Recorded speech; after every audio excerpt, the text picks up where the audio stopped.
Alright. I'm not organized this morning.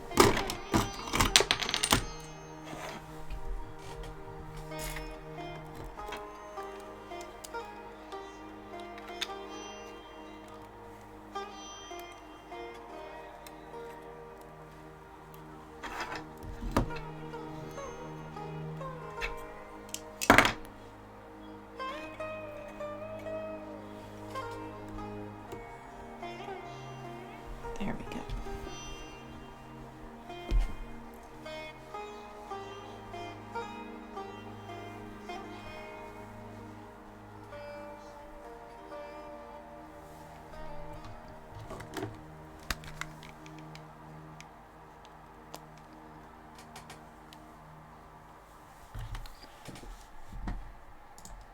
Let's turn this up.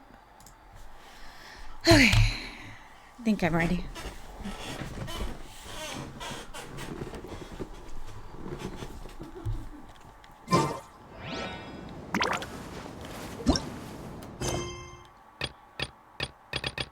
Let's see.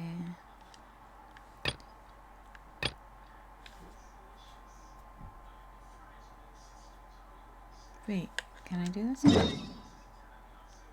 I can't.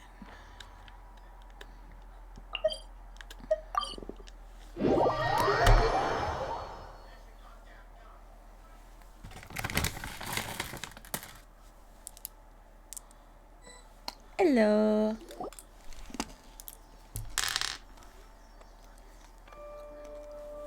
Come on, serious suggestions, please. I'm not trying to write a thriller here.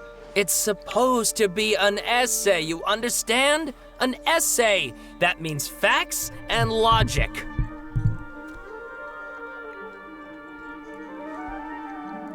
Always hated essays. Well, if it's facts and logic you're after, you shot yourself in the foot with your choice of research topic, didn't you? Although The I do like to Tatara write Suna books. mystery.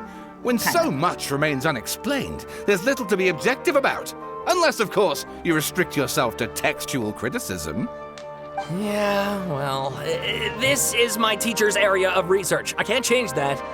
But it's fascinating enough without having to sensationalize it, don't you think? The strange location, the missing details, a mysterious person. I want to write my essay on something interesting, and I'm interested in getting to the bottom of all this. That's the only reason I came to you.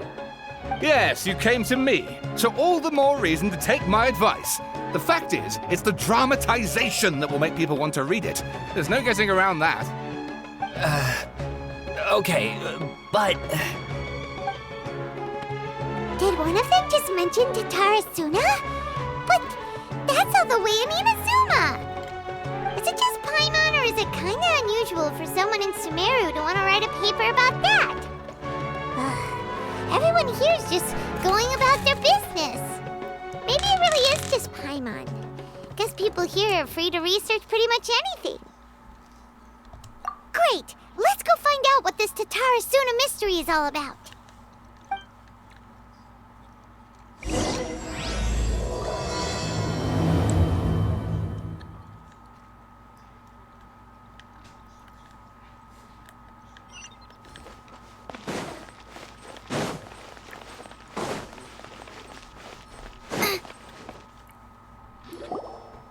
All right, I guess I'll go with my textual criticism and your editorial direction for the first draft.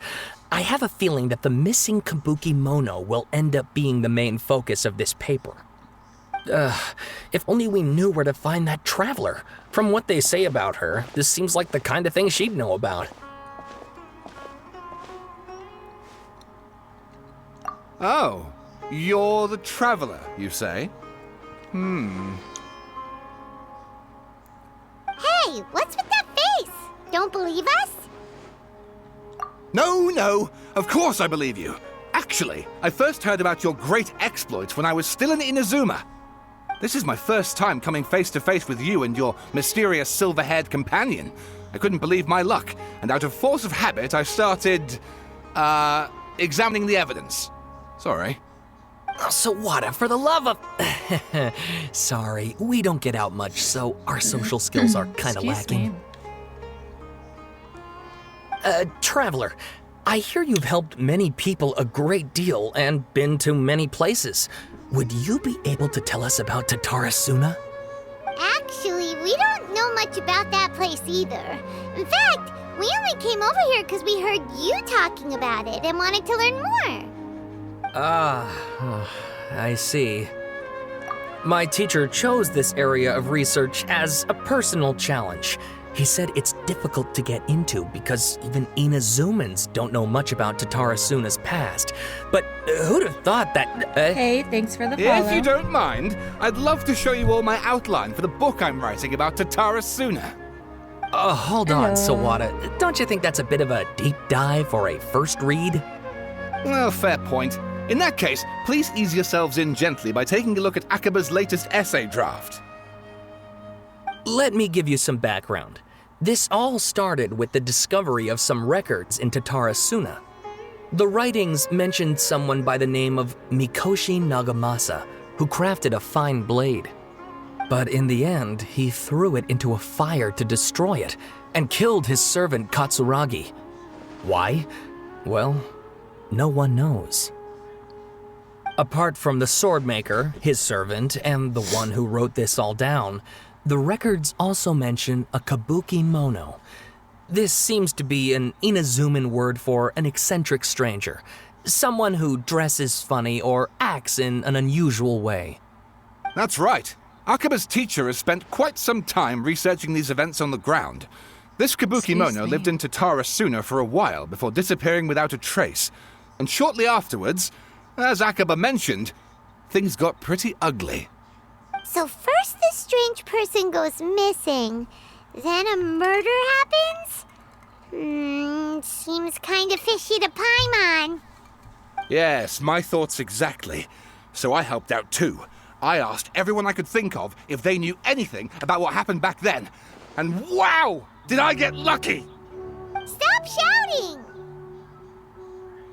This part's important. I just wanted to make it stand out. It just so happens that a friend of mine works at the Government Records Office.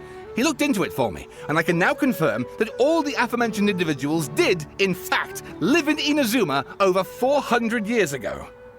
Even back then, Tatarasuna was already at the center of Inazuma's smelting industry. The man in charge was a government official named Niwa.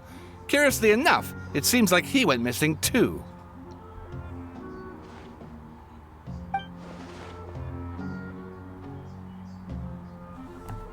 Wait, so there are two missing people in this story now? That's right! What's more, Niwa is a name with a lot of history to it.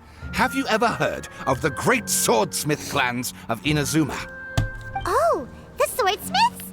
Yeah, like Ishin art and so on? Wow, yes. You really know your stuff. That makes things easier. So basically, this Niwa was a distant relative of the Kaidahara clan, the last practitioners of Ishin art. Something then seems to have happened in the Kaidahara clan, leading to their downfall. I don't know the details, but taken in light of everything else going on around that time, it makes you wonder whether it's all connected somehow. The Kaidahara clan? Sawada, you left out the biggest detail of all. Oh, yes, of course. How could I forget? Brace your minds, ladies and gents, for they are about to be blown. Or maybe you won't believe your ears. I wouldn't blame you, of course, because in all my years as a writer, this is by far the most. Get to the point, for Pete's sake. According to information acquired by Akaba's teacher, the Kabuki Mono was not a human, but a puppet. A puppet?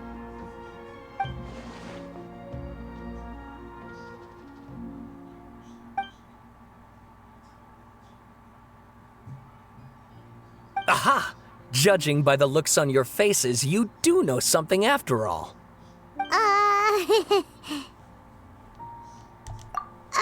No! Paimon just meant, how creepy. The way you described it makes it sound like a ghost story. I agree. It really it does. does. But considering that non-human races in Inazuma are by no means uncommon, spooky events are to be expected. And that's exactly what my book is about. Please, take a look.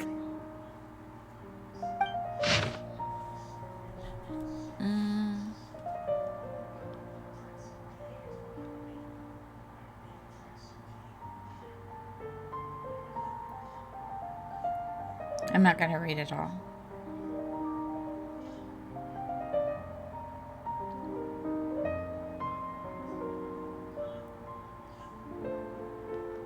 Oh, and please read my essay draft as well. What?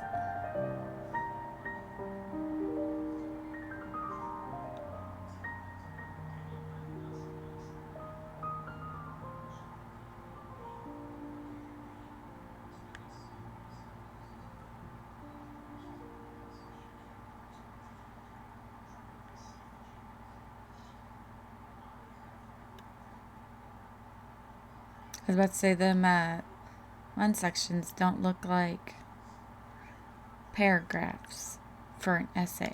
Sawada was encouraging me to follow his more creative approach, but I think essays should be grounded in facts.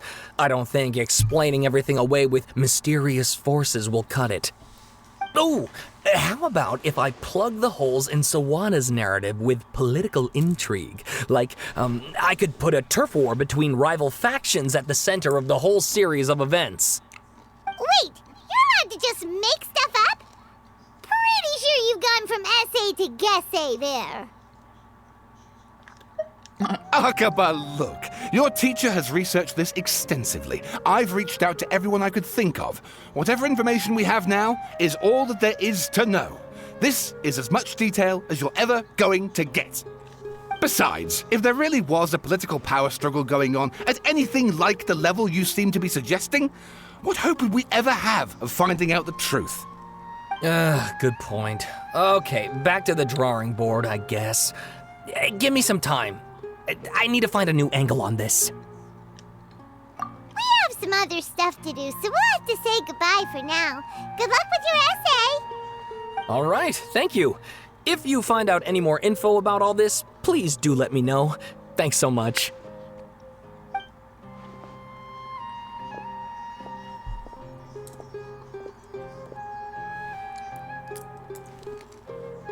Hey, so that thing they were talking about, it has to do with the balladeer, doesn't it?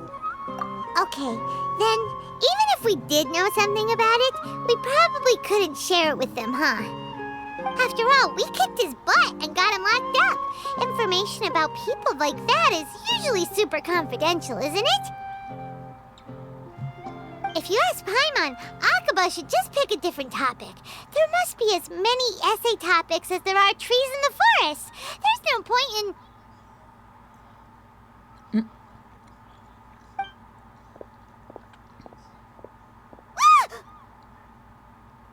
Hey, did you see that? He literally just went by, over there. It looked like... the balladeer! No, it can't have been. He got locked up. Oh, quick, let's catch up and see.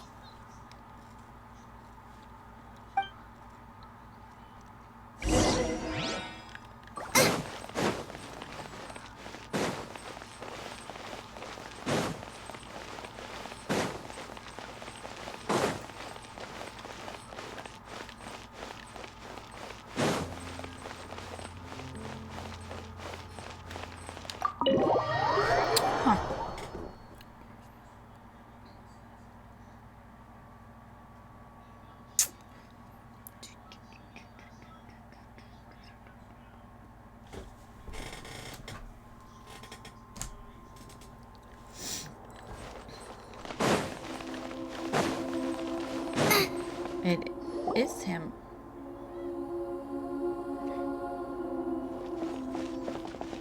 Traveler, Paimon, there you are.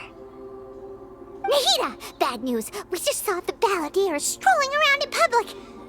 Did he escape or... Ah! It's him! Sure enough, you're here. Hey! What are you doing in the sanctuary of Surasthana? Aren't you supposed to be locked up? I know you must have a lot of questions questions. Please, allow me to explain. It was my idea to set the balladeer free. We made a deal, and he's gonna do some investigation in Irminsul for me. A deal? Huh. You sure you trust this guy? What did you expect? Why do you think Sumeru would keep me around otherwise? Or maybe killing me is all you can think about. But if that's the case, why haven't you done it already? Don't flatter yourself. It was... Nahida said there's still some mysteries in you to figure out. Ah, so if it were up to you, you'd finish the job? Guess I had you all wrong. There I was thinking you were just getting cold feet. Well, that escalated quickly. Not a good start. Could I ask you all to please calm down? But Paimon's worried about you, Nahida. Don't let him trick you. It's not every day you see people questioning the God of Wisdom's judgment. Just when you think you've seen it all. Don't you dare try to drive a wedge between us! As long as the terms are reasonable, I don't think there's a problem in making a deal. Even with the balladeer. Well, I for one have no reason to doubt you. Considering you even struck a He'd be deal kind with of a the cool doctor. character to have. Yes, one in which I gained valuable information. You'll come to understand more about that in the fullness of time. The balladeer's power was all but completely spent after your battle. He's no longer strong enough to be a strategic threat to us. That puts him in quite a precarious position. Plus, he's a former harbinger with knowledge of many of the Fatui's sensitive secrets. Being stuck here in Sumeru could make him a sitting duck, depending on how the Fatui plan to respond. Wait a second. Farmer? You mean he's not a harbinger anymore? I take no pleasure in saying this, but it seems as if the doctor had no intention of welcoming back a loser, so... Sometimes it's you using them, other times it's them using you. Most human relationships are this way. Certainly all the stable ones are. That's how it was between me and the Fatui, and also between each of the harbingers.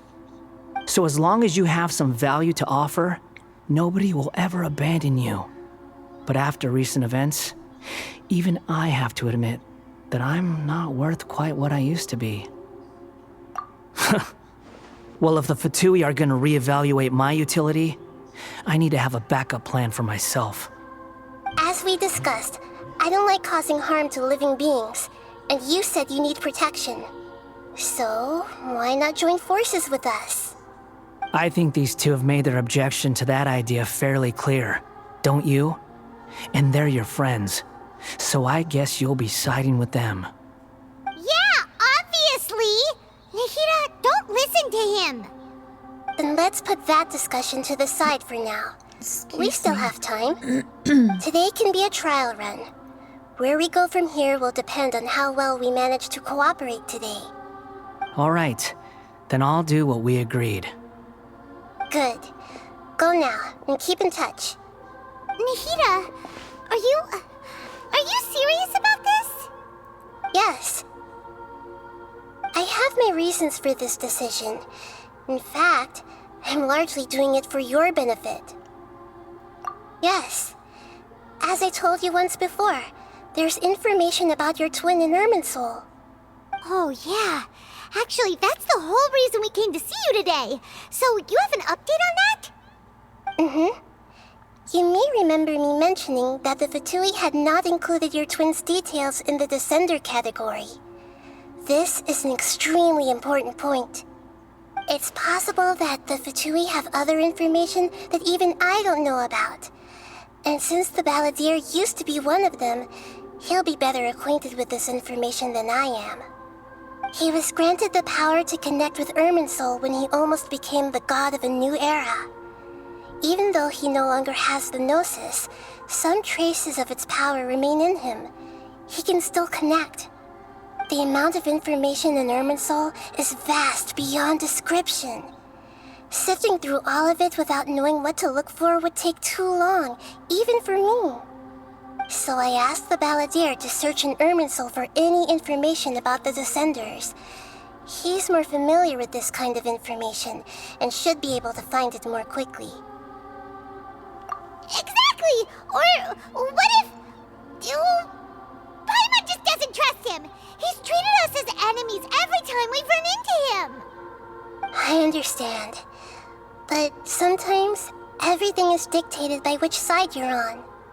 How things will go in the future depends on what information he brings back.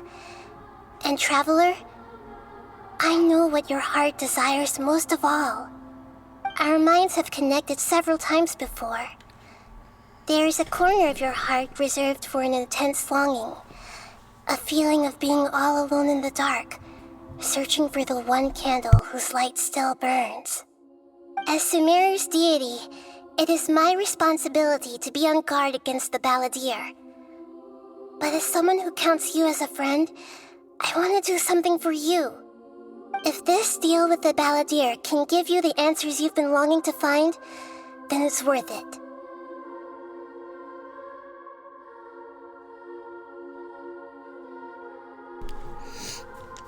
It's my pleasure, really. You're Sumeru's hero. You've more than earned it. Paimon's still worried about this idea. Is there anything we can do to help?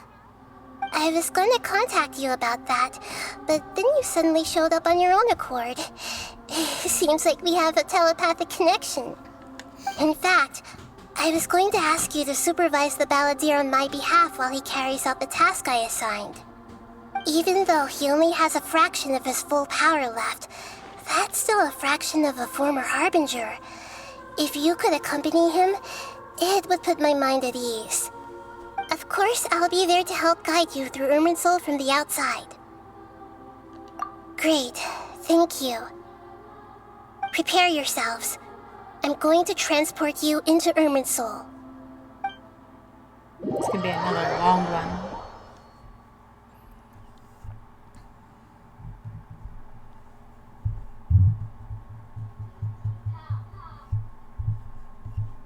Wow, it looks pretty different here compared to last time. The colors are gentler. Oh, I forgot. I can't. Guess that must be because Sumeru's at peace. Oops. Look at that. Hot on my heels. You know, you didn't have to cut your catch-up short just to keep me company. Oh, but I guess you panicked when you realized that I might enter Irminsul ahead of you. Shut your beak, jailbird! No way a prisoner gets to be so smug! I understand that prisoners have to put up with harassment from the guards, but right now, I'm on temporary release. So maybe you should think about backing off a little. Sounds Yeah, like a we can take successful him. rendezvous. I need to be quite clear about something. In a few moments, you'll be entering into the innermost region of Irminsul. It is an environment like no other, and the most important place in all of Sumeru. Unlike anywhere else, Irminsul's inner region consists exclusively of torrents of information. You must put aside your differences and be extremely careful as you navigate your way through. I know there are many grievances between you on both sides, but it is essential that you remain calm after entry. This is as much for your own safety as anything else. Fine, let's call it truce. But only until this mission's over. Let's cut each other a little slack, shall we? We are going to be traveling together after all. Per my agreement with Lesser Lord Kusanali, I'll be at the front. It's my job to lead the way and get rid of any obstacles in our path. All you have to do is keep your pretty eyes open and try not to fall behind. You sure are confident. Paimon will give you that. You make it sound like you're even more experienced at adventuring than us. If there are no further objections, I suggest we get going. Or did you need some time to mentally prepare yourselves? Ew! Ugh, the snark on this guy. It's unbearable. We can start now. Irminsul access granted. Initiating connection procedure. Is this a small sapling? Oh, darn it! Come on, let's catch up with him.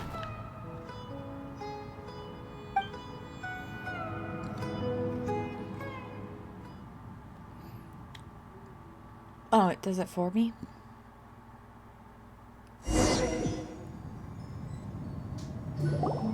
Wow! So this is the inside of Irminsul. Ooh! Paimon's never seen anything like this. And it feels like a sacred place. Irminsul is closely intertwined with the entirety of Tevat. Every bit of information flowing here means something. Pick your jaws up off the floor. It's time to go. Why is it that Paimon just wants to do the opposite of everything he says? Lesser Lord Kusanali, we will now proceed to the heart of Irminsul. Can you still sense where the heart of Irminsul is? Yes. Permission to begin searching for information there? Permission granted. Go ahead. Let's go. Stay close. Don't go running off. Hey, so say we did go running off in here. What would happen? What are you smirking at? I was just imagining the look on your travel companion's face if you went and got lost. Anything's possible in here. You can't rule anything out. So if you want to stay safe, your best option is to stick close to me.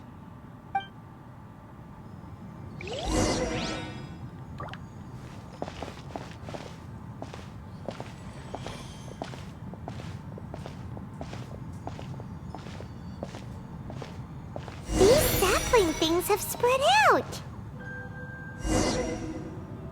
Those are all packets of information from inside Irminsul. Be careful not to touch them.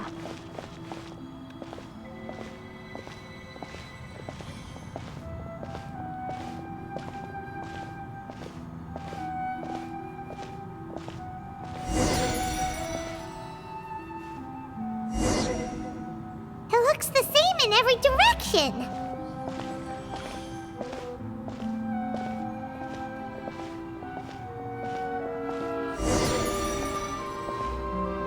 No wonder he mentioned about getting lost. Huh. What do you know? He was actually telling the truth. Is he mocking me again? What is it this time? There's a time and a place to lie, but this definitely isn't it. Merry So why don't you Christmas, relax Jax. your guard a little?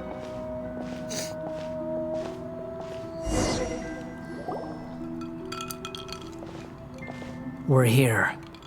What a huge tree!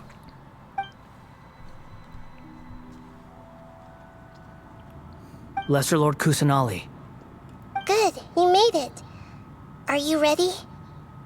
ready when you are. Then please begin. Preparing to access cognitive currents. Establishing waypoint. The Balladier's actually doing what Nahida tells him. Guess he must want to stay alive.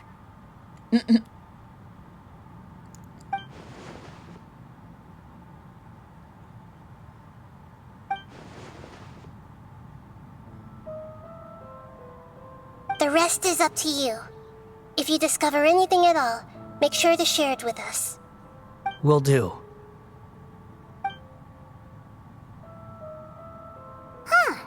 For once, we're the ones with nothing to do. Traveler, Paimon, would you like to talk?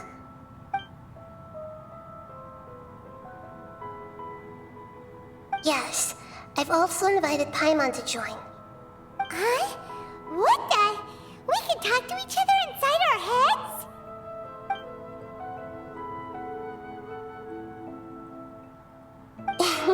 That's part of it.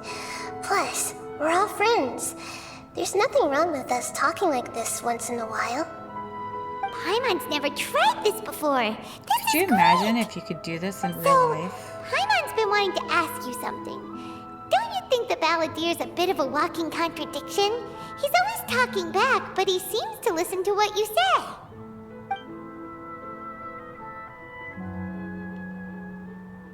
As I've told you before, there are still some mysteries for him to resolve.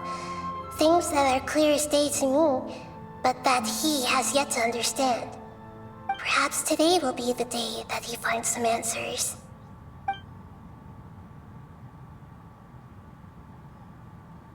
Well done. Smart and attentive as always.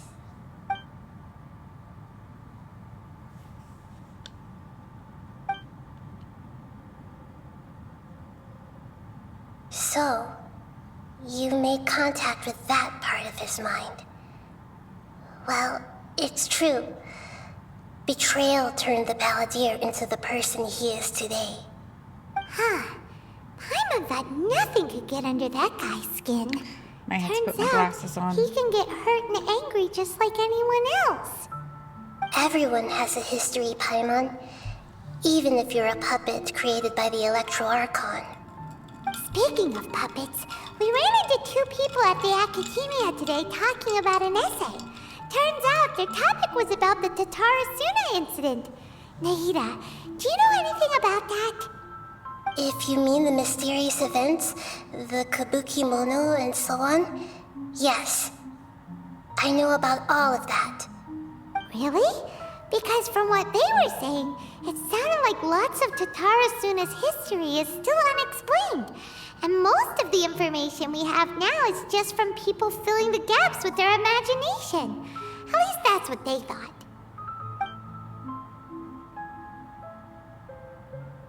Oh? How interesting. Those two managed to deduce quite a lot through guesswork alone. So the Gese got it right? Well, they guessed right about one thing. Tatarasuna was sabotaged. Must be a riveting conversation you three are having. Funny how all the good ones happen when I'm not involved.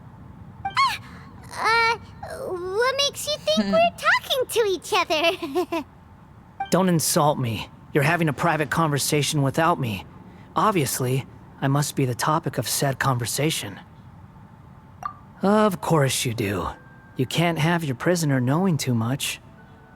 So, have you found anything yet? Still looking. Don't get your hopes up, though.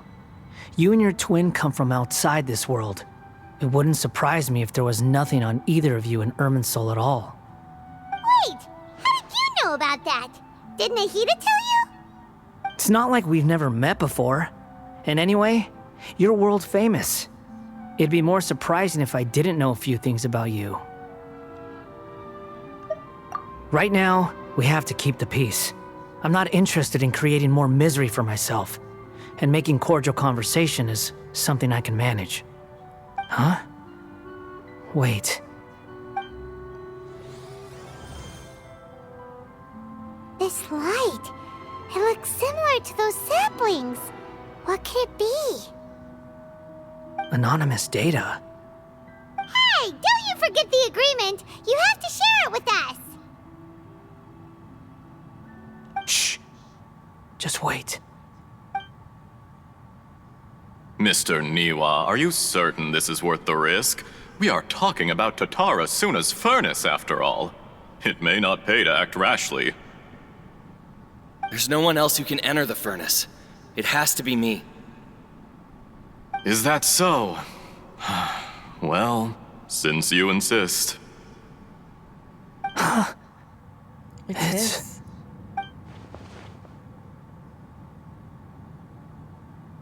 Whoa!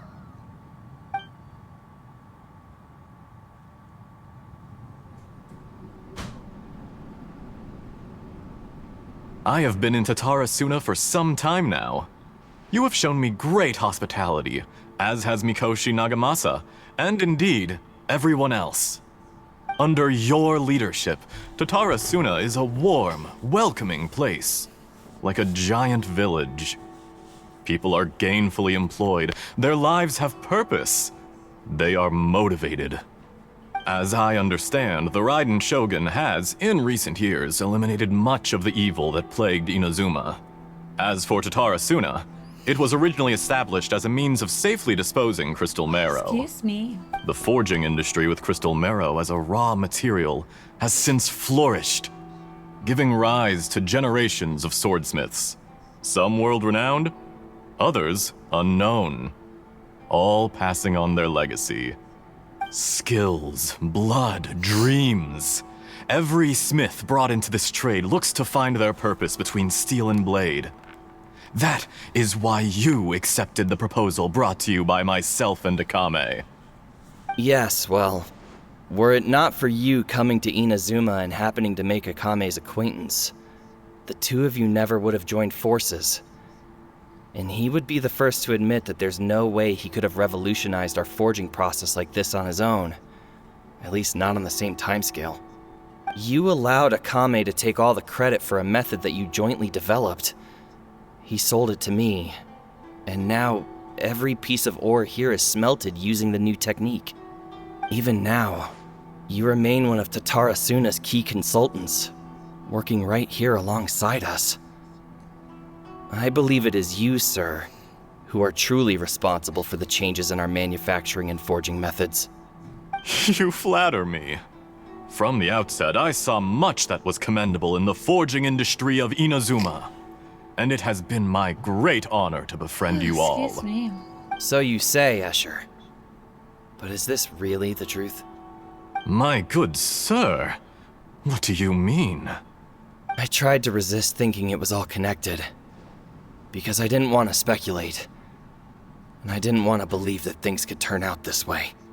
What have we gained from adopting your new technology? Ominous black smoke? Mounting production problems? Worker fatigue and casualties are up and continuing to rise at an alarming rate. And recently, as you well know, someone died because of that strange filth inside the furnace. We've kept the truth from spreading outside, but still, I suspect you understand it better than I do. None of the people who went out to get help have come back. Now, our mutual friend, the Kabuki Mono, is taking the Golden Feather to Narukami Island to seek an audience with Shogun. This is our last hope. But that doesn't faze you, does it, Escher? Nothing does. Otherwise, why would you still be standing there with that smile on your face? I'm just surprised that you finally chose to be so sincere. I'm sure you've been harboring these suspicions for quite some time. Mikoshi Nagamasa may have noticed that there was one common denominator among all these events. Namely you, Escher. But Mr. Mikoshi is more cautious than I. He does things by the book. After all, Nagamasa is the adopted son of Mikoshi Torichio, the yokai struck down by the Shogun's own hand. If he truly seeks to redeem his family's honor, an abundance of caution is well advised. You're well informed on the subtleties of his situation for a mechanic all the way from Fontaine. Are you sure you're not a little overqualified? Why, Mr. Niwa, are you suggesting I find a job as a diplomat? Sadly, I am so very attached to my craft. Enough, Escher. I'm here because an evil force is raging inside the furnace. And someone needs to take your new device inside the high-risk zone so we can absorb it and put an end to the problem. I'm in charge here. And I'm about to take some responsibility and head inside. Probably to my death. But what about you? What are you still doing here? Judging from the look in your eyes, you don't seem to trust me. Drop the act! We're past that now. Whoever you are, it looks like your plan to destroy Tatara Suna has worked. I just want to know what you're still doing here. What's left? Don't you have all your answers by now? Honestly, I'm just waiting for the right moment. A moment like this, where you finish talking and I stop you from entering the furnace. You... Wait, I'm assuming he stabbed him in the back.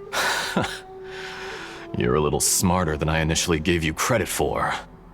I thought I'd disguised myself exceptionally well, at least for the first few days. But to my surprise, you had your people look into my background right from the start. It's a long journey from Inazuma to Fontaine, but that didn't stop them.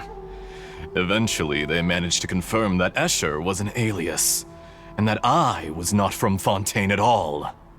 And yet, despite all of that, you still fail to realize my true identity, and what I seek in Tatarasuna.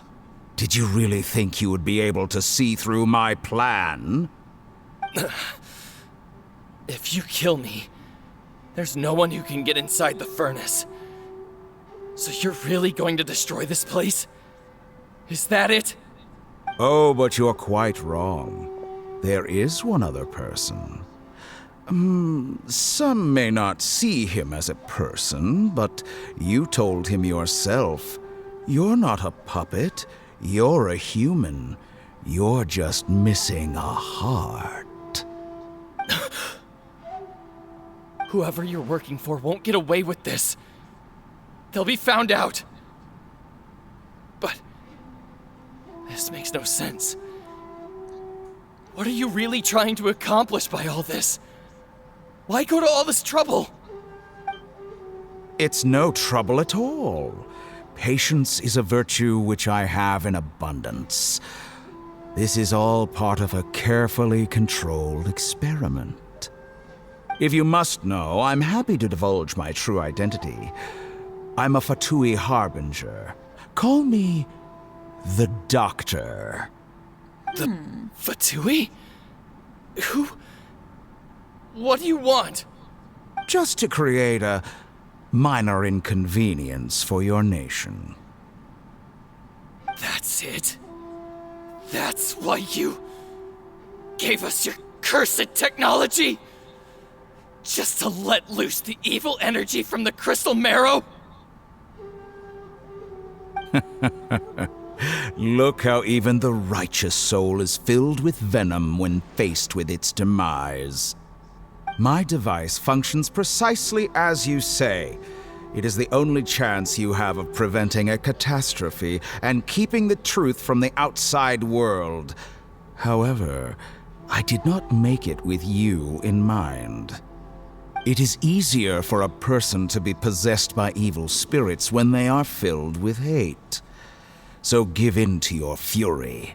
I want to see what happens when a malevolent heart is placed into an unsuspecting puppet. Make no mistake, even without you, that pure, innocent puppet would only end up being used by someone else instead. What other reason would a human have for befriending one who is not of our kind?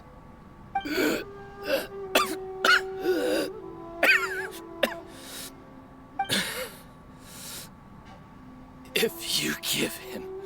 I mean, they could have My given him a heart. blood stain to make it a little Tell more, him like, that both realish. Nagamasa and I see him as one of us.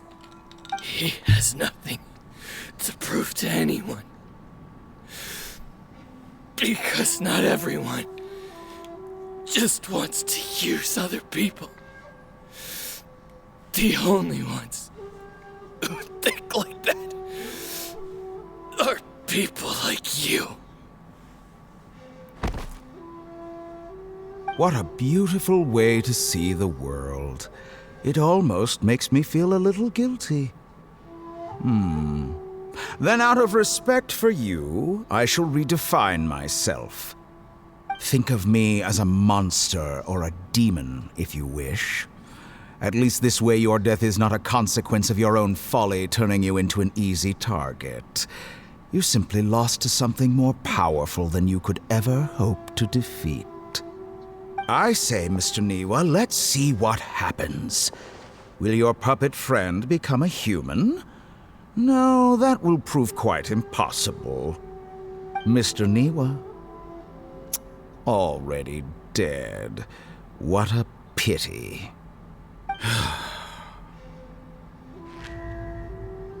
Jester, I have completed the task you gave me, creating a gap and infiltrating Inazuma's inner workings. What fun it was. I'd like to introduce a puppet to you. If he proves useful, let's make him our newest comrade. And if not, let's turn him to dust.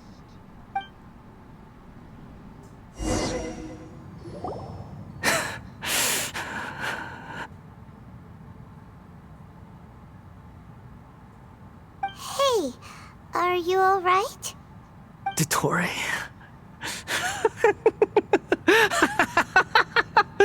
Dottore!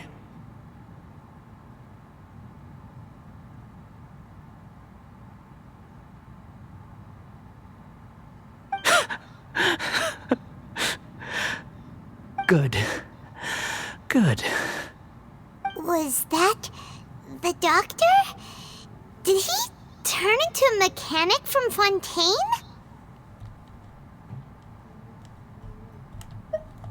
But why did we see things from his perspective? When I touched the doctor to confirm whether he'd eliminated all his segments, I read this memory in his mind.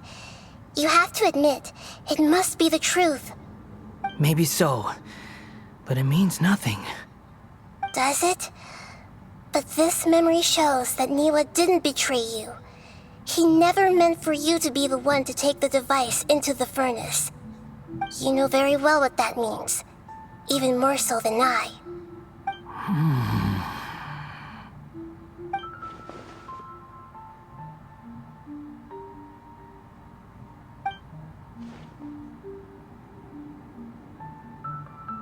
Let's give him some space.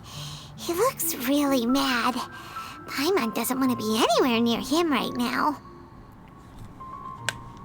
We need to give him some time to process his emotions. Paimon's still confused about the Tatarasuna incident.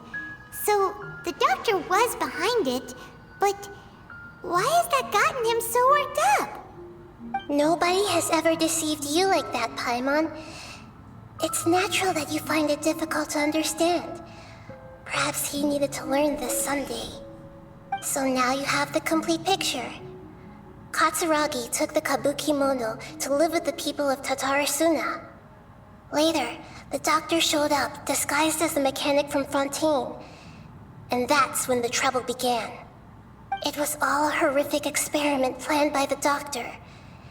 Everything he did was just to plant seeds of disaster in Inazuma that would bear fruit in the future. Of all the unwitting participants in the doctor's experiment, the balladeer became the main test subject.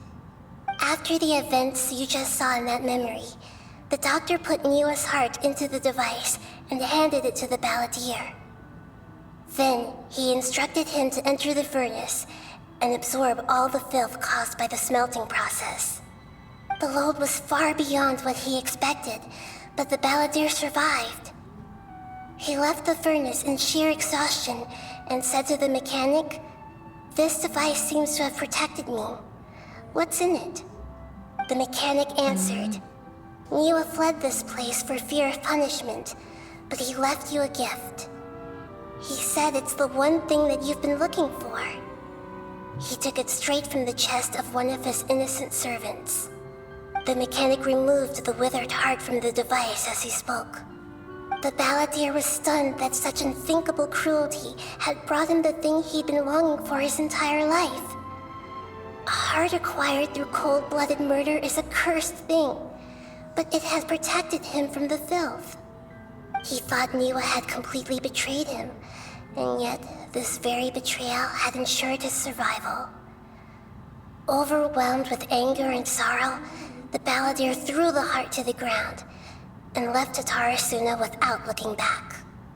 Holy moly. So the doctor killed an innocent man and pinned everything on the victim? That's terrible.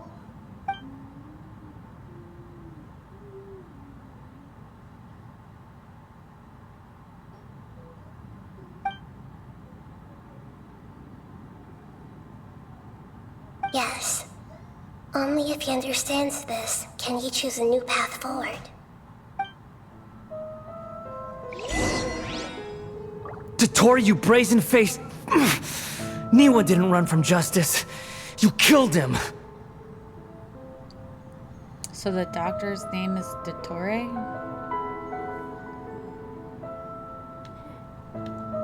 I was just like, what do we do? Shall we see how he's doing?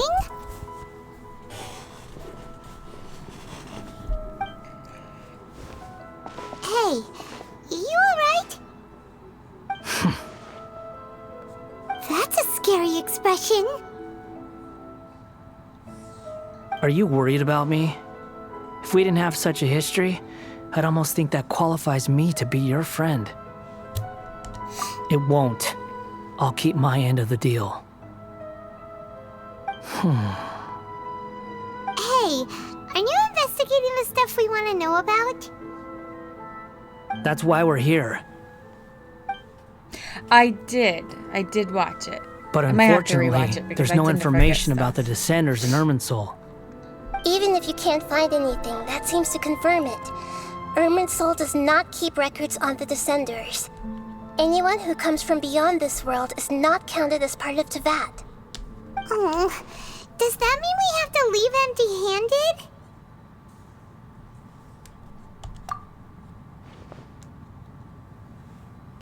Don't thank me just yet.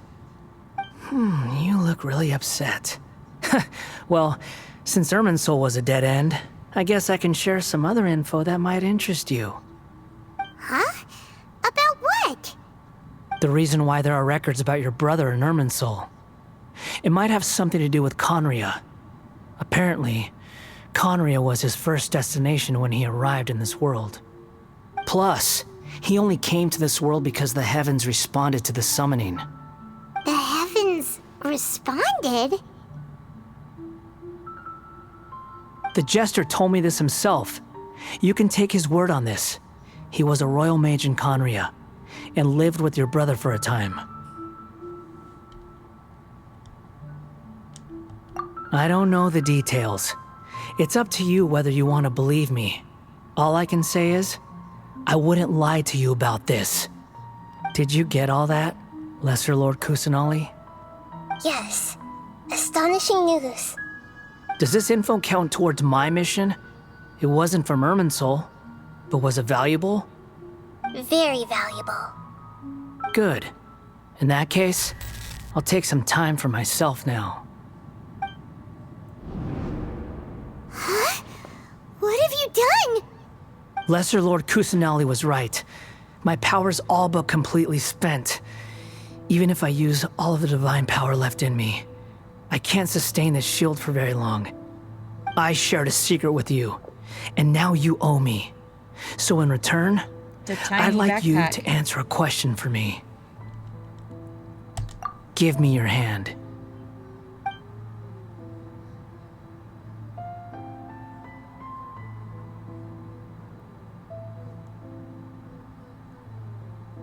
Can you hear my voice inside your head?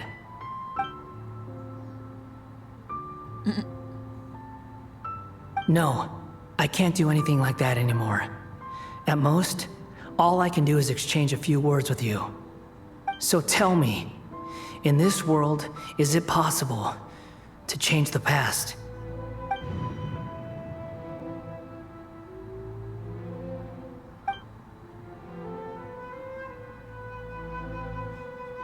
Done. Huh? What the? What happened?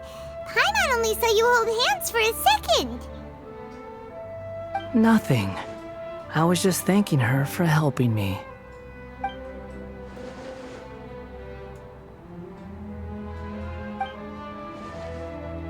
So long. I suggest you get yourselves out of here quickly. Where are you going? Hey, wait up! Didn't you say not to go running off? Fast reaction time. But I don't think we'll be seeing each other again. From this day forth, the names Balladeer and Kabukimono will cease to exist. Oh, he's gonna go change the Those past? who died in Tatarasuna because of me deserve another chance at life. Hey, Balladeer! Don't do anything stupid! You know, I never did like insects. Hordes of the puny things swarming together can be a real nuisance. And I enjoy nothing more than to stamp them out like the pests they are. But if a colony of harmless ants isn't threatening anyone, I guess they deserve to be left alone. Luckily, everything can be set right.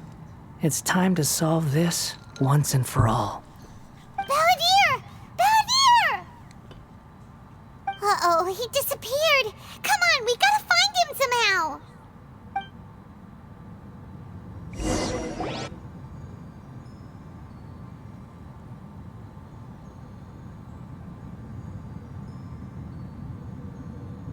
Oh no, he's really gone.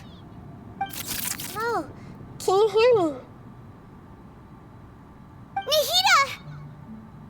Traveler, Paimon, Balladeer, what happened just now? I was suddenly cut off by some kind of power. It was the Balladeer's fault. He shut you out.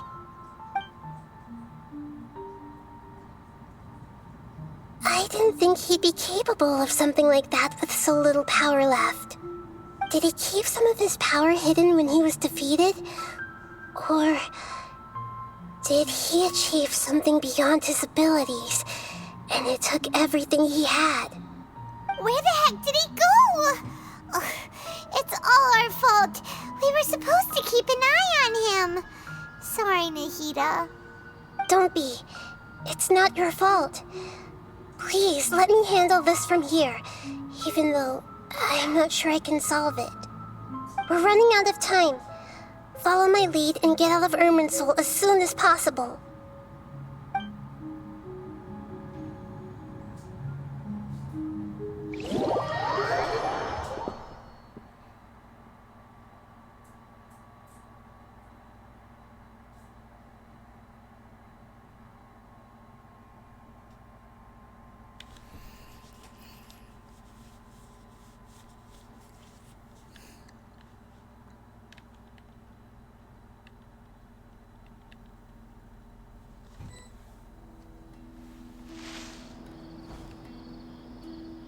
We're out! And we're at, an inn or something? This is an emergency. I'll have to ask you to stay here for now. Everything's arranged, and nobody will disturb It's you. probably snacks. He probably has snacks in his backpack. I'm sorry, but this isn't something I need your help with. Leave this one to me. An emergency? How bad is it? Nahida, will you be okay? Don't worry. If my assessment is correct, though there may be some minor disturbances, it won't lead to a disaster. Please rest and recover your strength here until I say it's safe. Her voice has gone. Paimon can't shake the feeling that something really big has happened. What do you think the Balladeer meant? And why did he suddenly grab onto you before?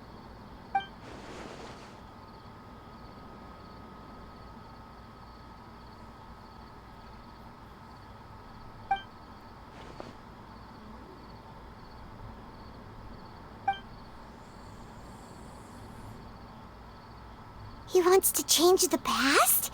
But surely that's impossible! Right! You can't just rewrite history! All that stuff happened already in real life! It's like, imagine Paimon drank all the water in this inn. Even if no one was there to see it, Paimon would sure as heck remember drinking it.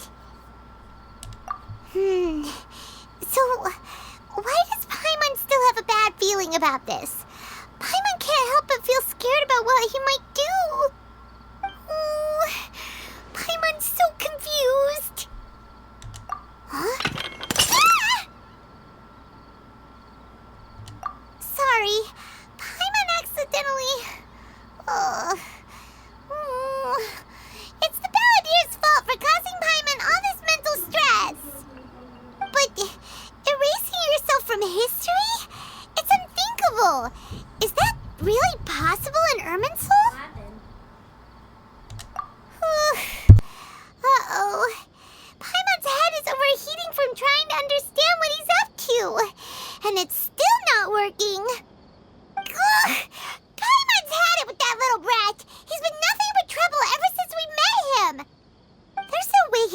really succeed, right? Otherwise, won't everyone who's connected to him be affected too?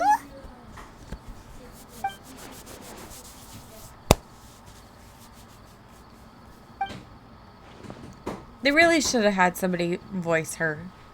There's nothing we can do the about bigger it at parts. this point. Hey, have you got any ideas on what we should do next? Seems like now there's nothing left for us to do but to go to sleep.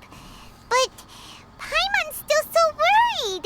Paimon won't be able to sleep a wink tonight. So, how about, we list all our favorite foods to take our mind off things? Heck, if that doesn't work, Paimon's probably gonna collapse of anxiety here. Alright, Paimon will start. First dish. Munstack grilled fish. Oh, and chicken mushroom skewers. Tea break pancakes. Cream stew. Sauteed matsutake. And Dragon chili chicken. Almond tofu. Satisfying salad. Oh, also Adeptus Temptation. Golden shrimp balls. Triple layered consomme. Lotus seed and bird egg soup. And...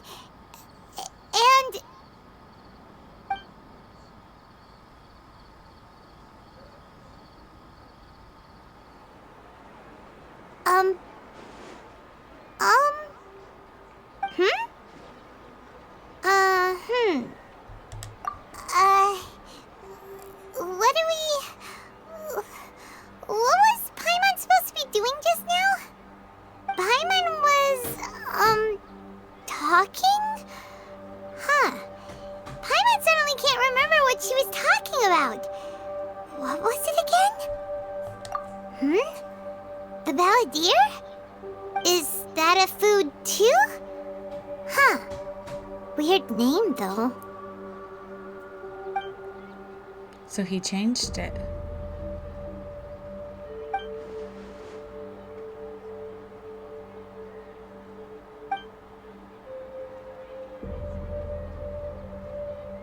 What's wrong? Your eyes are like saucers. Was it something Paimon said? So, the balladeer. Is that someone's name? 'Cause it sounds like a nickname or something.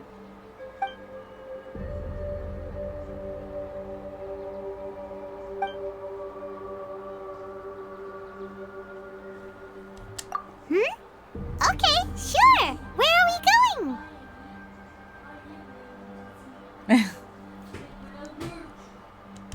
Huh? Fine by Paimon, but is everything okay? You're acting like this is an emergency. They should have had her talking like the whole game.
It's been a while. Of course. Go ahead.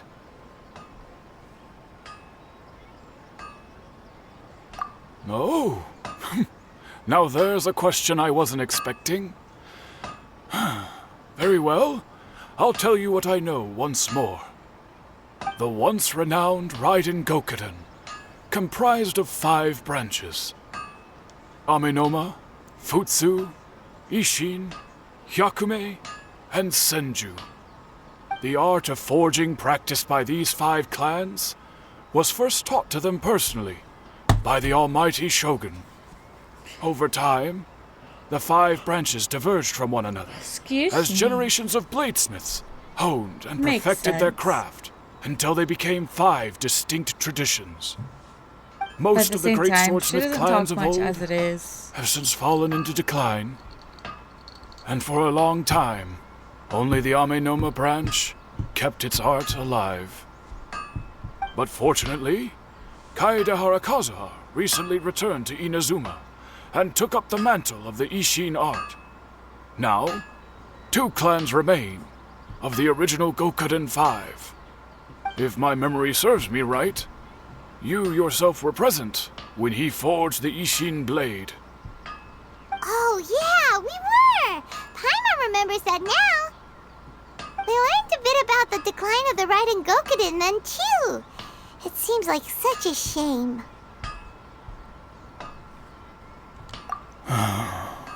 That, my friends, is a tragic tale indeed. In fact, this was not made known to me for most of my life.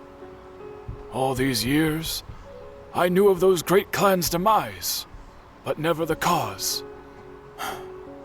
Only recently, when the question was on my mind, did I ask Kaedehara Kazuha about this. He told me that, as we are both heirs to a branch of the Raiden Gokuden, it was right that I should know the truth. There is no harm in telling you, but I must warn you. It is a dark and sorrowful tale. The Raiden Gokuden were the targets of a murderous rampage by a vengeful bladesmith. Vengeful? Why? 400 years ago, so I'm told, there was a catastrophic malfunction in Tatarasuna's furnace. One brave swordsmith heard the commotion and chose not to flee, but he rushed to the scene, hoping to prevent a disaster. Tatarasuna was home to a state-of-the-art forging and smelting operation in that day, and overseeing it was the armory officer. His surname was Niwa, though he had family ties to the Kaedehara clan. Knowing that they had just one chance to save countless lives, Mr. Niwa and the swordsmith leaped together into the furnace. The furnace quickly stabilized, but neither of them made it out. The smith's death, though heroic, dealt a devastating blow to his family's fortunes. His orphaned son was left to fend for himself, and grew up deeply resentful at the world. In his heart, the whole of Inazuma was culpable in his tragedy. He hated the almighty Shogun for her apparent indifference towards his father's death, and he hated everyone who had done nothing to try and save him. Powerless and destitute, the only legacy he had to pass on to his children was his hatred. Generation after generation bore this grudge, living in utter misery. Alas, if only the story could have ended there. But 100 years ago, the then head of this family reached the end of his wits. He could bear their fate no longer, and yet he could do nothing to change it. Finally, he made a drastic decision to take revenge on the Raiden Gokuden. In doing so, he sought to vent his pent-up anger and shake the very foundations of Inazuma's forging industry. In his fury, he murdered indiscriminately, killing even bladesmiths from the Hyakume clan which he belonged to. His goal was absolute, the devastation of all of the Raiden Gokuden. But when he came to the Kaedehara and Kamisato clans, his killing spree came to an abrupt end. He failed to catch them unawares. They fought back fiercely, and they did not spare his life. That is why the Kaedehara clan and their Ishin art survived that day. I suppose they were the lucky ones, under the dire circumstances.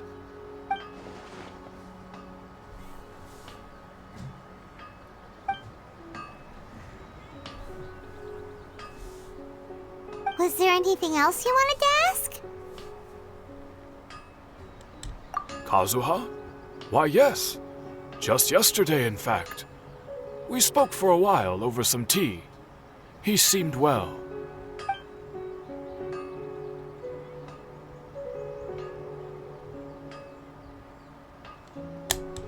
My pleasure. Don't tell Paimon. There are other places you want to visit too, right? Your expression says it all. You can't hide anything from Paimon. On to the next stop. Lead the way, traveler. Paimon will be right behind you.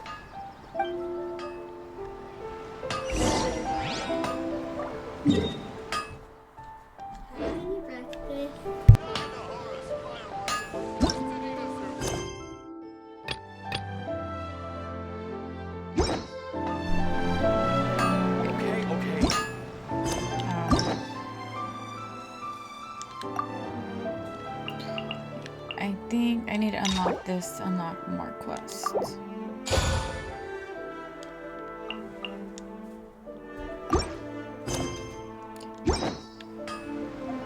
According to...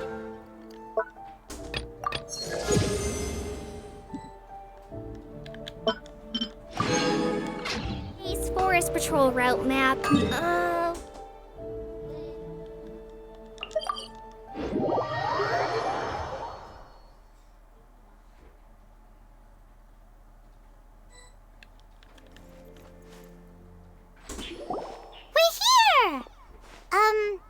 This is the Yashiro Commission's headquarters, so...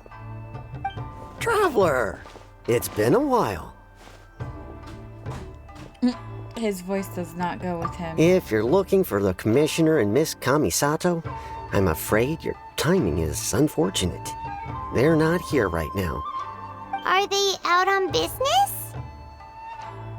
The Commissioner is out on business, and Miss Kamisato is standing in for some meetings in the Commissioner's place. If it's urgent, you're welcome to wait inside until they get back. What do you think? Shall we go in? I'm gonna take this contact out.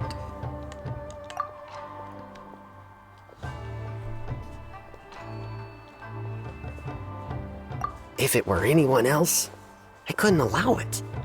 But seeing as you're so close with the Commissioner and Miss Kamisato, I think it should be okay. We'll be heading in then. Thanks!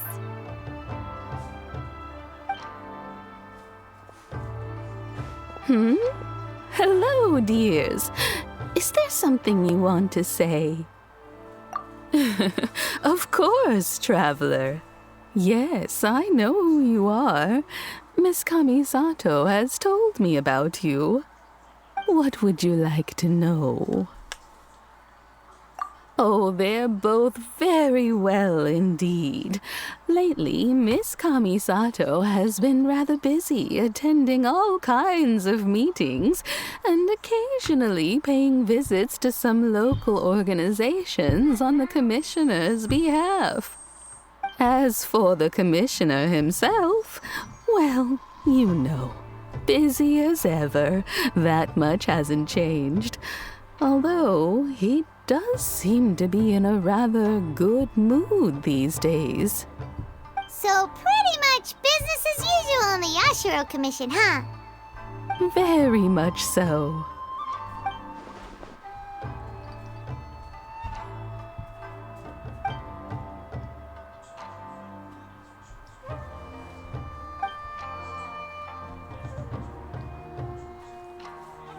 Well, got any more questions? You're very welcome.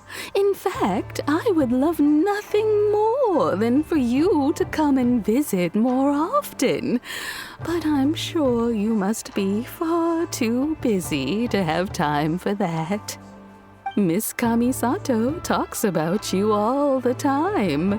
She seems so thrilled to have you as a friend, and she's always saying how talented you are and how much she admires you. I must say, many things in Inazuma seem to have taken a turn for the better since you arrived here.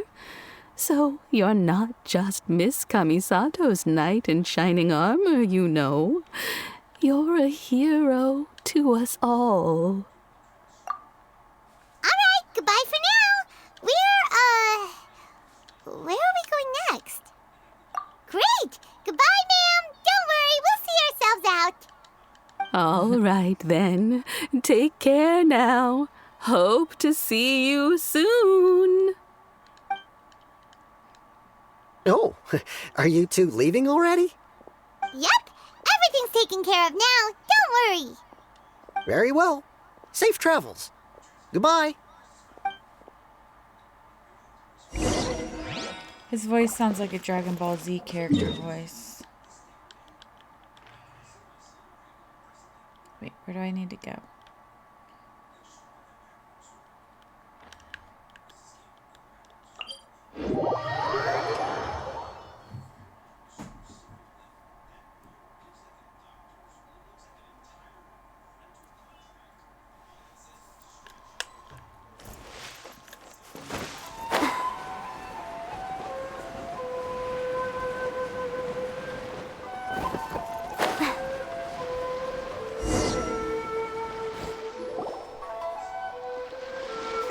Do I have company? What kind of person comes to a place like this and just spaces out? Let's find out. Come on, let's ask this guy. Hey, I wasn't spacing out. I was pondering some problems. Sure you were. Your eyes were glazed over, dude. You were a million miles away. Why are you making fun of me? I told you I wasn't spacing out. I was ruminating on some problems. Technological, environmental, and so forth. This is Tatarasuna, after all. Oh, he said Tatarasuna. Looks like we came to the right person. Oh, is there something you want to know about Tatarasuna? My name's Xavier.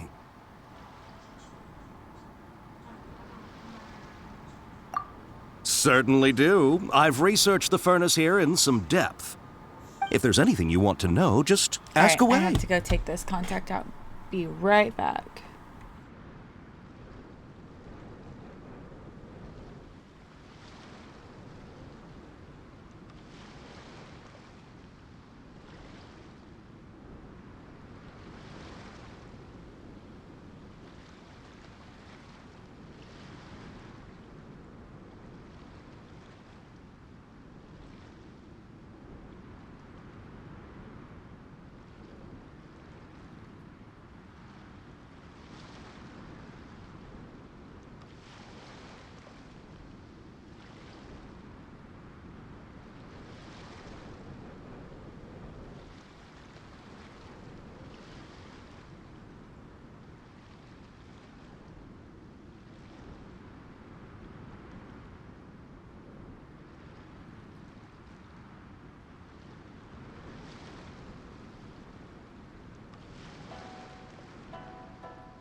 Okay, I'm gonna attempt to play with one contact in. I don't know how well this will work, but we'll try it. If not, I'll put my glasses on. Like the back of my hand? Make no mistake, I have been here a good many times before. Not only that, but I've met people in Inazuma whose families used to live in Tatarasuna years ago. They said it's all true, the history here. Oh, well, it's a long story, don't you know? The tale of Tatarasuna starts a long time ago. I'm told that its history is one of the most foremost forging and smelting operations in the nation, goes back around 1,000 years. Still, the furnace has had a couple of serious maintenance issues along the way. A couple? When exactly? One was just in the last few years, the other was several hundred years ago. A fun fact, I'm not the first Fontaine tech guy to come and work on it either. There was a guy back then too. They say he was a mechanic who consulted on a technology upgrade. It seems like the technological collaboration between our two nations goes back a long way. How about that?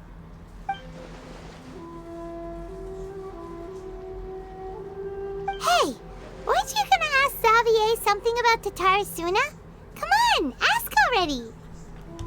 Oh, I didn't realize you two were here for a history lesson. Me neither. Paimon doesn't know what's gotten into this one today. Feels like we've been preparing for a history exam or something. What brought this on? Did you just wake up today with a sudden burning desire for historical knowledge? Sure, go ahead. A kabuki mono? No, I can't say that I have. I do know the word, Inazuman for those eccentric types who always go around dressed to the nines. Just the sort of person that I'd like to meet, actually. But sadly, I've never had the pleasure, nor have I come across anything to do with a kabuki mono where Tatarasuna is concerned.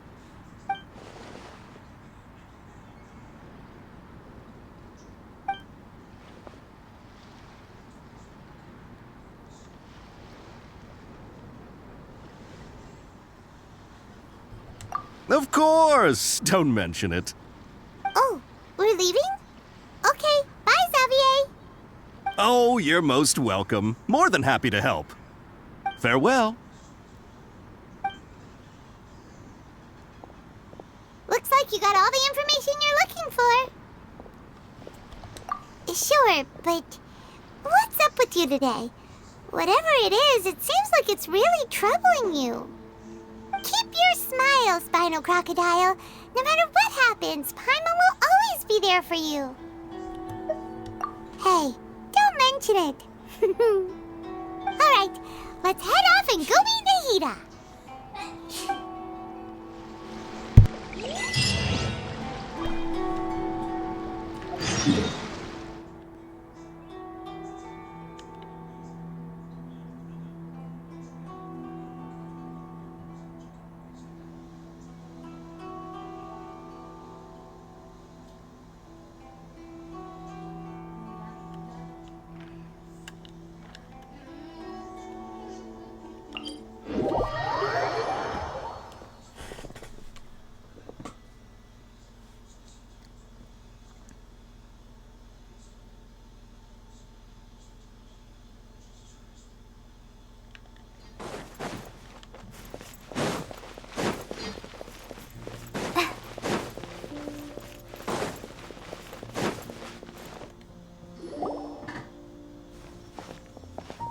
Hey, it's them!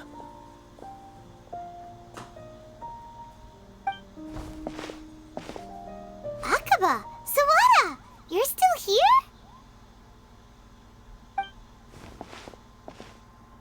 Indeed we are. If you have a moment, we'd love for you to join us once more. We have time. What do you want to talk to us about? It's the same topic we discussed last time. Obviously. Still looking for more info about Tatarasuna, huh? Should we join them?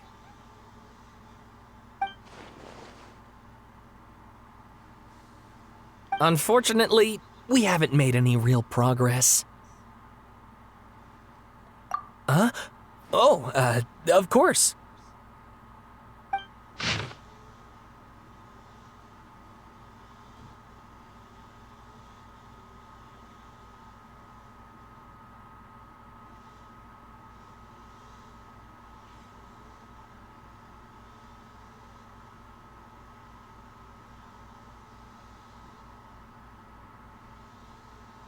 I presume you'll want to read mine as well. Here. No, I didn't ask for yours.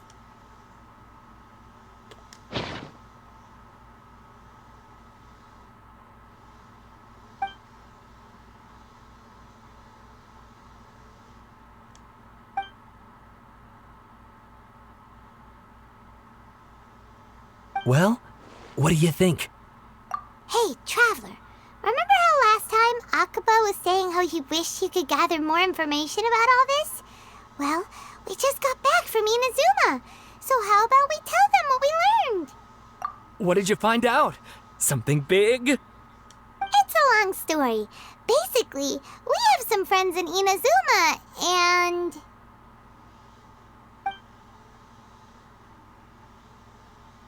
Wow, so many new details. Thank you so much for sharing that with us. Well, well. So it all comes down to one man's desire for revenge. Huh.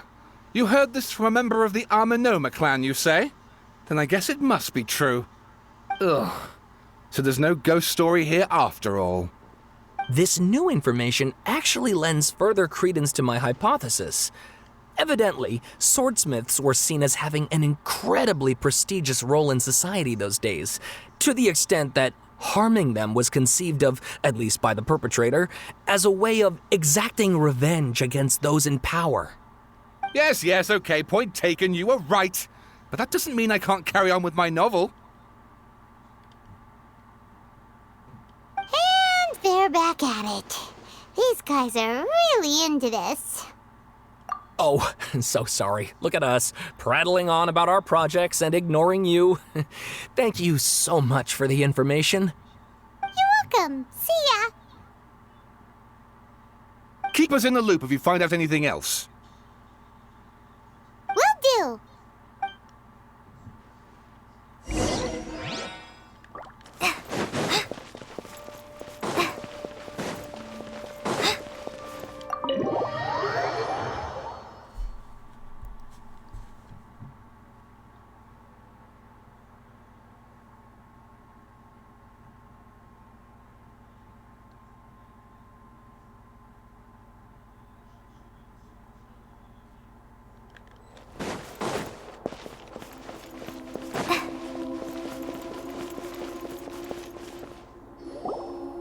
Nahida, we're here! Traveler, Paimon, how have you been?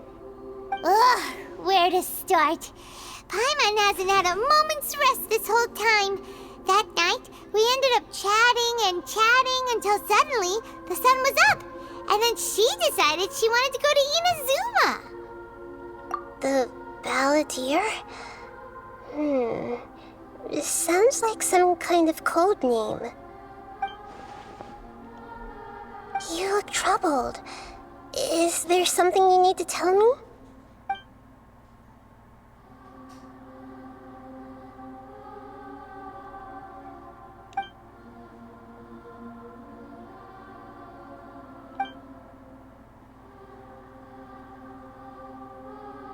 Traveler? Hey, what's wrong? You look so upset.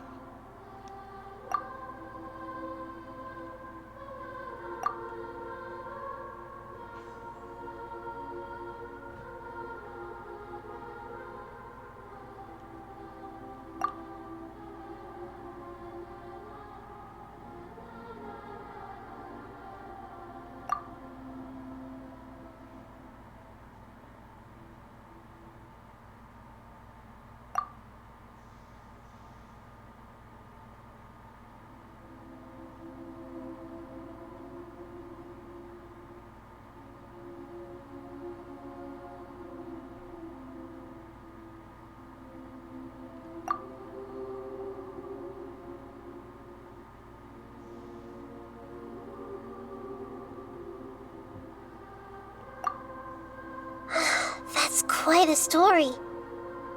So, this puppet known as the Balladeer erased himself from Irminsul, hoping that he could change the past. But how was he even able to do that?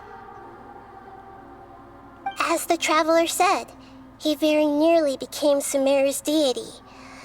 Admittedly, I remember it a little differently.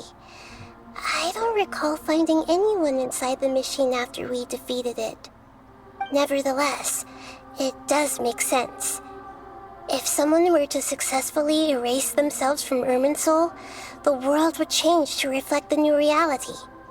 So, you believe this person really existed, and we just don't remember him because... well, because he literally changed the world? Yes. Theoretically speaking, it is possible to do this. But I'm struggling to imagine the kind of person who would dare go through with it. The traveler comes from a world beyond Tevat. That's why there's no information about her in Irminsul. And it also explains why any changes to Irminsul wouldn't affect her. So if there's anyone in the world capable of retaining memories from a past that has been rewritten, it's you. It's quite incredible when you think about it. Paimon's having a hard time understanding this Balladeer guy's motivations. Why did he do it? I can only make inferences based on the information we've been given. As for what kind of person he was, only you remember that.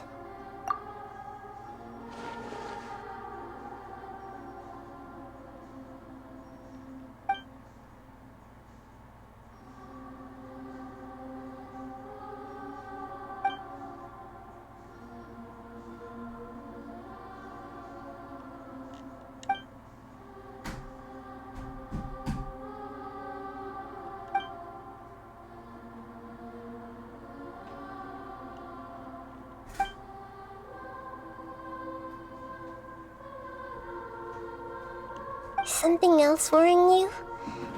Something that you can't share? It couldn't change the fate of the ones who had died, right? Once the Balladeer realized he hadn't been betrayed after all, it must have completely changed his view of the people of Tatarasuna. Now he saw them as friends again.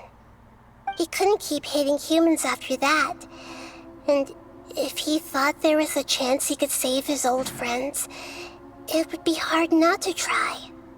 The story makes sense, every part of it. The Balladeer tried to achieve godhood with the doctor's help. He was unsuccessful, but retained the power to connect with Irminsul. That power then enabled him to change what was recorded in Irminsul and erase himself, even though he didn't have much strength left. Yeah, it does make sense, but it still ended in tragedy for his friends. It just feels so hopeless. He gave everything to do this, but it seems like he got nothing in return.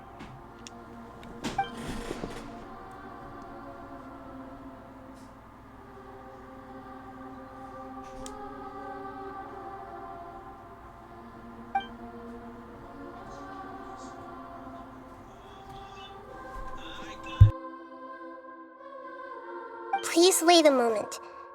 I want to check something. Found it. This should be the one. It turns out that I have a strange way of confirming everything she has told us. What is it? A record from a personal collection. It was tucked away in a corner. You should take a look.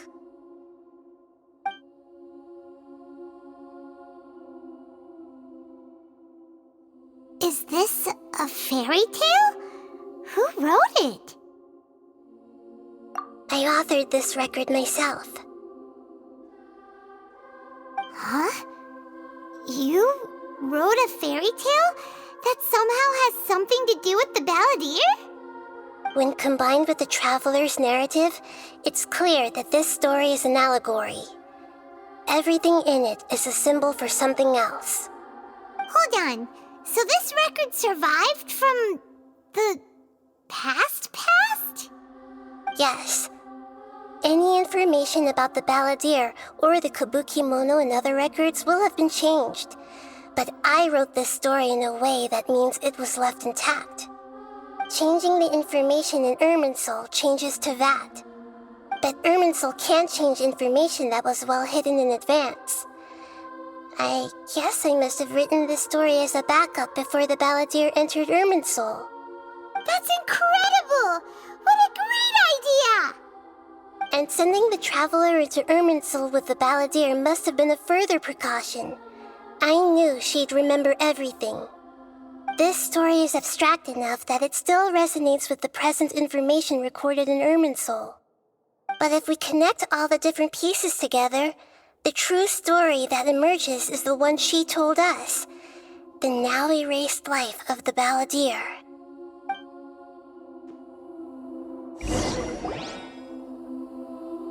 There was once a lone monster draped in fox fur.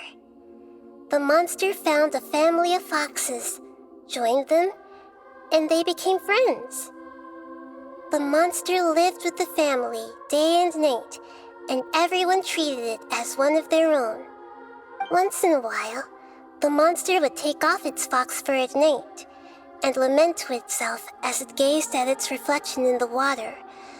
I am a monstrosity, yet they are too foolish to see it. I pity them.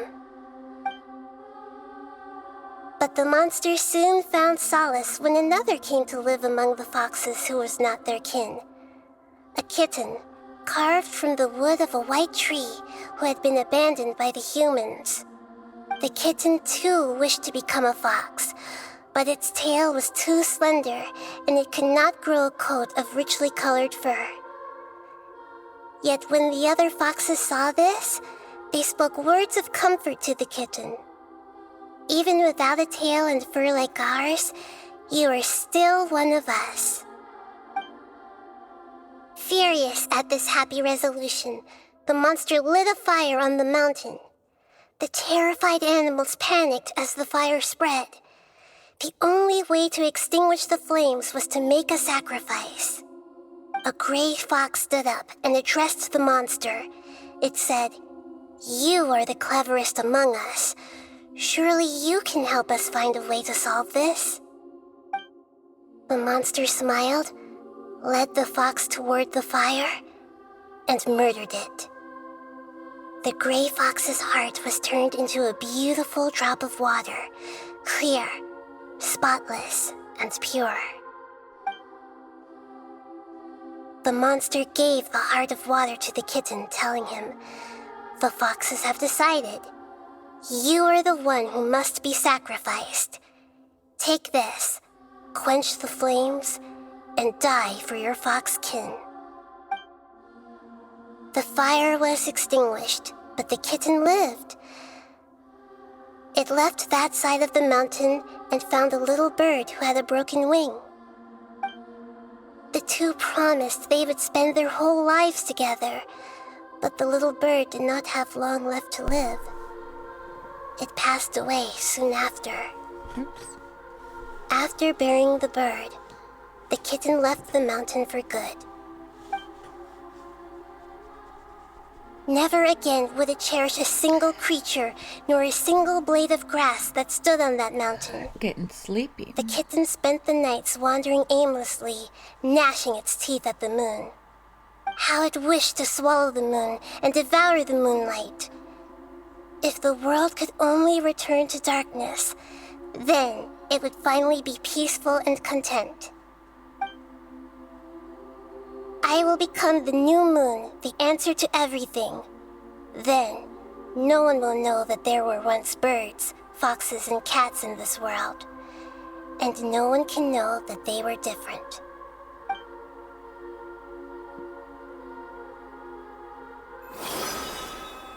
We solved it! I remember now. This is not just the balladeer story. It is his very own memories. I made a backup so that it would be preserved no matter what happened. To become a god, he was experimented on and modified countless times. It was brutal torture, and the only reason he was able to survive is that he was a puppet. This memory was extracted from him by the scholars. Presumably, they kept it to have something to defend themselves with. Creating a deity was just the first step. Some of them wanted to be able to control it. That's why they backed up his memory for later use. I buried it deep inside one of my own dreams, and then hid it inside an allegorical story so that it wouldn't be altered. It's hard to believe that this person really existed, let alone that he tried to get rid of us on more than one occasion. Paimon has no memory of him at all. He completely vanished like a puff of smoke. The Balladeer agreed to help me look for information about the Descenders, and although he was unsuccessful, he still helped you. Before he vanished, he confirmed an important detail, that Conria was where your twin first came into this world. We still don't know how the change to Irminsul will affect the senior ranks of the Fatui, but in all likelihood, they won't even remember their own Harbinger. It sounds like Paimon wouldn't like this guy a whole lot if he was still around. But Because you didn't. still, Paimon doesn't like the way it all ended that much better. This is why wisdom alone cannot answer all our questions. We look, we see, and we comprehend, but the question still troubles us. So the answer is not everything. People yearn to find the truth and then conquer the troubles they face. When you give someone the truth, you give them a chance to choose their own destiny. To others looking on, this may seem like a pointless endeavor, but for him, the chance to act on his desire to disappear must have meant a lot. Never forget that even when we walk beneath dark clouds along a road filled with suffering, the light of wisdom is always there, guiding us toward a better destination. And that is what you have been doing all along.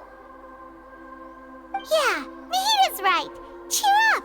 How about we go get something to eat? We can pick up this heavy conversation again later. Good idea. Paimon, why don't you take her out for a walk to clear her head? Paimon You and got her it. food. Come on, Traveler. You need to get out of your head for a while. You'll feel much better after taking a walk. Maybe. Let's go get a snack from one of the stalls in the Grand Bazaar. That'll be sure to lift our spirits. It must be really tough being the only one who remembers all that. But Paimon's always here. Oops.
What should we eat first?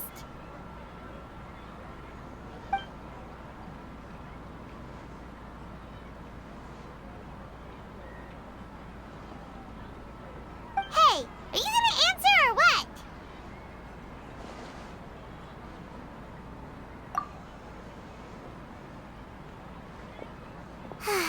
Alright, whatever you want.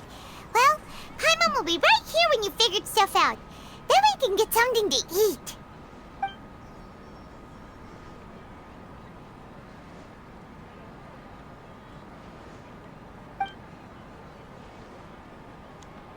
What is it? Have you figured it all out?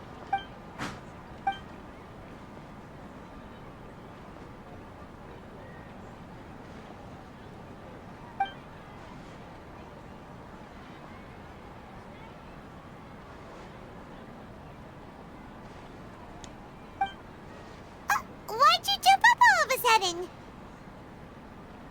So he made himself into somebody?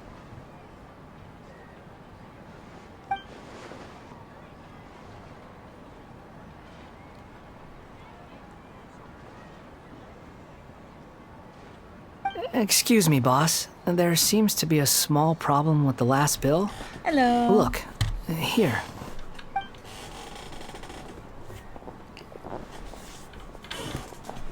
Oh, so he made himself into somebody else. Hey! Hey, wait! You mean me? No, not you.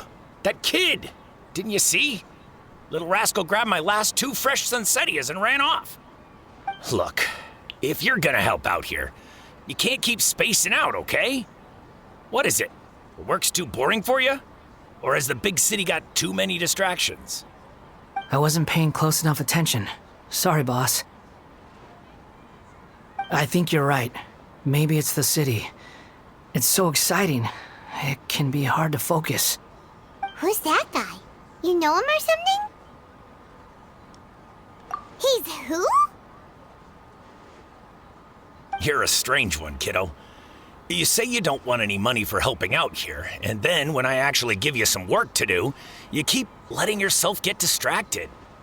I don't want to take advantage, so I'm happy to pay you what I'd pay anyone else. But if you keep acting like this, pretty soon I won't be able to afford to.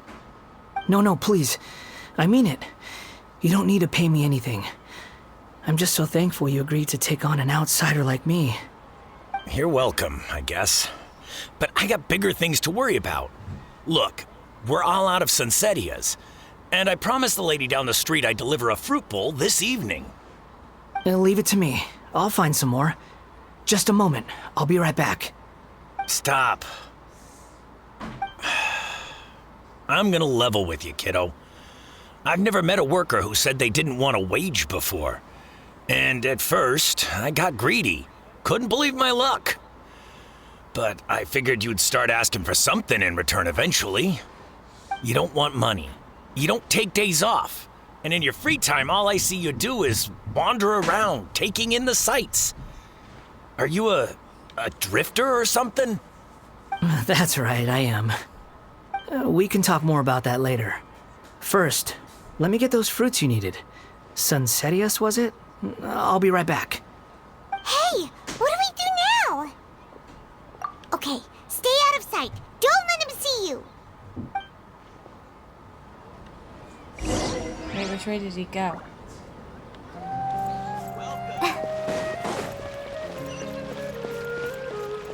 Right? No. Wrong way.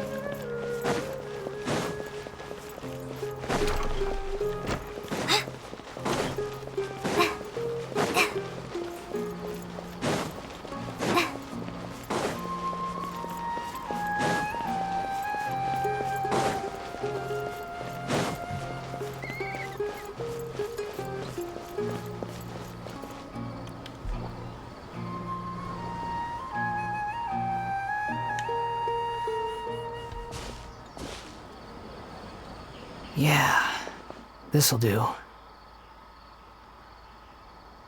though you say he's the balladeer, what are we planning on doing? Stealing his Sunsettias? Isn't that a bit too cruel?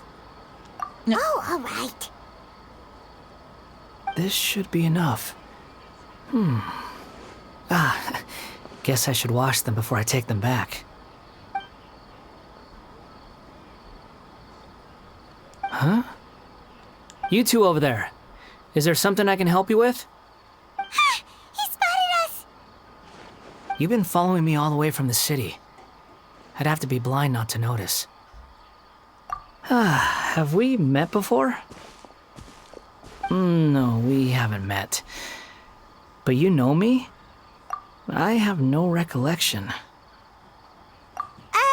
Are you absolutely sure? Sorry, but I just can't take your word for it. A puppet? What makes you think that? Huh? You were right! The look on his face! I guess you do know me after all. That is not something I share with a lot of people. Look, I'm just a wanderer. But seeing as you've gone through all this trouble to track me down, I'm sure whatever it is must be important. Okay, but please let me deliver these goods to my boss first. Are you really working for that guy? He said you don't want any more for it. Is that true? Excuse me. Yes, I ran into him out in the wilderness during a storm, and he let me take shelter in his cart. In return, I said I'd be his helper for a while. That's oddly nice of you. Let me take these back. Then I'll come with you, okay? Then let's return to the city.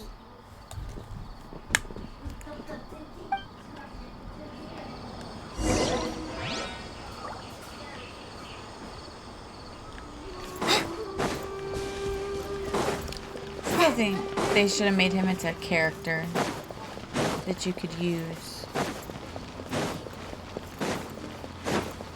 Or king.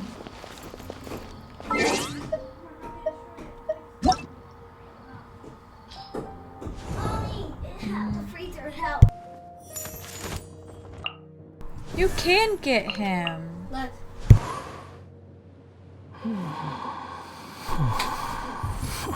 Huh. I didn't realize you could get him.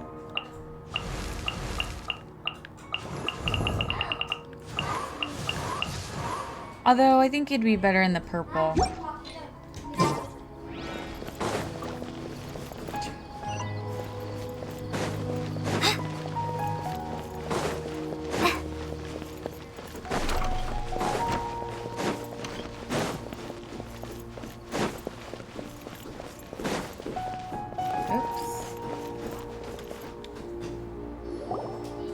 Here you go, boss. I'll leave them right here. Oh, you really went and picked some more.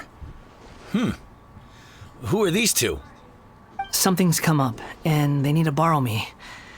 Sorry, boss. I'm afraid I'll be away from the stall for a while. I was just about to pay you anyway. Go wherever you want, kid. Don't waste your time here. What? I get it, okay? You just wanted to help me out, to thank me for giving you shelter from the rain that day. Even then, I don't understand why you're so adamant that you don't want any pay for it. But look, it was pouring down, and there you were, sauntering along without a care in the world, like you had nowhere to be and didn't even care that it was raining. Imagine you were me for a second. It's a little weird, right? Why is this guy traveling during a rainstorm if he's not trying to get somewhere? And why is he taking a shortcut through the open country if he's not even in a hurry? But anyway, taking you in didn't put me out even slightly. You don't owe me a thing for it. Certainly not all this. Your time is valuable. You know, you should go live your life. But I don't...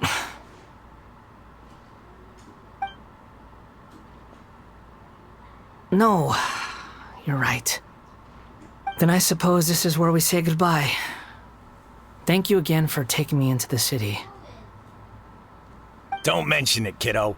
I've run into all kinds of characters over the years. I just hope you find your path. Thank you. All right, done. Thanks for waiting for me. We can go now.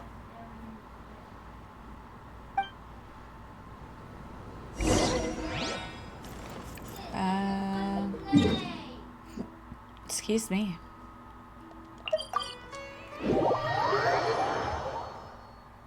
We'll teleport this time.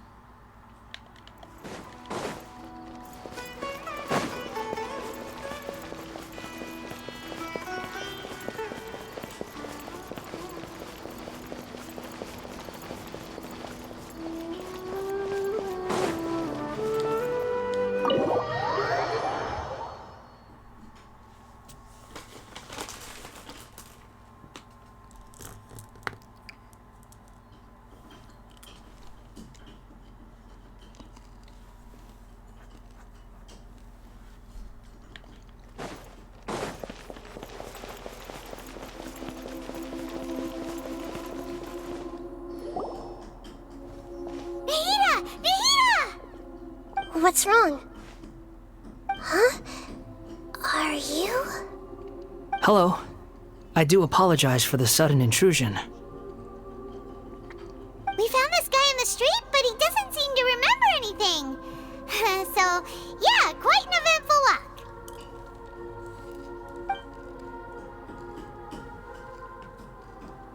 You say that you are trekking across Teyvat to train yourself.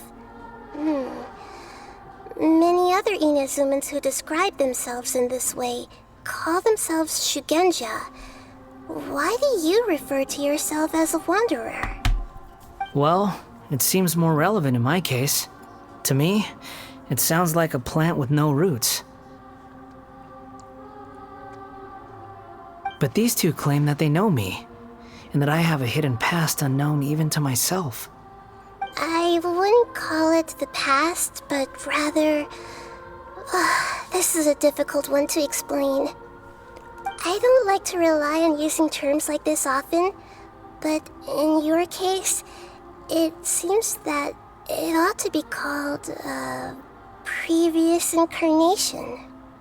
Oh, like a past life or something?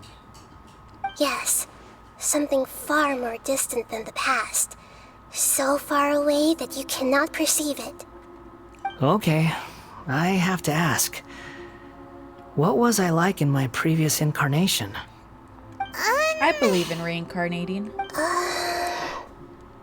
Oh, okay. I see. You want to tell me, but you can't bring yourselves to say it. Looks like I didn't have the most wonderful existence in my previous incarnation. If it's that difficult to talk about, I have no doubt it will be just as difficult to hear. But I'll be able to handle it. Please, tell me the truth. Is truth something you care a lot about? Yes. Then I'll be straight with you. In your previous incarnation, you did many things that would be considered evil. You nearly died because of what other people did, and many died because of you. As a non-human being, you hated gods and humans alike. You drifted from place to place, never able to settle, even where you found status and identity. You adamantly believed that you were missing a heart. Actions rooted in persistence sometimes bear bitter fruit. Sometimes, you have to let parts of yourself go, or you'll never be happy.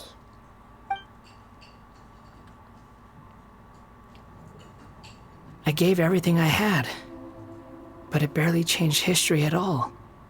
In terms of the outcome alone, that's true. I don't think I can judge everything I've heard purely in terms of right and wrong. Each choice a person makes belongs to a specific place and time, a chain of cause and effect, a cycle of karma and consequence. That is the nature of truth. If one thing is right, its opposite must be wrong. And yet, dichotomies like this are not enough to explain the world in all of its complexity. It seems like my previous incarnation wasn't the most likable individual. We're not trying to hurt your feelings or anything, but yeah, we weren't your biggest fans. If we were enemies, why are you trying to help me find the truth? This is so frustrating! This guy's supposed to be our arch enemy, but now he's just some random stranger we met on the street! He's got so much to answer for, but we can't make him talk because he doesn't remember anything. What a weird situation. Lesser Lord Kusanali, as the god of wisdom, I trust that everything you told me must be true. Yes, it's all true. I can even show you the memories themselves, if you're willing. Please, I want to see them for myself. I want to experience my own transgressions. Even though it will cause your present self great mental anguish? I'm just a puppet, with no heart and no name. There is nothing in this world for me to cling to fill the void within me. Except maybe these sins that can never be undone. Very well. As you wish.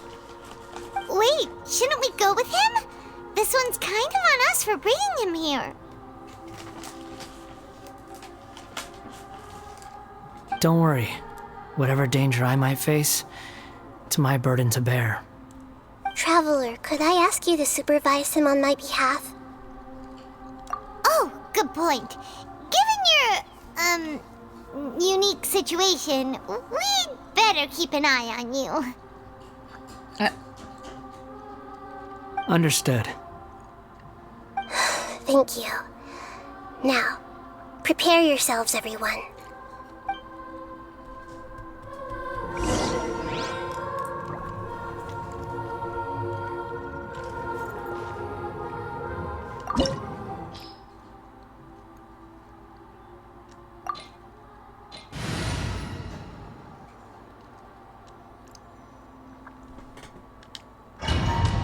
Wait, do I get to use him in here?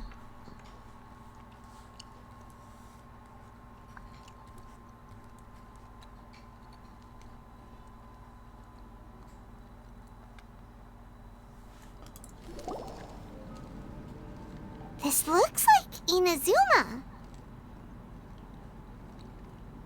Right now, you're in a dream I created using information extracted from your memories. These memories will show you the raw truth, but be aware that enemies may react just like in the real world. Please be careful. Sounds like an immersive experience. It's a good thing we came along. You don't need to do this for me. I don't deserve your protection. We never give up halfway. Oh, he doesn't have his backpack we had anymore. to once, but that was your doing. He must have ran out of snacks. All right. Thanks. Wanderer, this is the Shake Pavilion. In your Balladeer incarnation, this is where the Electro Archon placed you after your creation. You had a great many memories here. Is that because this is kind of like his birthplace? You could say that, in a sense. You'll see why shortly. I hear footsteps. This place is huge. I can't believe the landslide didn't fill it in. I wonder who built it. The Crystal Marrow Miners? No, there's no way. Look at this exquisite construction work, and so well preserved, too. No mining crew would be capable of this. There's someone passed out on the ground. Who are you? You're awake. What happened? How'd you get stuck here? Are you injured? Not a scratch. And these fine clothes. Who are you? This man is Katsuragi, deputy to Torichiyo's adopted son, Mikoshi Nagamasa. He found the Balladeer in Shake Pavilion and took him back to Tatarasuna. And the rest is history. Well, it used to be. In the original version of events, Katsuragi was ultimately killed by Nagamasa. Let me get you out of here. Our people are nearby. Hang in there. During the Tatarasuna incident, Niwa was murdered by the doctor disguised as a mechanic. The balladeer, then known as the Kabukimono, disappeared not long after. As the second in command at Tatarasuna, responsibility for what had happened fell to Mikoshi Nagamasa. But Katsuragi had sworn lifelong loyalty to Nagamasa after the latter had once saved his life. At Katsuragi's insistence, Nagamasa killed him to put an end to the Tatarasuna incident.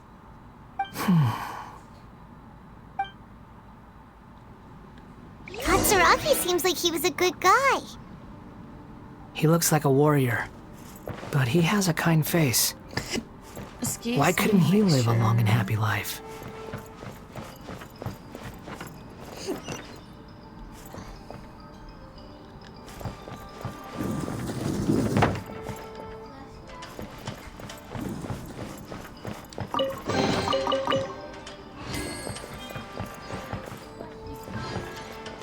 Nagamasa, I found this young guy in a cave sealed off by a landslide.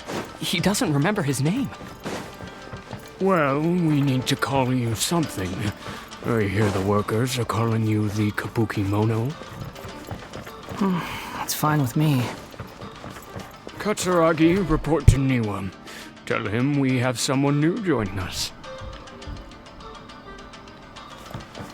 Make sure you put it on the charger when you're done.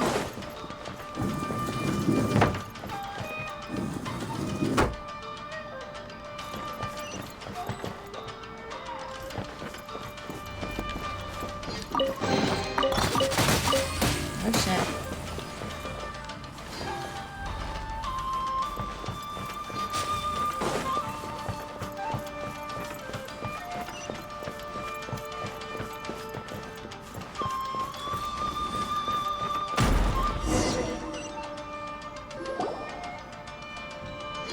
Huh? What are we doing back here? Whoa, this is where you were born? It's pretty, but there's nobody here. I was abandoned, like you. I lived here for a while at first, but there's nothing for us here. We can't stay. Okay. I heard my mom and dad used to make swords, but the factory manager died, and then my dad got sick.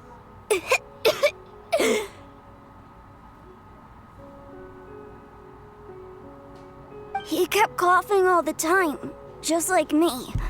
Then Mom started coughing too. COVID? But you can't. You promised me. Yup, we're family now. We're gonna be together forever and ever. This child didn't have a name. Or rather, the balladeer didn't know what to call him. His father died before he could name him. After his mother died, the child stayed in their straw hut alone. Some of the neighbors helped to raise him. After leaving Tatarasuna, the balladeer ran into this child who didn't have a name, just like him. They made a promise to live together. What happened to the child then? He died from his illness while he was still very young. The balladeer came home one day and found that he had stopped breathing. Hey! What's wrong? Say something! You promised me we could be family! You're no different from Niwa and all the others. You betrayed me too.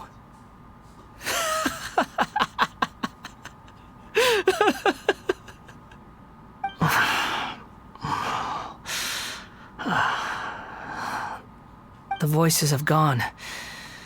It looks like the memory ends here. Let's keep going.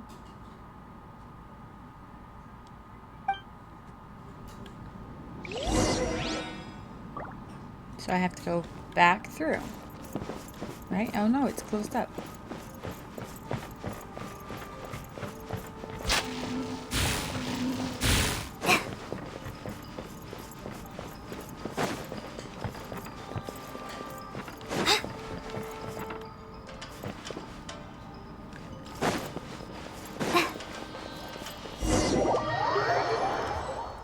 Alright, I'm going to grab a drink real quick.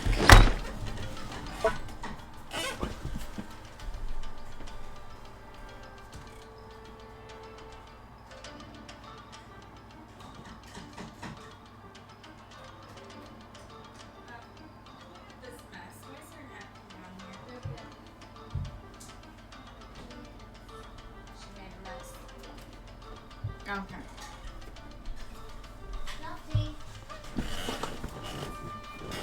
Okay.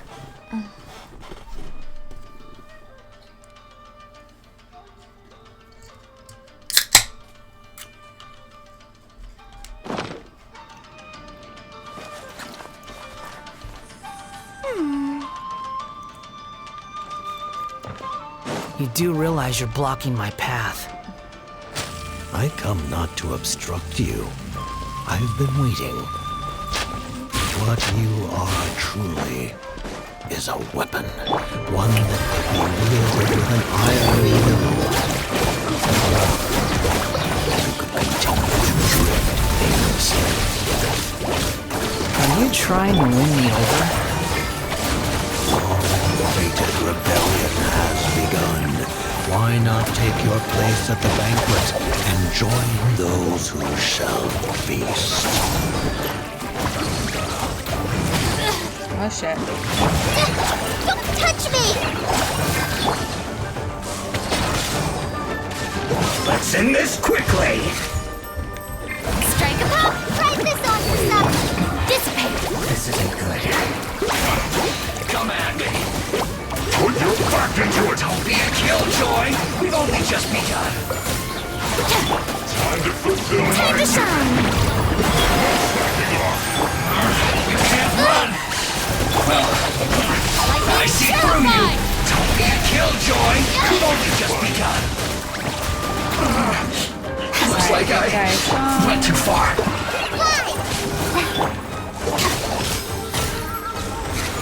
Not breaking a sweat! Dead with me! This is bad! I did get my hyper bloom up to 7,000. And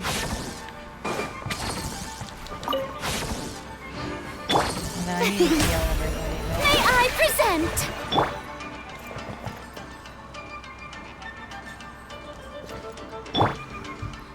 Didn't even use her.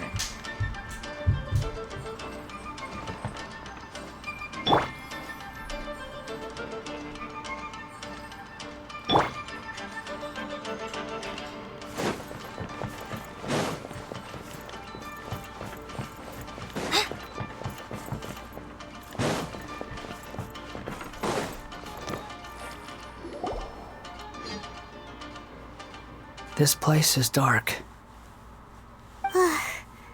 Paimon knows this place. It's the Delusion Factory in Inazuma. In the original version of events, the Traveler once encountered the Balladeer here. Wait, we did? Such a creepy atmosphere. And so familiar. I remember the place, but I don't remember... Hey, look over there! Well, well, my fair lady. Is this rundown factory and these incompetent fools all for me? Wow. You shouldn't have. Huh. What do you have to gain from belittling your subordinates? You might not want to admit it, but you are a part of this plan. Perhaps you find fighting in the Abyss to be a more meaningful use of your time? Oh, but of course, even this pales in comparison to being experimented on by the Doctor. What a sharp tongue you have. Funny how negotiating never seems to be your strong suit. For the task ahead, I suggest you keep your true feelings to yourself. Save your breath. I know what I have to do. I'm sure you think so, but I still think you need to hear it.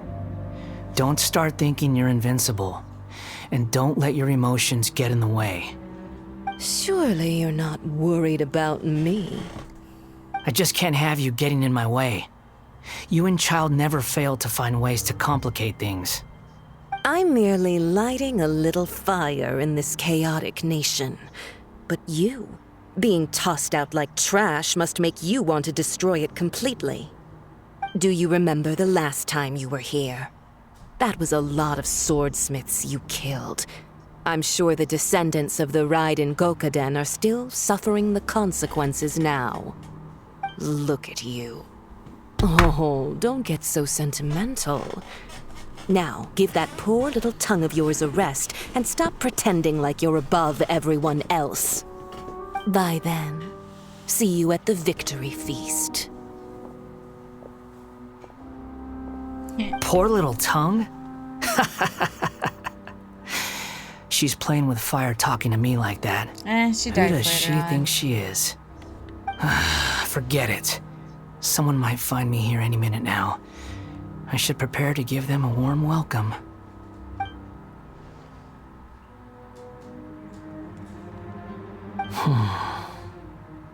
The plot does not end here. There is more of this story to come. Wanderer, are you able to continue? Yes. Please don't worry about me. Why are you staring at me in silence? Can't you think of a nicer way to express yourself? I'm under no obligation to be nice to you. Besides, I thought nothing mattered to you except results in your own interests. Isn't that right, witch? Muddle-headed puppet. You're only number 6 because you can take more abuse than other humans. Do you really count that as an asset? Winter. You're about as much fun to be around as a raging inferno. But before we murder each other, it'd be best if we finish our duties. Looking for...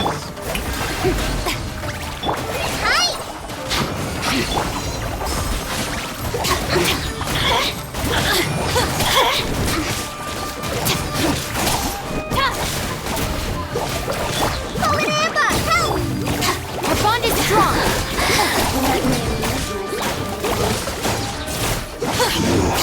Can't run from death. The more, the merrier. Over here. Out of my way.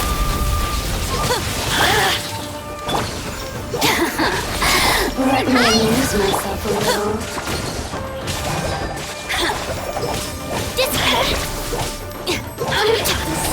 Yes. Shine longer. I didn't even use her, so why did she deplete health? Race you.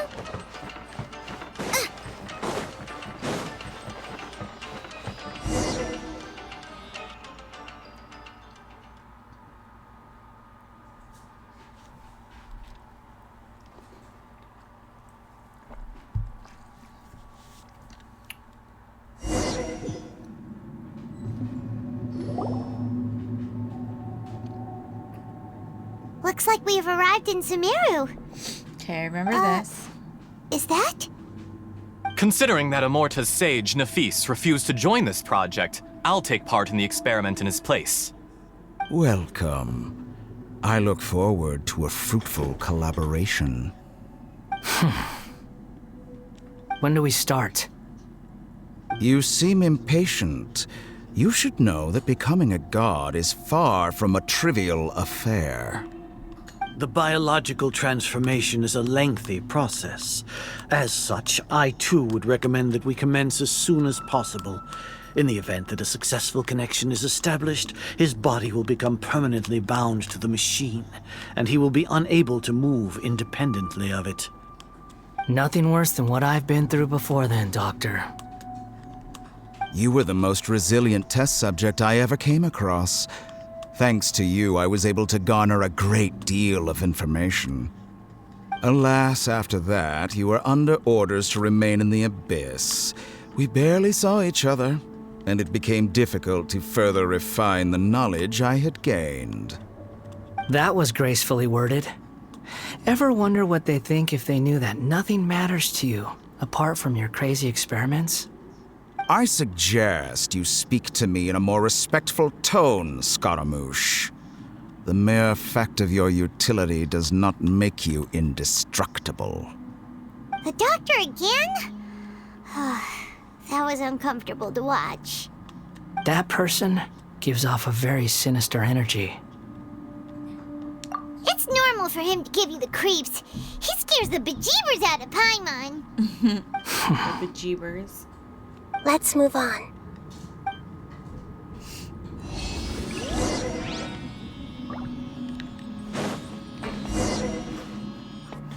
That's like saying the heebie-jeebies.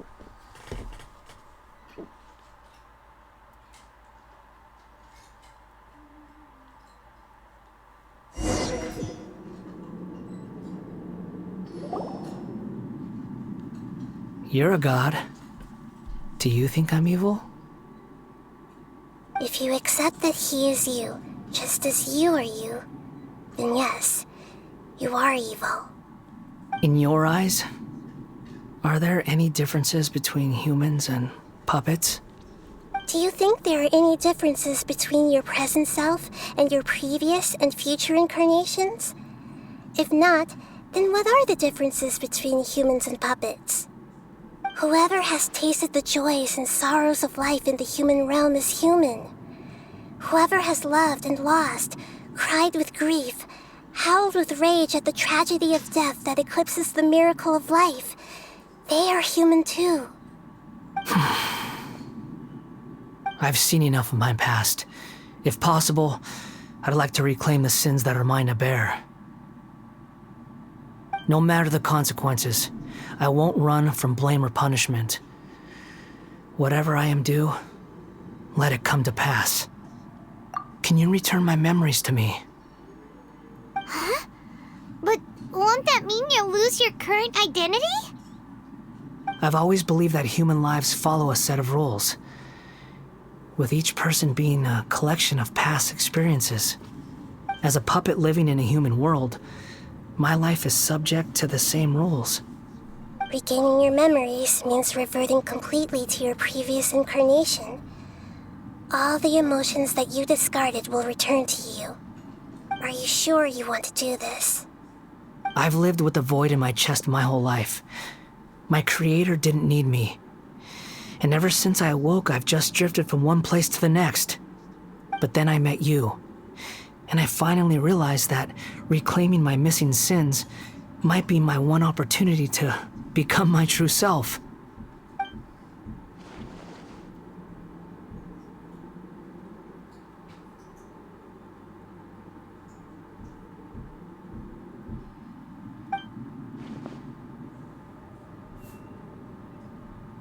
I've always felt I have an innate tendency to yearn for something more, in a way that goes deeper than for most people. But for all my soul-searching as a Shugenja, I've never fully understood it.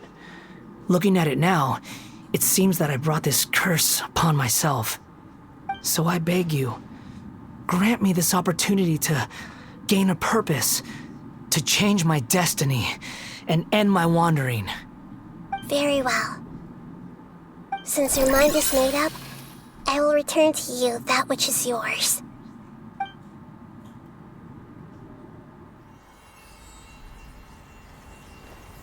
You have made your decision. Now, take this.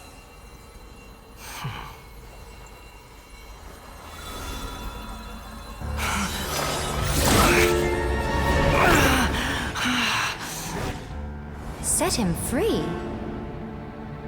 A puppet? What's he doing here? You're a human as far as I'm concerned. Everyone's here. Wonderful. What a fine blade. Nagamasa will be thrilled. This is my...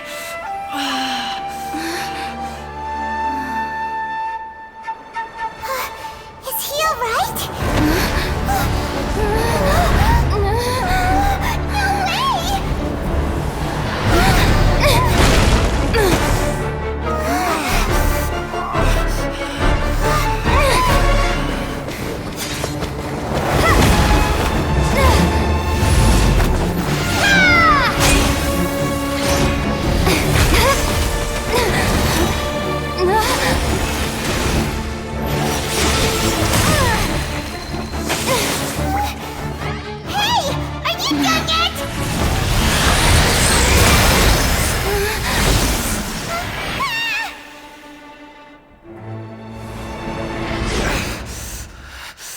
All worthless dross will be purged.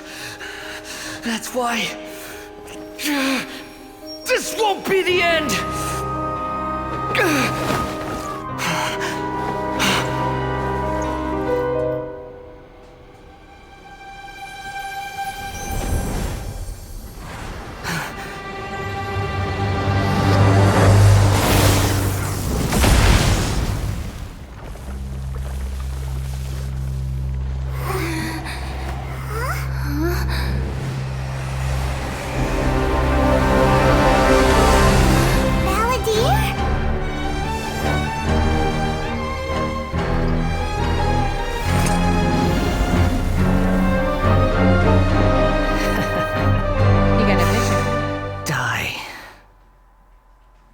I had to fight it again. This is trying my patience. Churn! Have you got all your memories back now? Oh, what? Questions?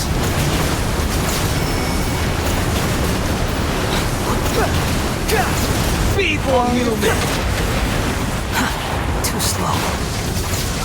Oh shit. The wind rises. You're dead. Alright, maybe I don't like him.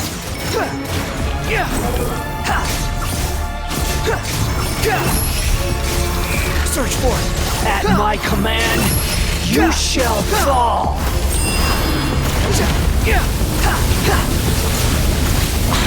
Oh, I'm about to kill him. Too slow. Okay, I don't know if I like him then.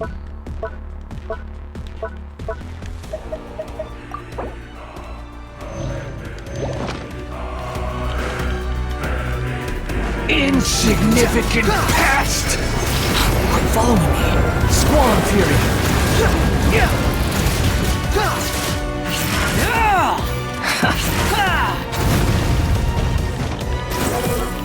My endless cycle begins! Okay, so jump, fight.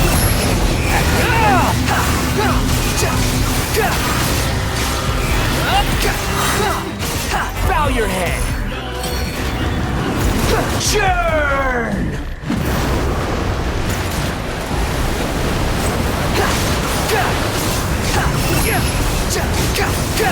Alright, now I figured him out. You jump, then keep attacking to stay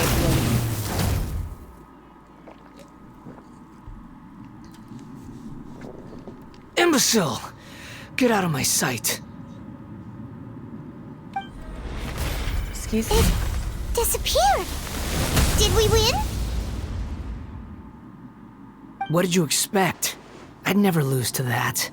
And he's back. There's the tone of voice again. You're definitely back to your old self.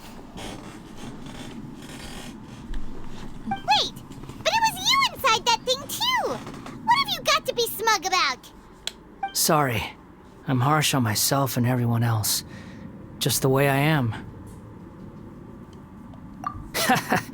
You sound like you're concerned about me.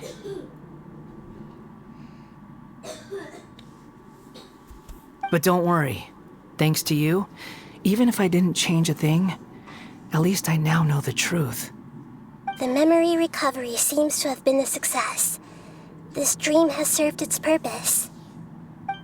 Come on. Let's continue this outside. Did I get anything? I don't get a treasure chest or anything for doing that.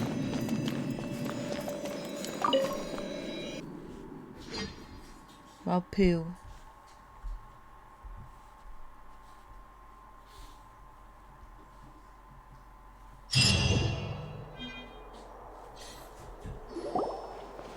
Welcome back, traveler. Paimon, Balladeer. It feels like we just went on a really long journey. Paimon's exhausted. You don't like being addressed by that name? It's fine. But I was just thinking, I should probably change it. After learning about everything the doctor did, there's no way I can carry on using a name connected to him. I'm not planning on returning to the Fatui. and they wouldn't take me back anyway. Recent events will have affected a lot of people, and they might not even remember who the 6th is. So, you're quitting the Fatui for good? It's like you said, Lesser Lord Kusanali. Everything may look futile, but it wasn't completely meaningless. At least I made a lot of people forget about me. But that doesn't mean your own past has disappeared. Of course. And your main goal, for which you gave up everything you had, you weren't able to achieve it. I hope you can see and understand that. Changing the world, changing the past, changing the fates of other people, these are not simple things to accomplish. What you are looking for is complete annihilation. But this is just a fantasy. Even if the Balladeer is removed from existence, the world will not heed your will. Indeed. How ridiculous. Do you regret doing all that when you've gotten so little in return? Even if I'm completely worthless, there's nothing in the world worth regretting. Lesser Lord Kusanali, you purposely left that information in Irminsul, didn't you? Yes, and I took pains to make sure that you'd acquire that information naturally. Why would you go to such lengths? You trying to win me over too? In all honesty, your past experiences have made you a useful asset to Sumeru and to me. Winning you over was indeed a part of my plan. But before that, I wanted to tell you the truth about your past. If all I wanted to do was use you, then I'd be no different from the doctor. Very clever. I guess you could say that's one of my virtues. Utility to others is what gives me worth. So if embracing my sins is what it takes to make me useful again, so be it. Oh right, I almost forgot. You're the good guys. You're into justice and all that. Sorry if I have a slightly different perspective on things, but I don't feel like I've been duped. The wisest leaders are fated to end up with the best helpers. I can live with that. I'm glad you're able to think of it in that way. Traveler, in the future, I'll continue to search Irminsul more deeply and see what secrets can be uncovered. Including the beginning of your twins' journey recorded in Irminsul. What exactly happened before and after that point? I want to know as well. I will try. Traveler. After I dove into the information torrents in Irminsul, why did you go to Inazuma? So that's how you found out whose fate had changed. And how? Well, whatever your reasons, you did me a favor, and I'll do everything I can to pay it back. Borrowing and returning are the only real relationships between individuals. I'll balance the books one day. Don't you worry. That's not true. A relationship between two people is not simply a ledger that can be reset to zero. I think deep down you realize this. People who show up in your life don't just evaporate like water drops and leave nothing behind. There is no such thing as balancing the books. Some things in this world can never be brought back, and they can never be changed, which is why there is emotion in the human world. Everything that you feel is real and lasting, and whatever is missing in you will not be made whole. To be human is to live with imperfections. You can choose whether or not you want to be human. But humans can't live without a heart, can they? Anyway, I gave up trying to become a human a long time ago. You understand what pain is perfectly well, even without a heart. You're just bearing your feelings. The past is set in stone, but you can keep moving on. And the longer your future lasts, the shorter your past will become, until one day, it is but a tiny fraction of your life. Sounds like you've got a future planned out for me. Everything's ended up being pretty darn complicated. Paimon doesn't even know where to start, but The most important thing now is that you need to follow Nahida. Otherwise, all our efforts will have been for nothing.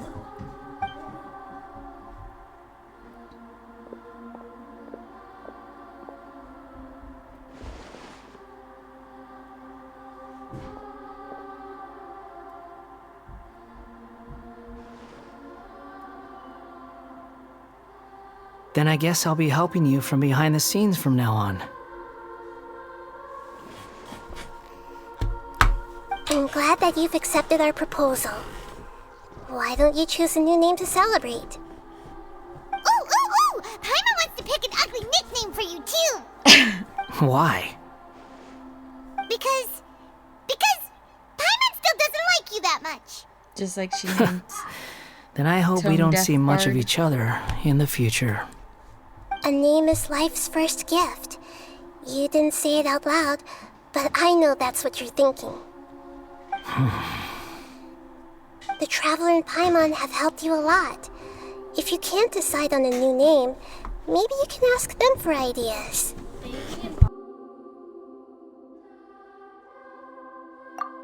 Paimon only does nicknames.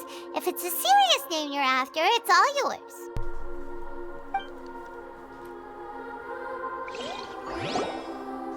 Have you got anything?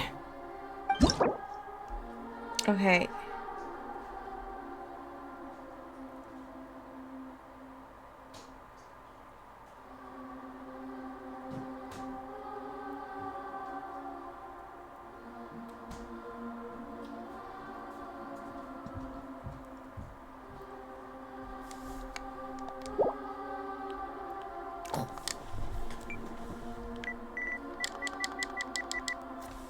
What to name him?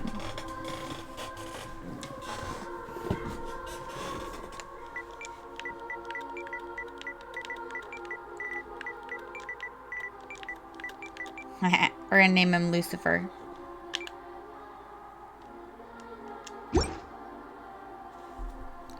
You should now Are you be sure? called Lucifer. Oh, all right. If you say so.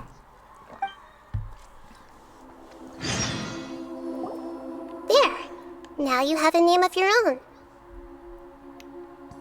What about a nickname? Are you done yet? Still thinking. Stop rushing me! Take your time. I don't need to see you again until you've thought of one. Everyone who manipulated me and made me suffer will have to pay the price. You mean the Fatui? The doctor, at least.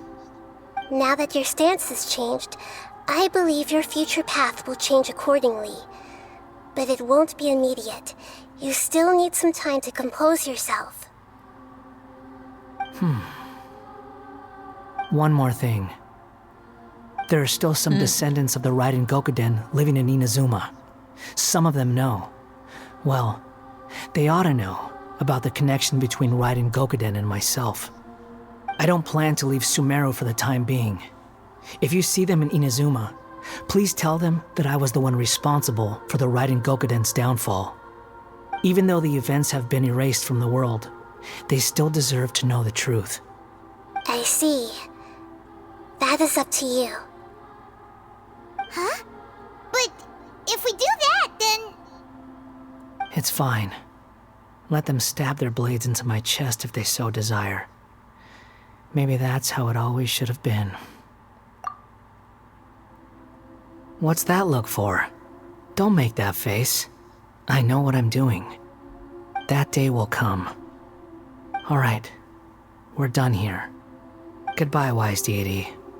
And you too. He's gone. What he went through today would have been like living an entire lifetime in an instant.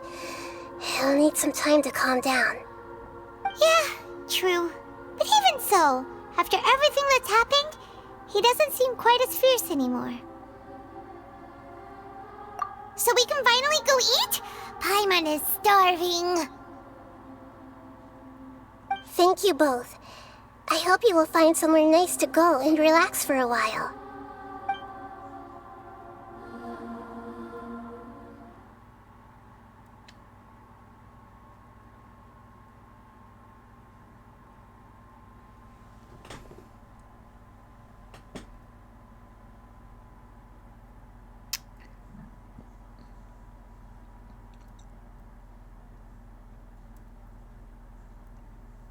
any day now.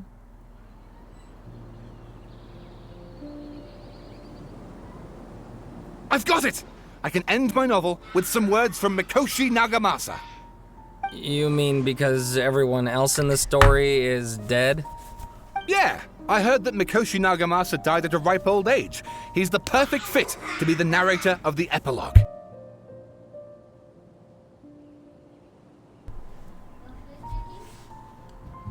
The dark clouds had dissipated, but they continued to cast their shadow in Mikoshi Nagamasa's mind for decades to come.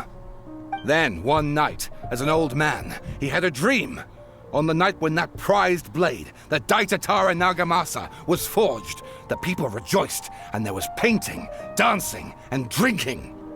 All these expressions of joy melted down in the furnace fire and turned into red clouds that rallied around the final sunrise that Mikoshi Nagamasa saw in his lifetime. Life is a story too long to be told, a journey that you must walk to behold.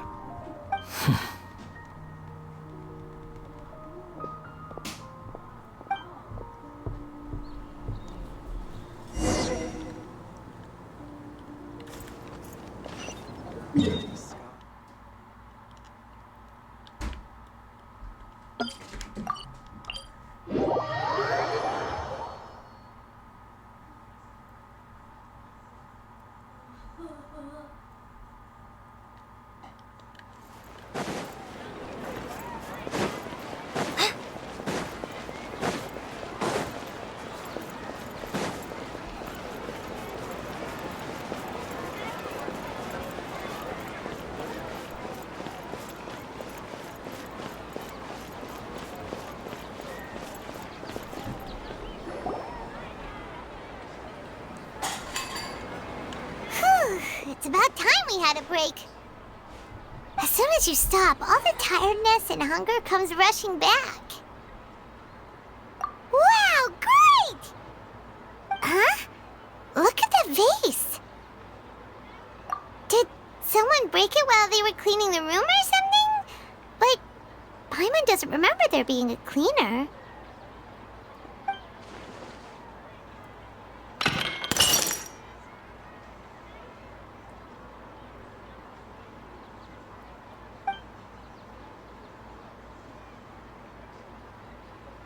You sound lost and confused. I know why you are troubled. Any who knew of this would find their mind overwhelmed. Huh? Is there someone here talking to us? Unfortunately, the fate of Tevat cannot easily be changed. Perhaps a god may have a slim chance. But for anyone else, who can say? When a small animal runs into a tree trunk, though the tree may sway, it is not displaced. The same is true of fate. Like a vase that falls to the ground. Whether it is broken by a cat or by a bird, the result is still a broken vase, is it not? Who are you? How do you know about all this? History does not change easily, but human hearts can. Believe your own eyes. Only that which you see is true. What is unseen is but an illusion. The voice has disappeared. And who the heck was that? And what were they doing coming out of nowhere and saying all that scary stuff?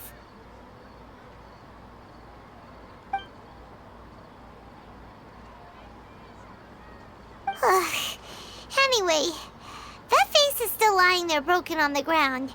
Should Paimon go get someone to clean it up? It feels wrong just leaving it there. Just a moment. Paimon will be right back.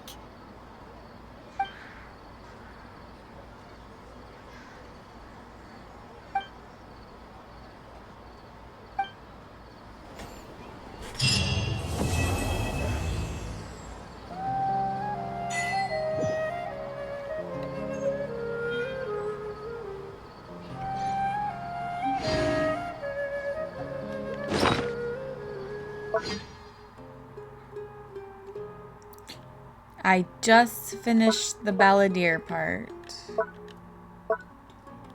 I guess I can learn that.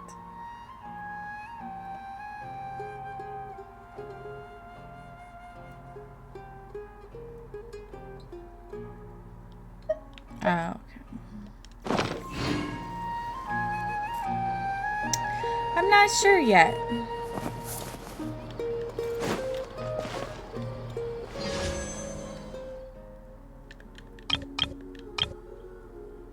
I only have 4. I thought I had more.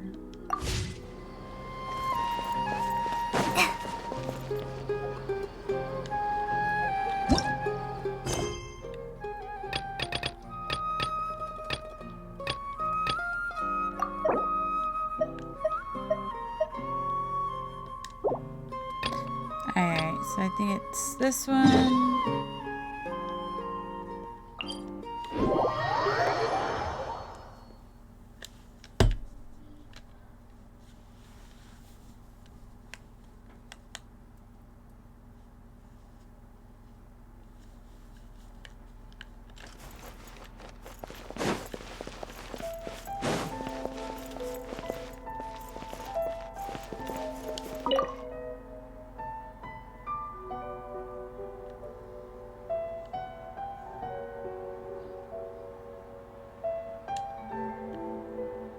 Ad Astra Abyss. Recently, the Adventurers Guild has received an unusual commission, and after the Traveler would be the most suitable candidate, right?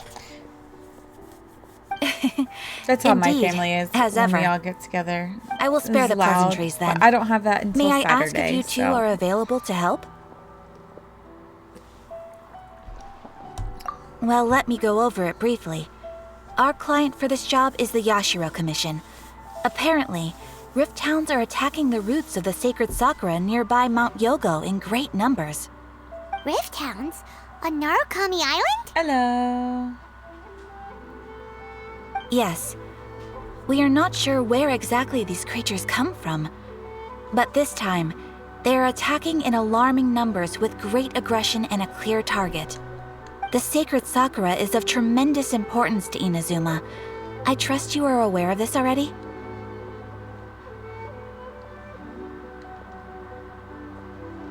Good. Then you can see that this case is very urgent indeed.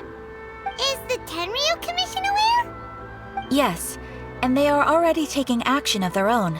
However, given that the sacred sakura's root system is vast and complex, and faced with the unpredictability and scale of the Rift Hound's attacks, they are finding it difficult to defend against them.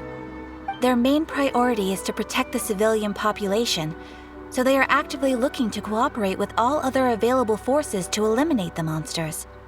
The Adventurers Guild is one of the key parties assisting the Tenryu Commission with their work, but so far, the combined efforts to combat the Rift Hounds has failed to substantially ameliorate the situation.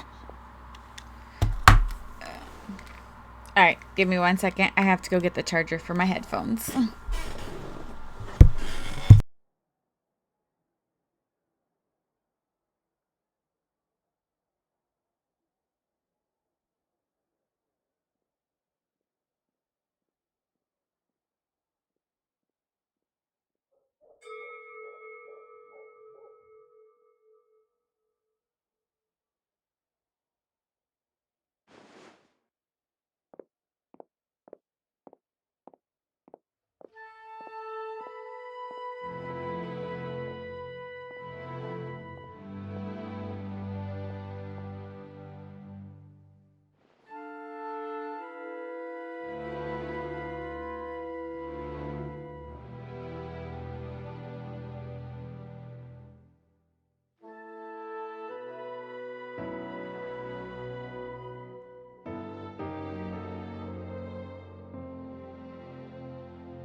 Okay.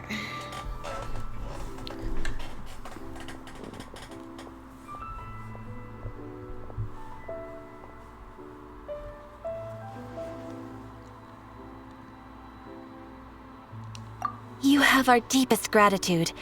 Your confident response puts me far more at ease. I will mark on your map the areas where Rift Hound appearances have been recently reported. I hope you won't encounter too much trouble overcoming them. Relax. We'll be back before you can say Ad Astra Abyssosque.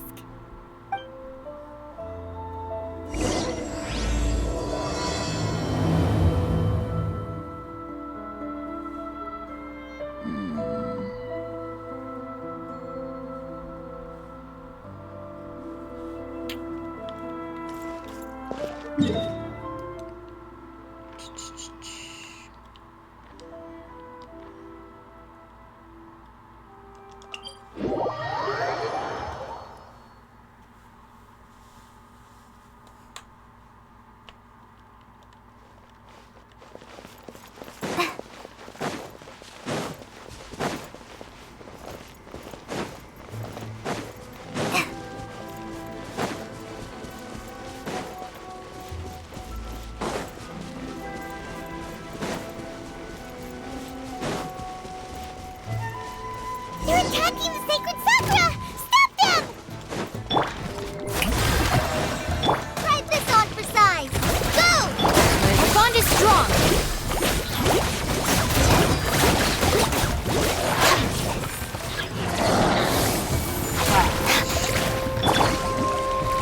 Let my name echo in song!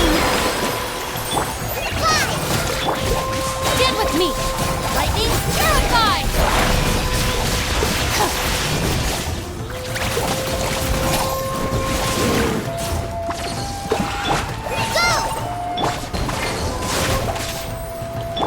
Shower me with praise!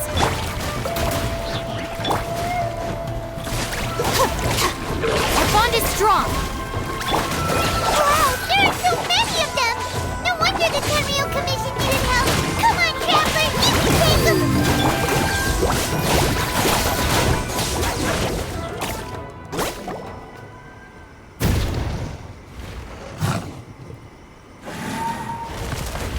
I feel like I'm always there.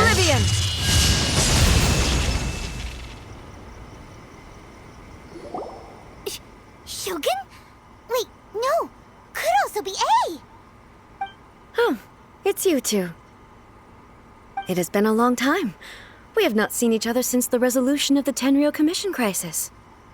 Okay, sounds more like A. It is you, right? You sure made short work of them. That was amazing. I'm making early preparations for what is to come. Last time we took a walk around Inazuma together, I witnessed the way the world is today. I was finally able to comprehend some things that I had never understood in the past.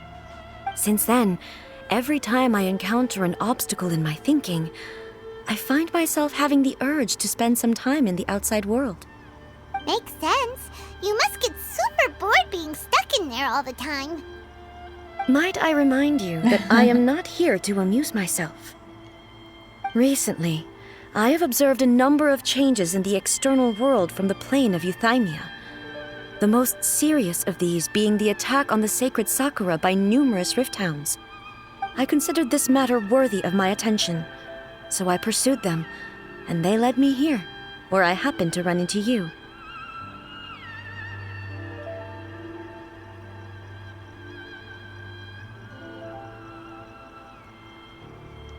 If the Shogun rather than I were to discover them, yes, wait, perhaps like she would have left the question? situation alone.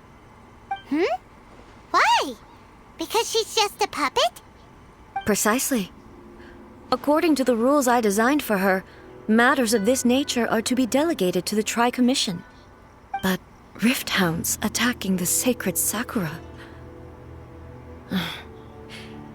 It brings back bad memories of that terrible disaster. A disaster? Yes. 500 years ago, a great catastrophe befell Inazuma. Everything was engulfed in a pitch-black fog, and monsters ravaged the land. Countless lives were lost, and this homeland that the people had worked so hard to build barely escaped being obliterated entirely. The monsters committed many atrocities on Inazuman soil, and the Rift Hounds were always their advance guard. Their duty was to tear open a passage through space with their claws and teeth, and then call in even more powerful beasts. So you've heard of it too. That's an episode of history that I am loath to recall. Maybe to you, it seems like my response to these creatures was an excessive one. But an excess of caution is not unwarranted in this case. Guess you can't argue with that. Since we are both here for the same reason, let us work together. From the traces they've left in the surrounding area, there should be many more monsters nearby. All of them must be eliminated. Paimon feels so safe when we're in Ace company. Having someone uber powerful on your team kinda makes you feel invincible, doesn't it? Oh yeah, after we've dealt with the monsters, we should ask her to tell us more about Conria. This color! It's similar to the color when the sacred Sakura takes damage. Let's follow it. It should be this way.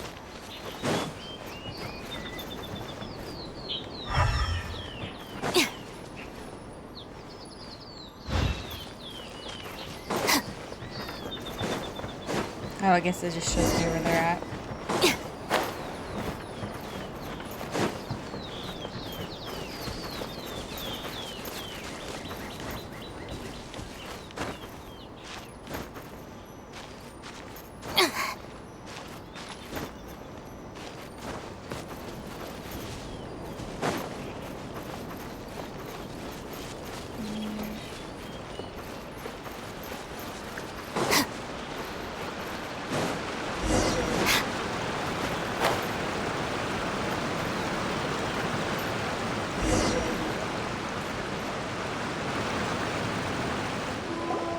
We are lucky. The damage is not too serious. The Yashiro Commission will be able to nurse the root system back to health. This stuff that's flowing out, is it sap or something? And how come it's glowing?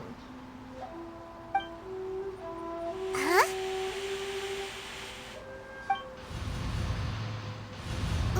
What's this? Could they be dead people? It wouldn't be the first time we'd seen ghosts on our journey. But why would they appear here? Let's search the area. Perhaps we will find out. I can't go on like this. Not when the other troops are counting on me. What happened here? Could you tell us? Who are you? What are you doing here?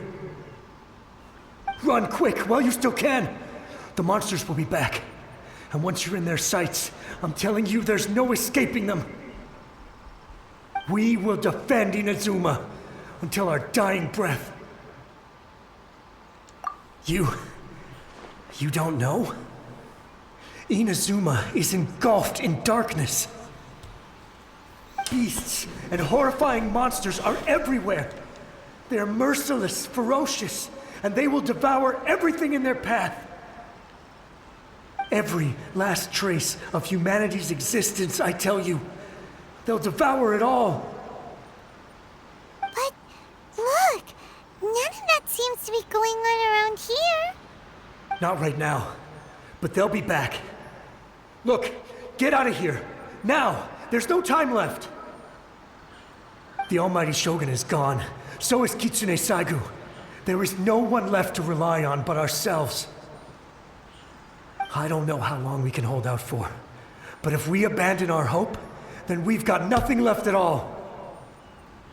Don't worry, I'm right here.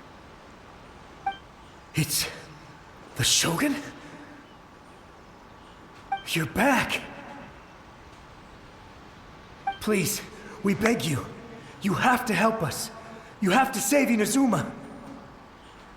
Only the glow of your supreme lightning can dispel this terrible darkness. Please, or the whole of Inazuma will be reduced to a hunting ground for the beasts. Calm down. The war you speak of is over. Over? But what do you mean? Shogun? Look around you. The grass grows green and lush, and a soft breeze blows. This is Inazuma at peace, as you will no doubt remember. There are no monsters, nor is there anything else here that could threaten your life. What? But how? Just moments ago, they were everywhere. I saw them tear my comrade to shreds with my own eyes. Hey, calm down. Everything's fine now. Huh. I think I understand. Almighty Shogun, you saved Inazuma. Yes, we were right to place our trust in the Almighty Shogun. As long as the Shogun is with us, Inazuma will last for an eternity. Thank you, Your Excellency. Thank you, thank you. What's wrong with him? He's gone. Paimon can't even begin to understand what that was all about. But somehow, Paimon feels all sad and hopeless. If I am not mistaken, what we just saw was a samurai's memory that was buried in the land. The sacred sakura can absorb and purify the filth in the ley lines. After the Rift Hounds attacked, some of this filth leaked out through the cracks in the trunk and formed a physical entity. An entity formed with strong filth would be highly aggressive. But when purified, it presents in the form of a memory. Purified filth quickly dissipates and will be absorbed by the ley lines shortly afterwards. In other words, it cannot exist for too long. So the memories of the ones that died are all appearing at this moment? Yes. That soldier was one of the many thousands who made the ultimate sacrifice. What he was describing just now was precisely the disaster that happened in Inazuma 500 years ago. Yes. Inazuma was facing many great crises at that time. Some were local in origin, while others came from the now fallen kingdom of Kanria. The disaster in Inazuma caused me great concern. I felt that I had to step in before it was too late, otherwise it would spread to all of Tevat. But my friend, Kitsune Saiku, reassured me that I had nothing to worry about. She would shoulder the responsibility of protecting Inazuma and mobilize all forces at her disposal to combat the threat. I could tell that, although neither of us acknowledged it, we both knew that the road ahead would likely end in tragedy. So, Inazuma was attacked at the same time as when the disaster happened in Kanria? Indeed. Countless monsters suddenly appeared throughout all of Inazuma. In the end, Kitsune Saigu sacrificed her life to protect the people. I never had the chance to see her one last time. But I would like to believe that she kept her promise to me until the very last. But even then, Inazuma was left more devastated than we could have ever imagined. Those terrible tragedies left great wounds that are still felt to this day, both on the land itself and in my heart. Hey? Yes. For the longest time, I couldn't bring myself to face the pain of that loss. All my martial might was in vain. Though I could conquer Tatarigami and vanquish monsters, I was helpless against the ravages of time, powerless to keep the ones I cherished alive.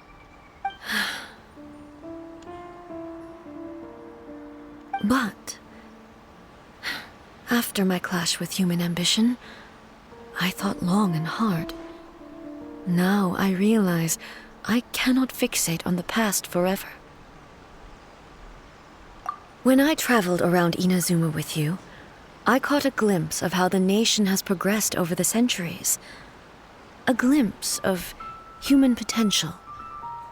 Everything far exceeded my expectations. Moving forward inevitably invites further loss, but also new encounters. Just think of that soldier. Despite all the losses he had experienced, he still chose to keep fighting for the sake of moving forward. All those who sacrificed themselves back then gave their lives fighting for a future. But perhaps the future they were hoping for is not the eternity that I once strove for. As Inazuma's god, it is high time I honored their wishes. Warriors of the past who spilled your blood on this land, your noble souls now rest in this earth. I will never forget you and all that you did for Inazuma. He's taking all this pretty hard. Come on. Let's keep investigating the damage to the sacred Sakura.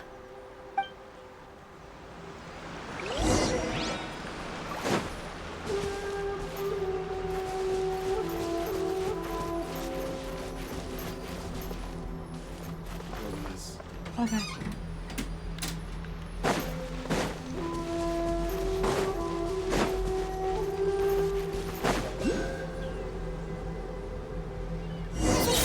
There are a load of Rift Hounds here too! Leave them to me.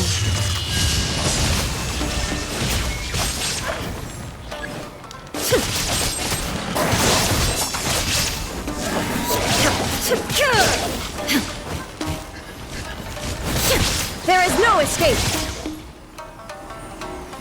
Wait, why is it freezing all of a sudden?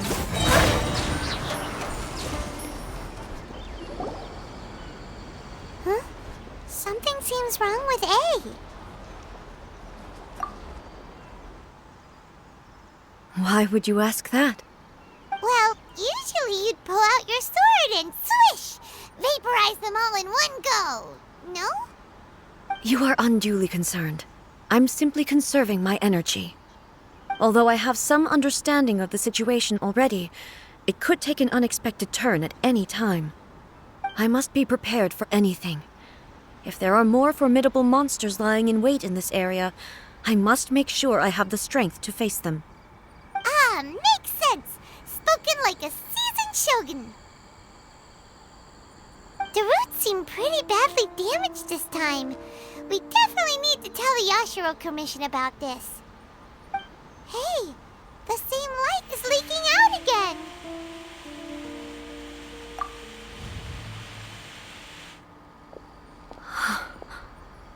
Furuyama? Is that you? Almighty Shogun, what brings you back so soon? I thought you were off fighting a battle in a distant land. Fighting a battle in a distant land? Sounds like this guy's talking about 500 years ago, too. Allow me to introduce Furuyama. He is a tea master and a member of my retinue. Though blind, Furuyama is unparalleled in his ability to appraise tea. He brews some of the very finest tea in all of Inazuma. Your Excellency, you shower me with praise undeserved. I have simply had the good fortune to be in Your Excellency's presence long enough to become acquainted with all the skills that are required of me. It sounds like the Almighty Shogun has brought a guest. I'm afraid I'm unable to serve you any respectable refreshments on account of the current situation. But please, sit and rest. After all, it's quite a mess out there. What should we do? Oh, yeah. Sheesh. There's monsters everywhere out there. It's pitch black and loads of people have been injured. I see. So, they have fought their way this far already. Most of the residents in this neighborhood have already escaped. They wanted to take me with them, but it seemed rather pointless to me. So I decided to stay. And now the almighty Shogun is here, I have even less reason to run away. Imagine if this was something that even the almighty Shogun was powerless to resolve. Where could I possibly run to then?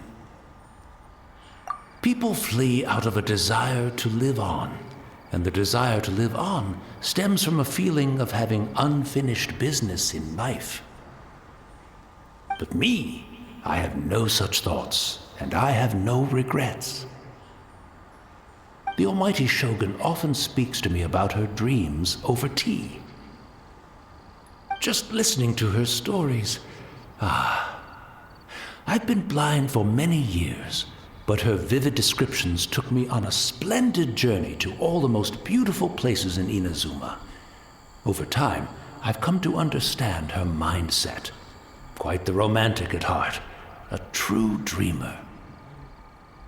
One thing she always says is, good things don't last forever. Everything changes, fades, disappears completely over the passage of time. And so, people must make the most of the life they have, seize the chance to enjoy it while it lasts, and have no regrets in the end.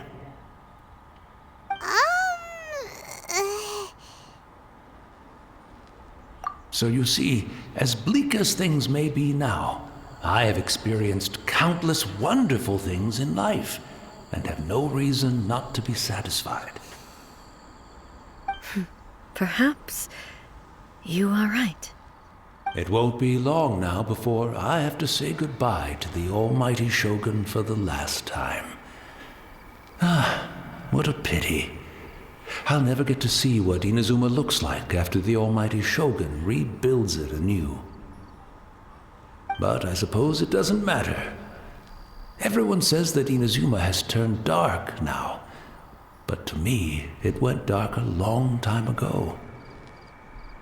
Once this catastrophe is over, life is sure to spring forth anew. But even if I survived until then, I'd probably be a hopelessly befuddled old so-and-so by then. So, never mind, eh?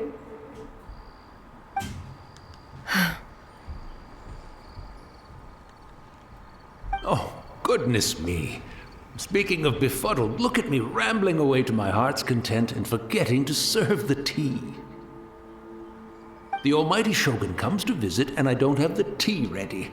A truly egregious loss of decorum. One moment, I'll just... Where in the world is the tea set? I hope the others didn't smash it to smithereens in their hasty departure. Can't see a tea set anywhere around here. Really? But it's always been right by my side. Goodness gracious, what a fool I'm making of myself. Alright, I'm gonna use the restroom real quick. I'll be right back.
Okay.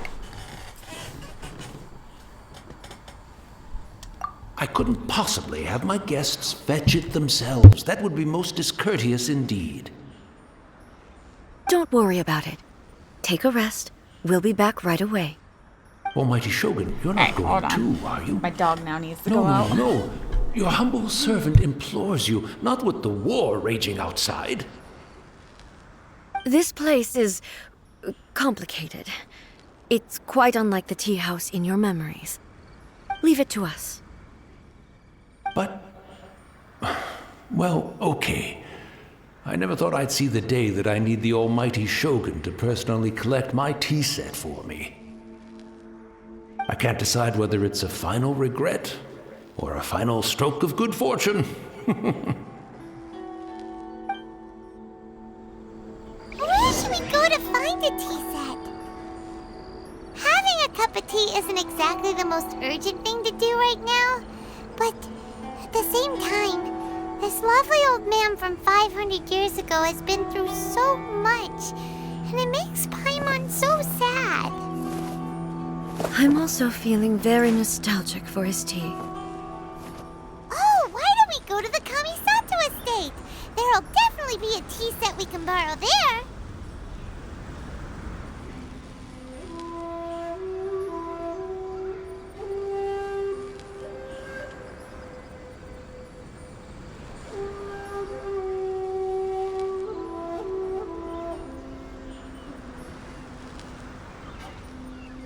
When I don't have much to keep me occupied, old thought patterns start to creep back in, and as soon as I start talking about it, the flashbacks start.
Okay, now I'm back. Gonna work on projects. I need my dimensions. I don't have my dimensions. That's fine. Nico, go lay down. Brianna, just the one bowl, please. Oh, wait, I have to go down?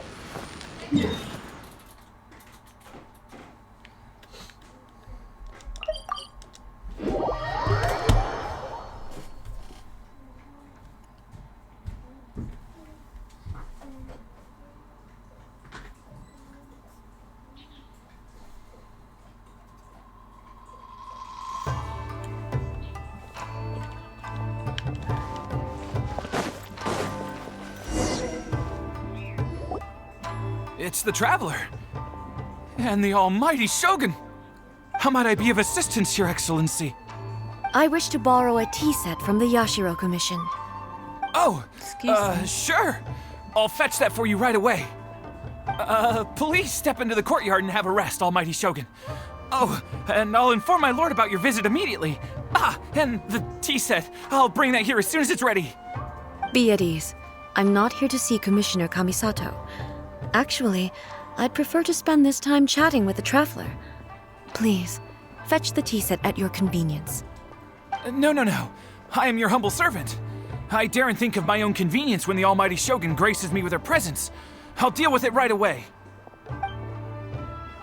Well, it's not often we have the chance to chat. I'm sure you must have a lot of questions. Right. Paimon wanted to ask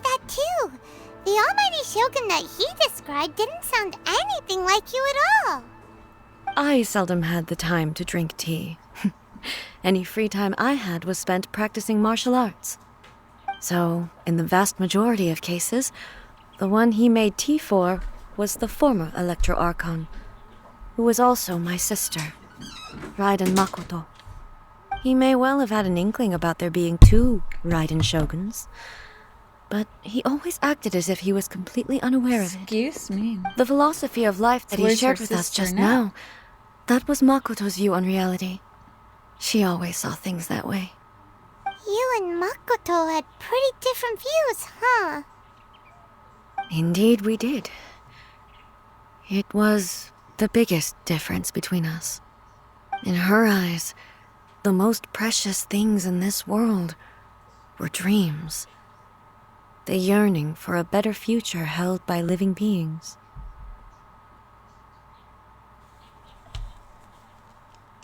They are similar, but not identical. When you came charging into the plane of Euthymia, I saw human aspirations light up the sky far above in the form of countless stars. This somewhat shook me. Now, it seems like she was right, while I took the wayward path. Wow, there sure was a lot going on beneath the surface. Makoto saw a bigger picture than I did. In her view, a dream is more imaginary, more abstract than an ambition. An ambition is a yearning for something material, or a concrete outcome. It is finite in nature, and will be replaced by a new ambition in due course. Makoto was more concerned with the force that drives humans to constantly generate new ambitions in the first place.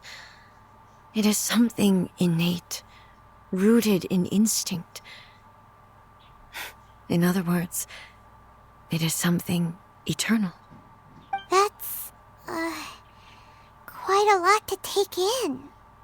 To put it simply, Makoto wasn't concerned about outcomes.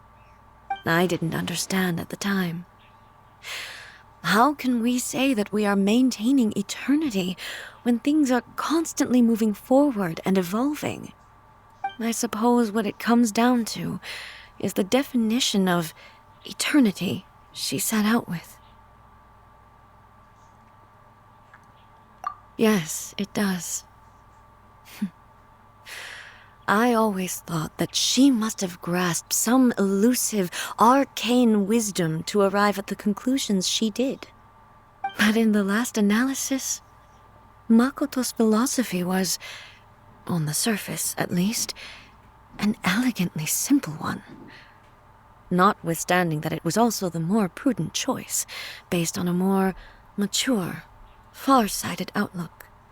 Do you feel you're starting to understand her better now? You have already witnessed my previous views on eternity. But now, I no longer cling to what was lost. I suppose that means our differences have been reconciled. Almighty Shogun, I found a tea set. This one in particular should be fit for your Excellency's use. It's quite beautiful. Thank you. I feel like either scratched my eye or got something. You are too kind. A humble servant such as I does not deserve the gratitude of the Almighty Shogun. It's all good, sir. She's actually pretty chill. Yeah. Let us return. We ought not keep Furuyama waiting too long.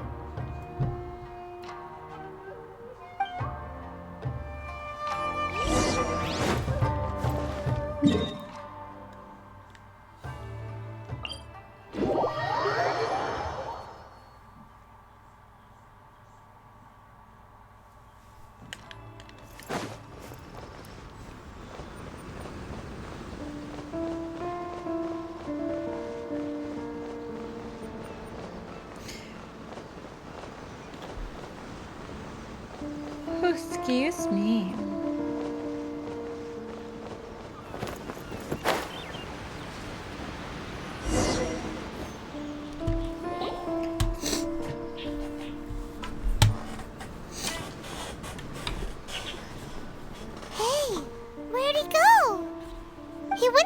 looking for a tea set himself, would he?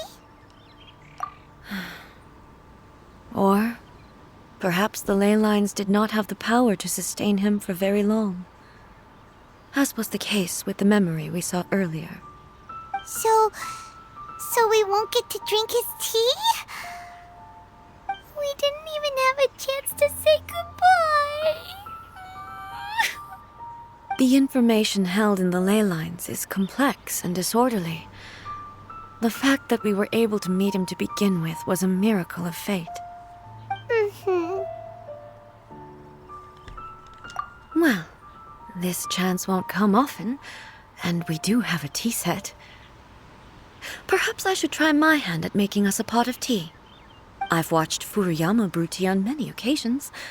I doubt I should have any major problems doing it myself. Is it hard to brew tea?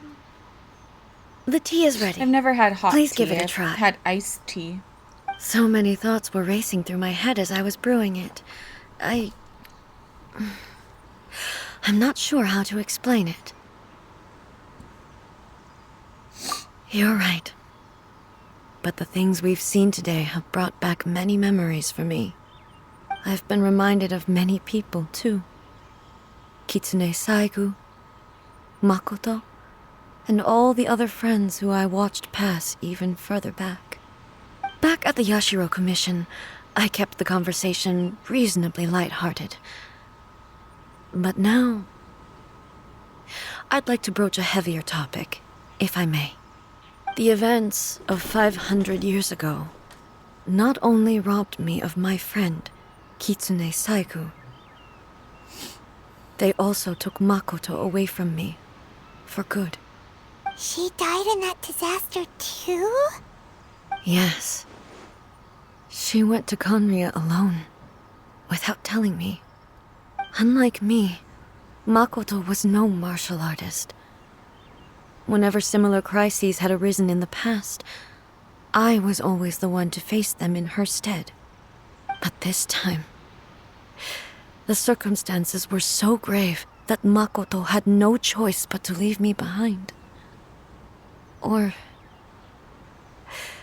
perhaps it was more that she went ahead of me, put herself in front of me, so that I would remain hidden. In any case, by the time I realized what was happening, yes, it was too late. I arrived only in time to hear her dying breath.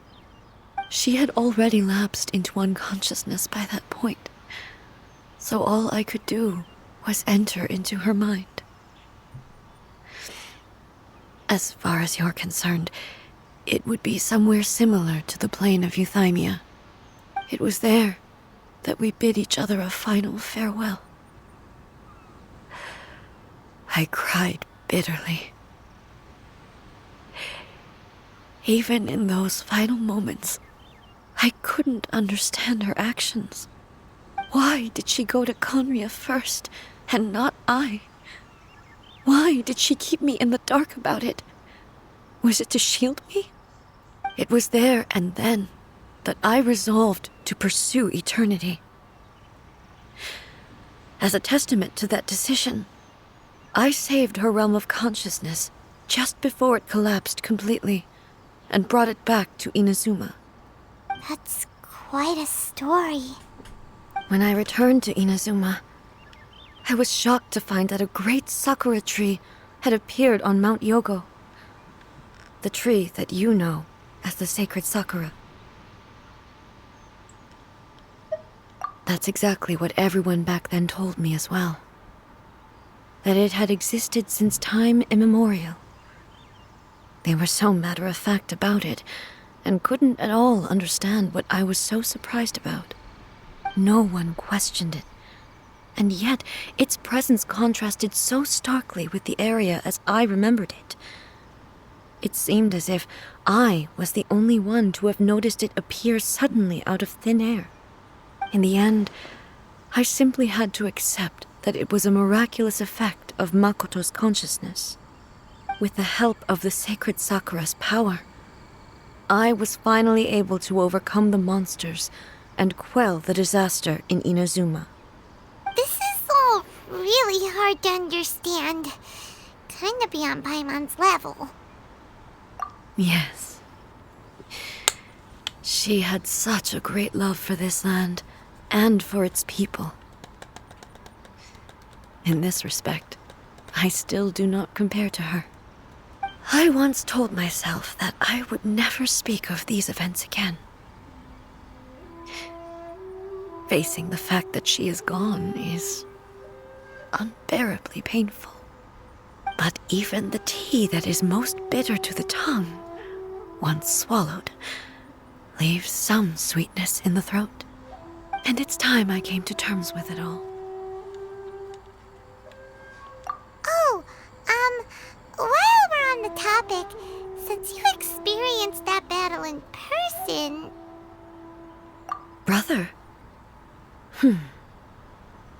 I had heard that you were looking for your family. You mean to say that he was somehow involved in the Conria disaster? Based on what we've learned so far, it seems so, yeah. I'm sorry. I wasn't there for the whole thing. By the time I arrived, the worst of the fighting was already over. And also, my mind was consumed entirely with the plight of Inazuma and the fate of those closest to me. So, I am afraid I can't help you. Oh, well, that's a shame. But it can't be helped, I guess. Boy, both of you have experienced great tragedy. With this last cup of tea, let us honor the Tea Master's memory. Thank you, Destiny, for giving us the chance to meet again. We should go. Let's keep following the traces. Very...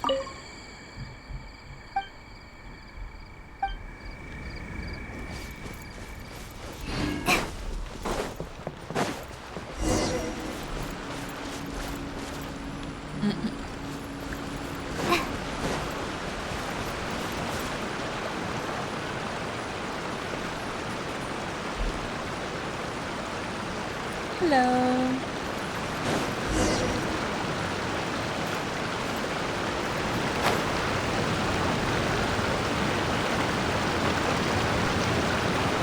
Wait, was I supposed to go down?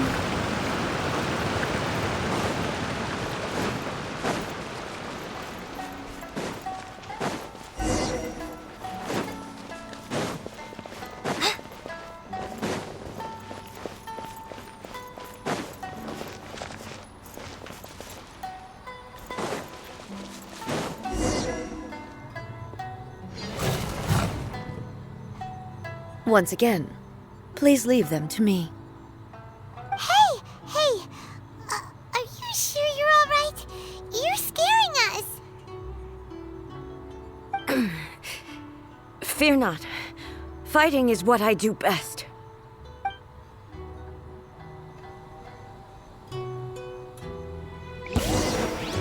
Illusion shattered!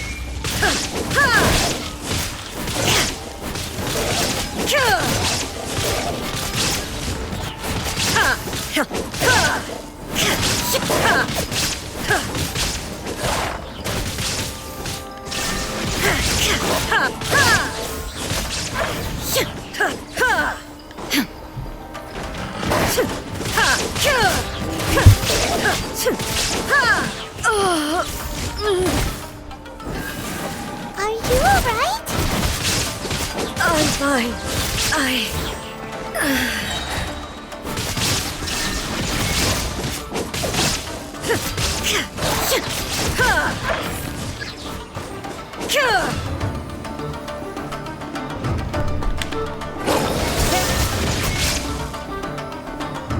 Wait, did I kill her?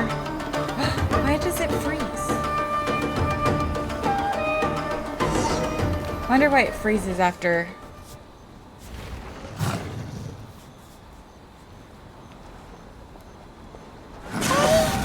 Maybe you should leave this one to us.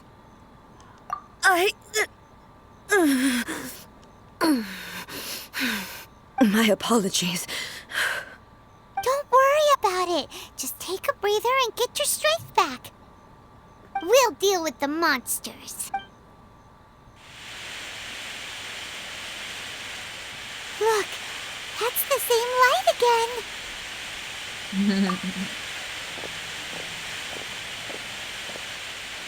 Where am I? Who are you? Almighty Shogun, you're here too! Are you injured, Your Excellency?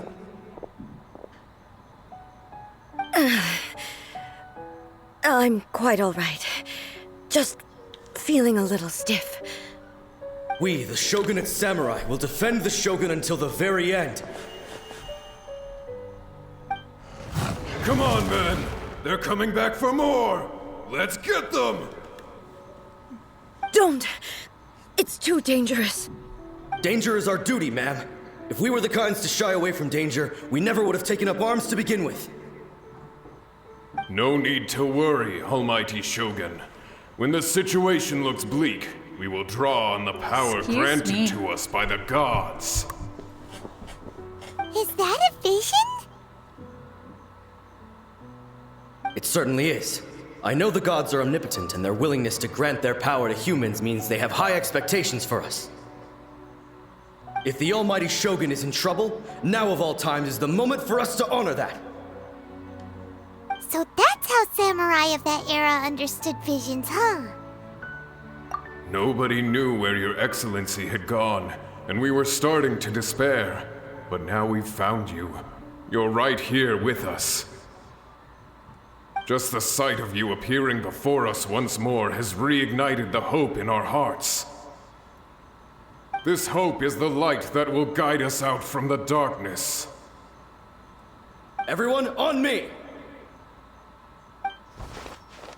We'll help too! Huh? Affirmative, but watch your backs.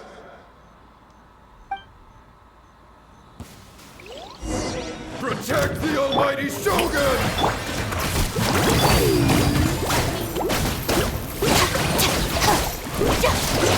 Out of my way!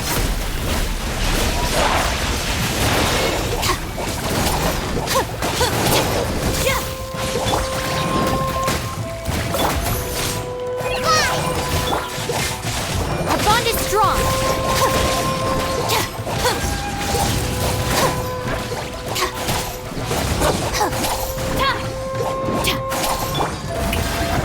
Let the world collide!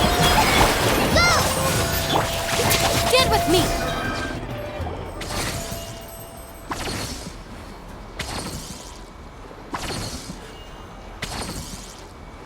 It seems like their attacks are finally over. I've never fought so fiercely before. I did most of the work. Are you okay? Maybe you should keep resting. I'm fine.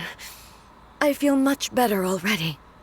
You fought phenomenally. It was truly awe-inspiring. The monsters will definitely come back. And when they do, it'll be more than a few Rift Hounds this time. Quickly, escort Her Excellency back to Inazuma City, and regroup with the General's forces as soon as possible. When everyone sees the Almighty Shogun safely returning, their spirits will be lifted. Well, what are you guys gonna do? We will stay here and guard against the monsters' advance. We cannot afford to let them get any further. We are brothers in arms. As long as we stick together, we can face any number of monsters that come our way.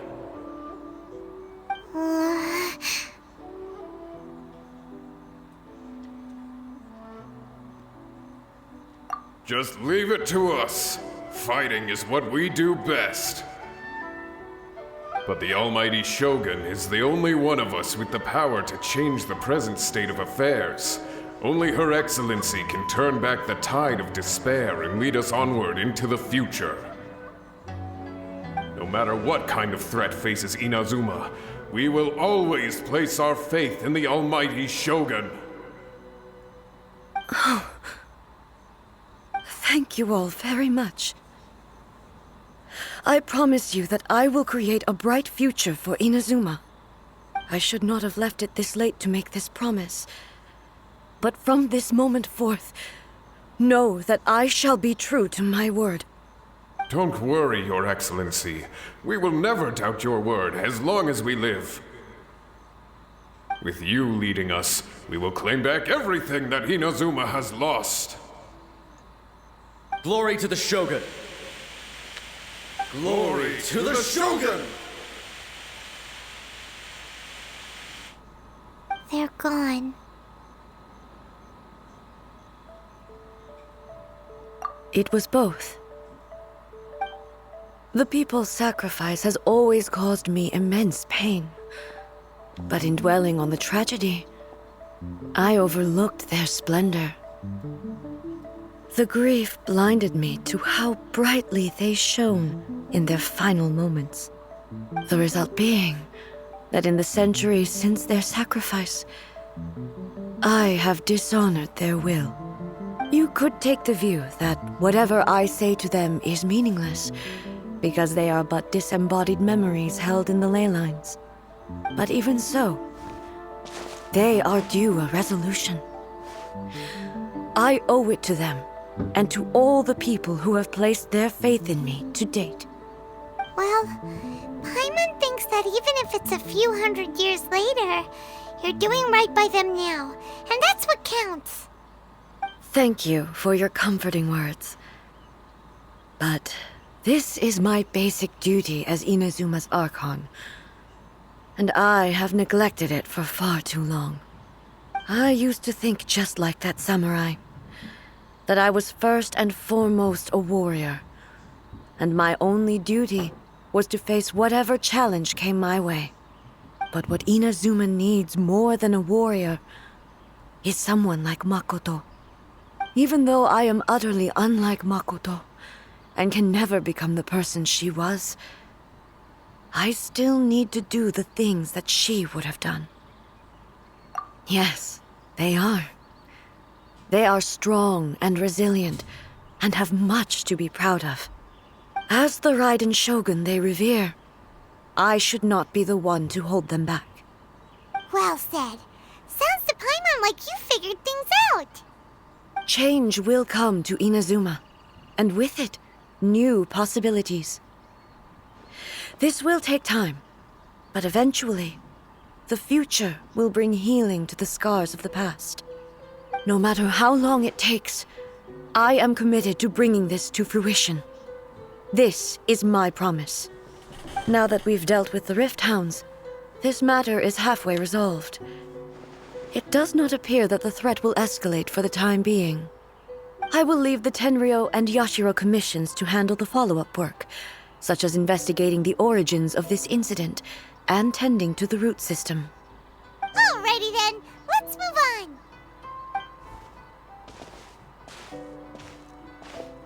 It looks calm on the outside, but Paimon bets her emotions must be all over the place right now, huh? She seems to have changed a lot since we last met her. Huh?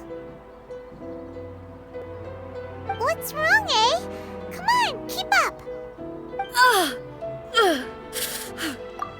What's going on?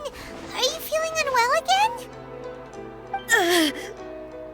My body... I can't move it. It looks like the situation is... No need. She is calling me.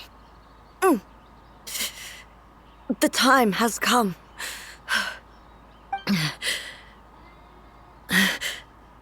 Can you help me walk?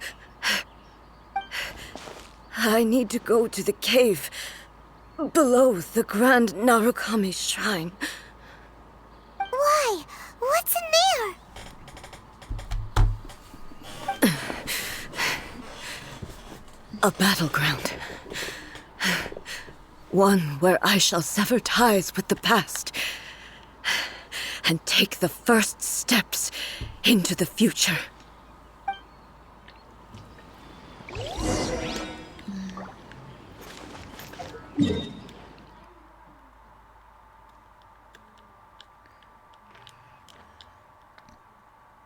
Alright, so let's go up here, and then we can jump down.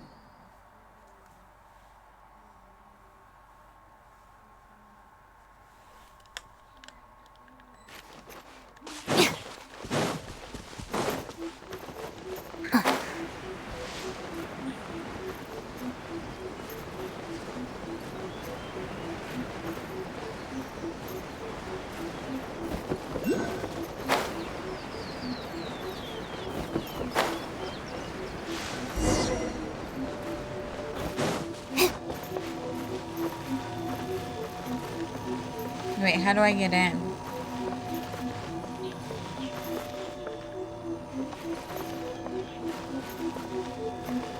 Okay, go lower.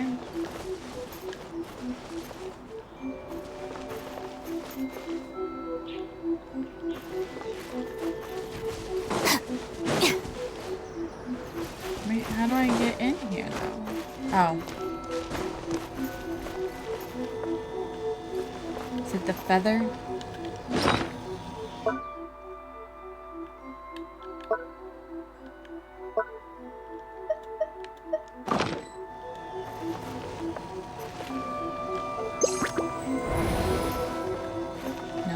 Our bond is strong!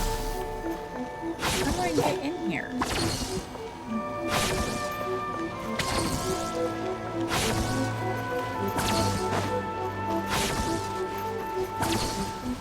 I'm missing something.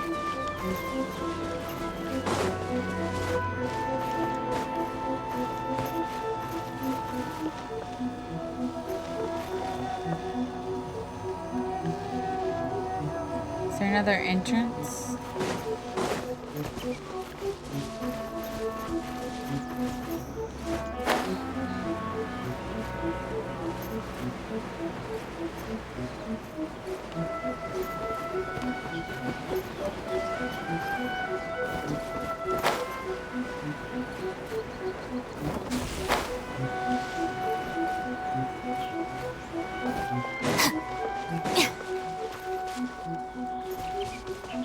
No.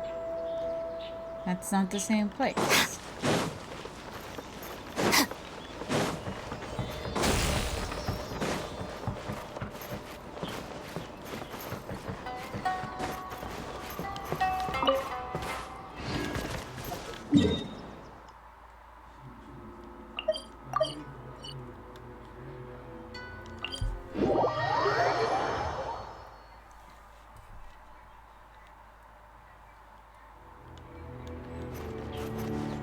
Oh, I canceled the navigation.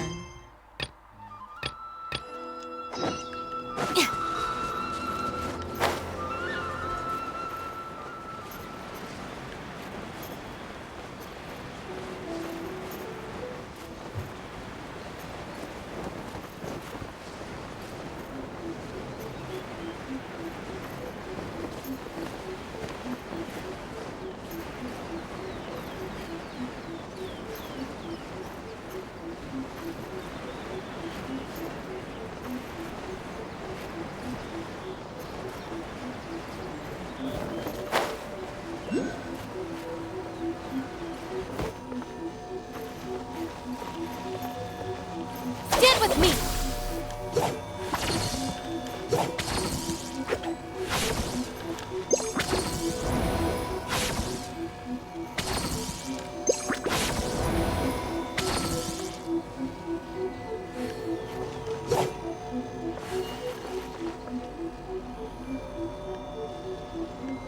Well, how do I get into this cave?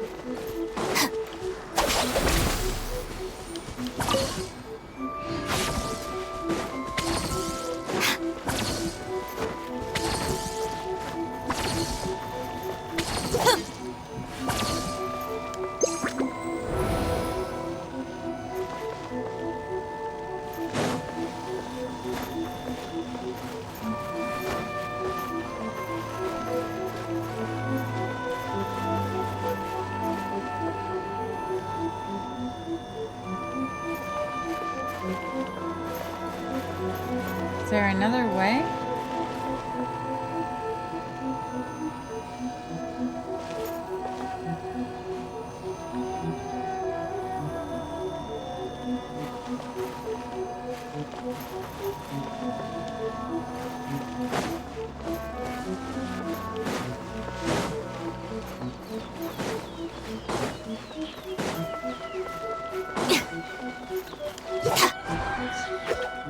Oops.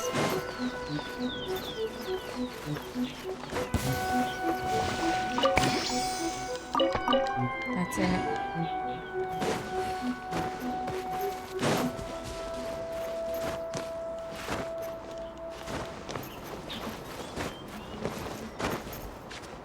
Am I not gonna be able to do this one?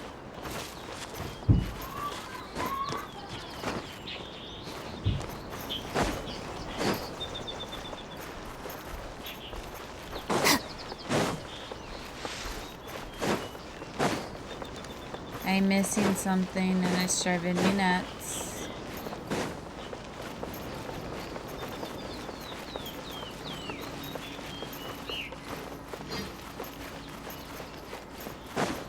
Hello. What am I missing?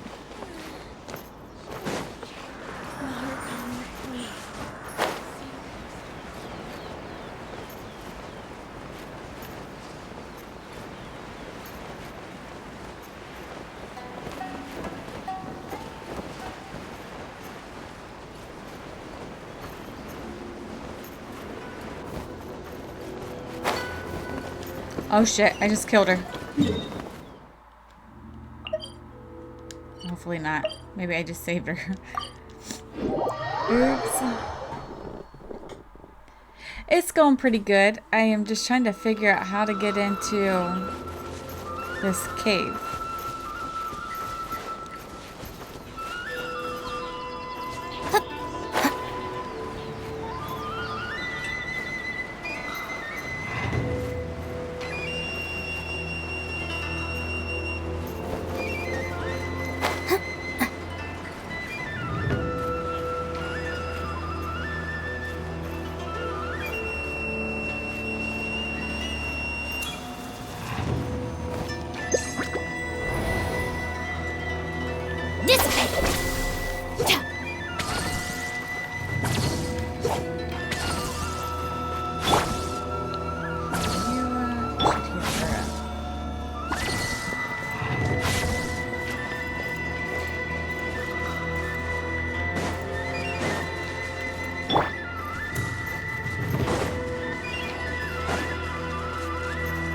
Missing something.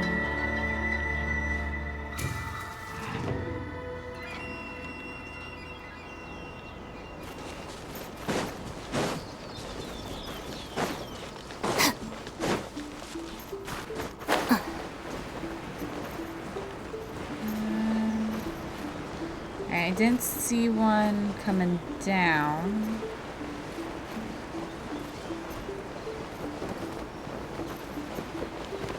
One going up.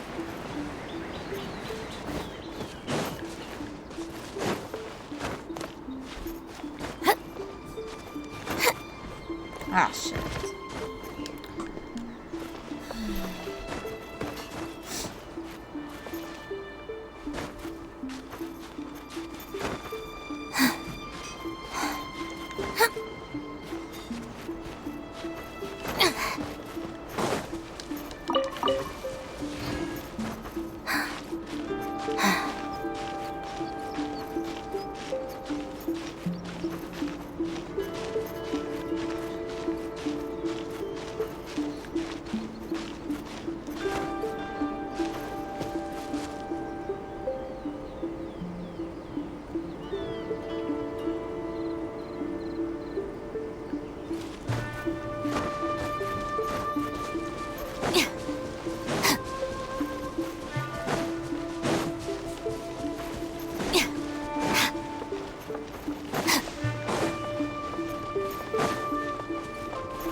Wait, where'd it go?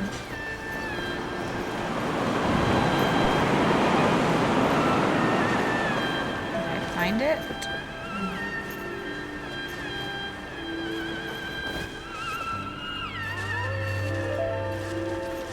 It's moving.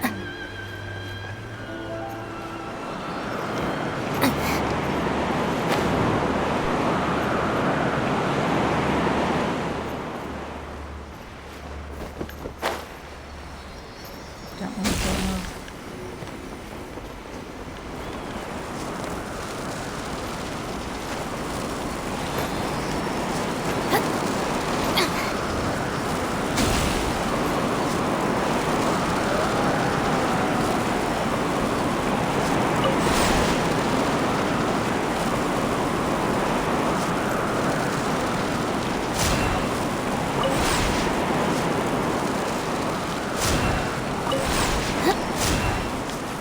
Oh shit.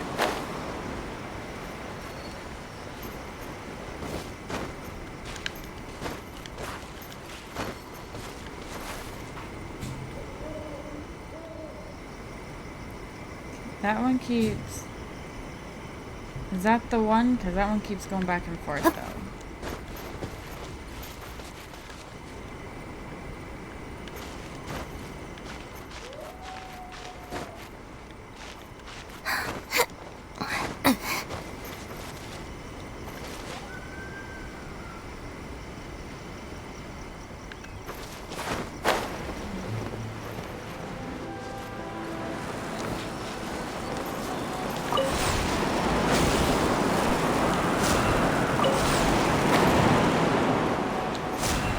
Oops. Oh no.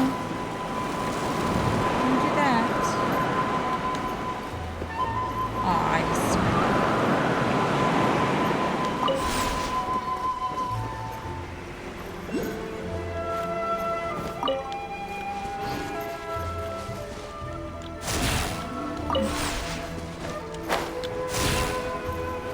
Nope, doesn't go there.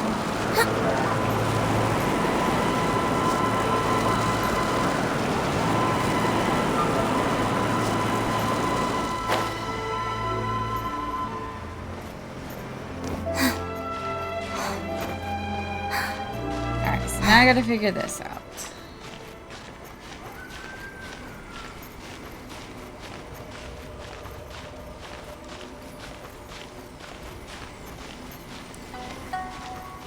Wait, it went. So that we went.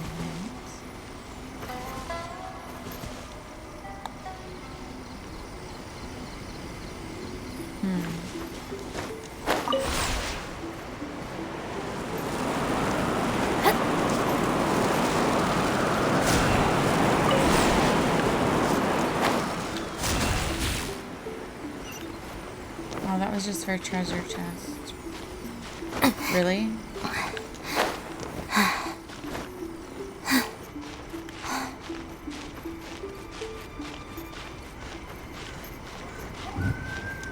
Tell you what, the littlest lips of the floor are annoying that they can't jump or just like go with it when they climb.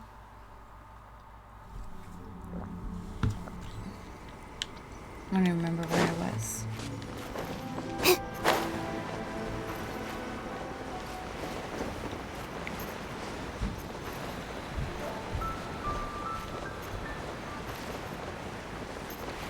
Where?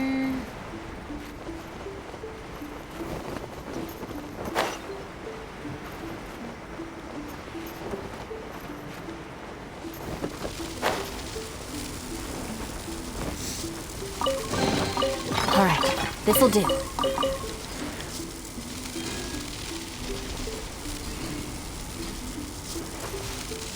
Where's this electro?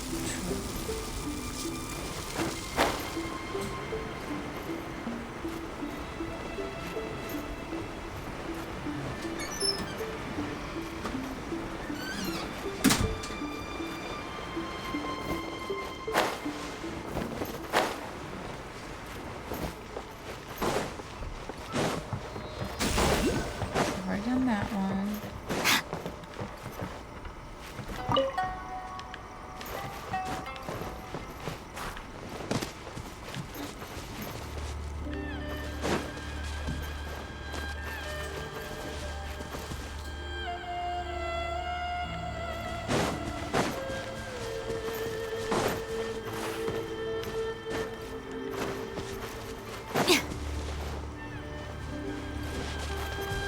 have made this easier to climb. Is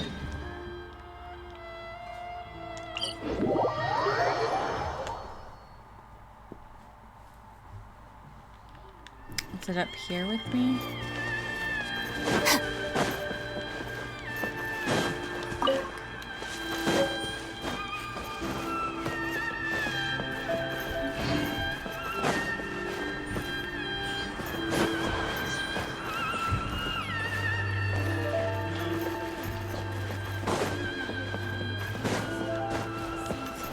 Right below. Where's this damn thing at?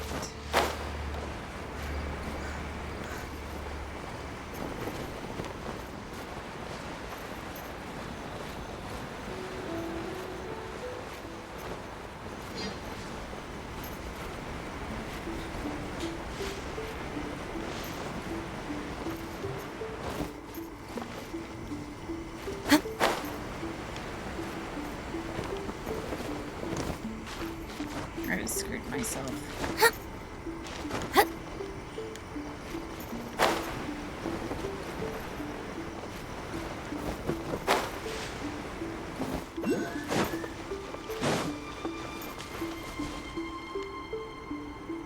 Can't be too far from this place, can it?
Say I could skip it, but I need to do this to unlock a quest.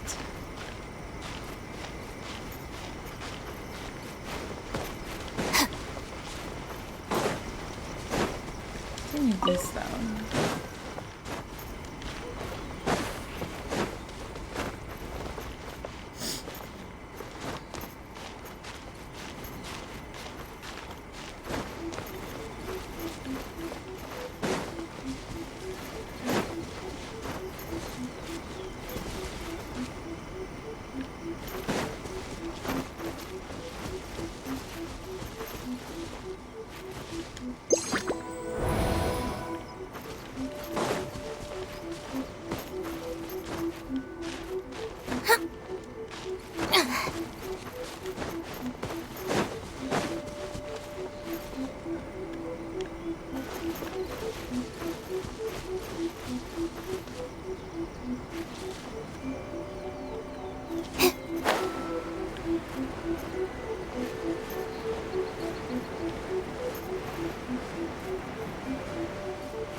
Don't see, at least from what I can see.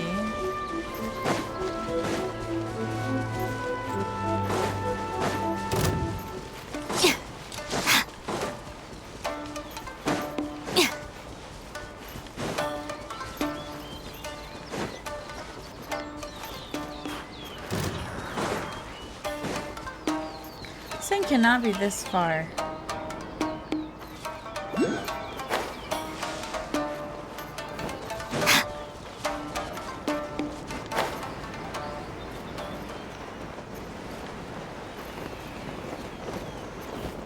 What's this?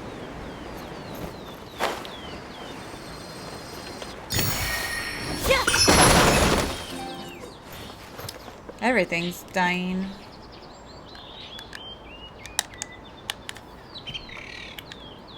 Headphones were dying. Where the hell is this thing?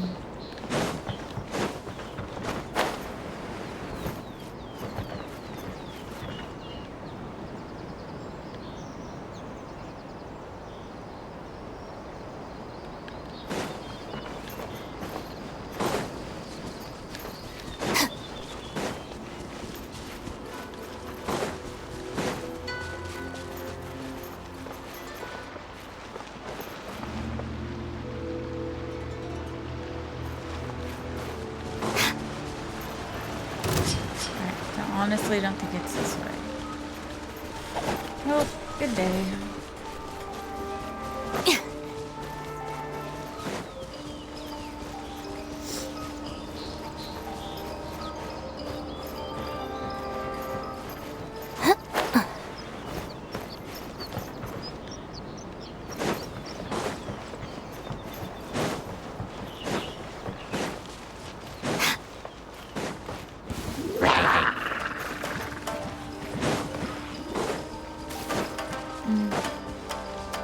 Come back and fight you. I'm on a mission here.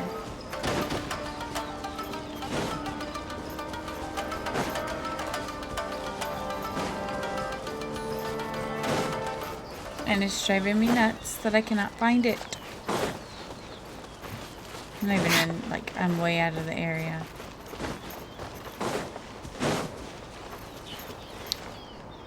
Okay.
I swear I've looked all around.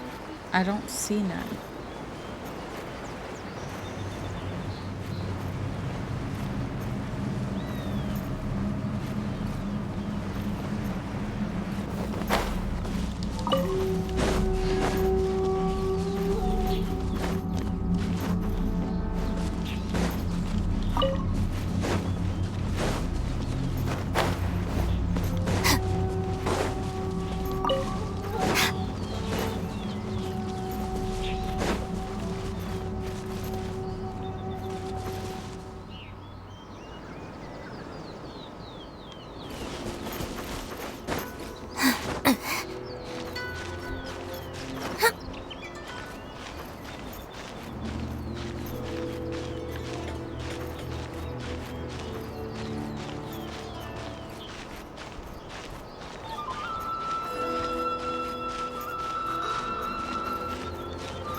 seen this electrogram.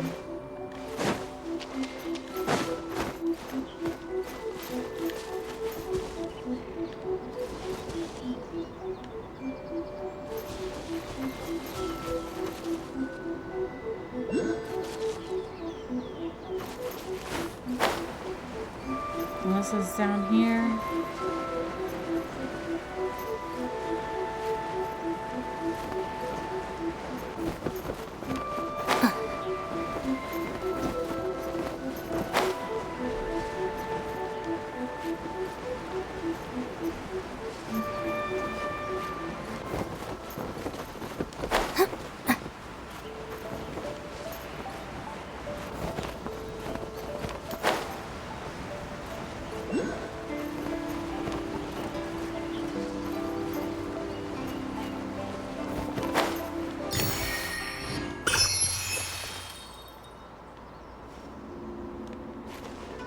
Well, this one, I just came in. Oops. Shower me with...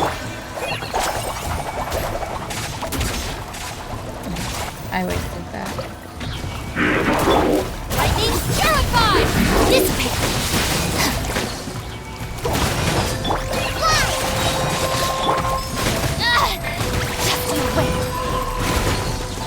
Just like we rehearsed!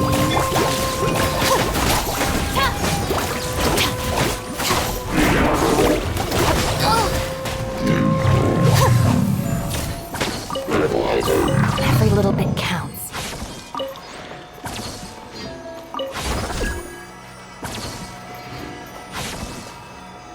Ah. So if I have that, okay. I don't know. How can I go in and out then? Can I make it in time?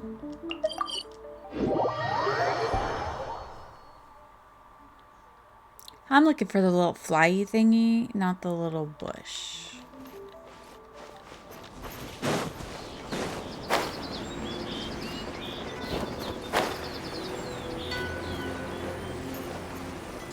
So I guess it'd be over here. That makes sense.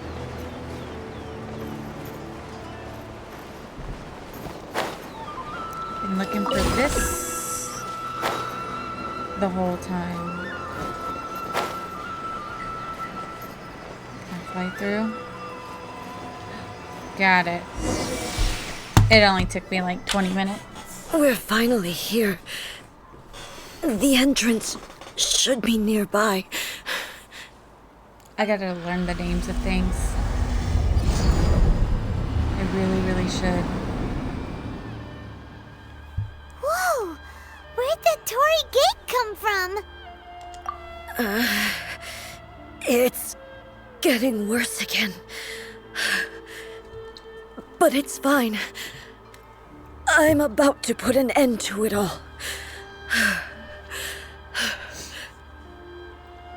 This is a place I once sealed off with my own hands. The entrance to Raiden Makoto's realm of consciousness. It looks like she will no longer allow me to do with this body as I please. Huh? What are you talking about? And who is she? Makoto?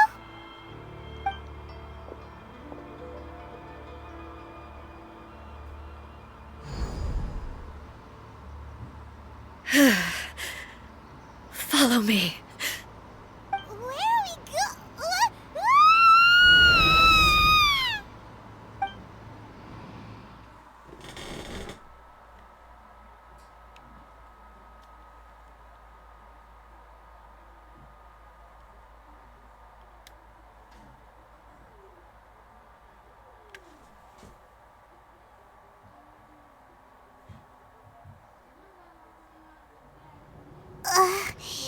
Paimon's dizzy. Where did we get sucked into this time? Whoa. This place... Look! Look over there! It's another A! We meet again, traveler. This body is an assistant to the one within, but it is also the guardian of the rules. Should the one within wish to stray from the rules, this body shall stand in her way. Wait! Paimon knows that voice! Is that the puppet?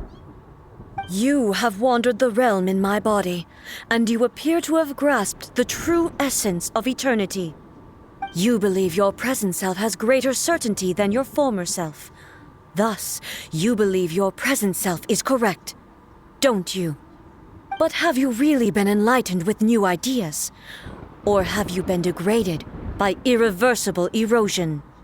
I'm here to show you my answer. We are both warriors, and the dialogue we must now have shall be conducted by the blade alone. Wait! The atmosphere in here just took a turn for the worse! Are you alright now? The discomfort I was experiencing earlier was caused by the Shogun rejecting my continued use of her body. As she indicates, once I started entertaining the idea of change, I became hostile in her eyes. But inside a realm of consciousness, I exist independently of her. She cannot affect me in this way. Though she is a puppet, the Shogun has her own consciousness too. When necessary, she appears here to confront me. Paimon gets that everyone has their internal battles and stuff, but not like this! It's a bit extreme! Hey, showdown with the Shogun? Never thought we'd see that day! The rules I set for the Shogun are... No. The Shogun herself is the manifestation of my past ideals. The very foundation stone of eternity. It shall not be easily swayed. I would not try to change her if it wasn't necessary. Isn't there any other way? Can't you talk it through or something? But they both just want the best for Inazuma. My form is a symbol of supreme majesty, in which has been vested power over all the realm. It is the cohesive embodiment of all that constitutes the Raiden Shogun. It inherits Ei's pain, the pain of inevitable loss that comes as she moves forward. So too does it inherit her determination to reach eternity. Every action undertaken is for the sake of resisting erosion. Determination, courage, love, hatred, all of these will be degraded and distorted by the incessant flow of time. Only rules shall remain constant for eternity. Those were my thoughts when I created you. Now, they are towering obstacles that I have no choice but to overcome. You wish to make yourself my enemy? I am your past, the everlasting law, the guardian of eternity. And I am she who promised a dream to her subjects. Raiden A. In the end, even the proud and mighty Oni Maiden was cut down and disgraced. Though your blade has been cleansed of her blood and filth, never shall it shine as brightly as it once did.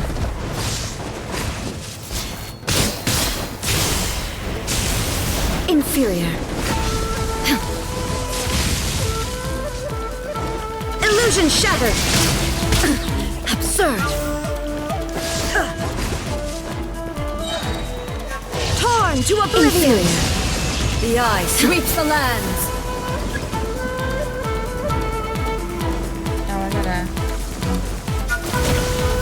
Damn it.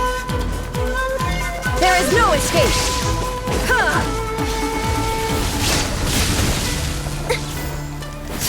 You fight yourself. Pathetic.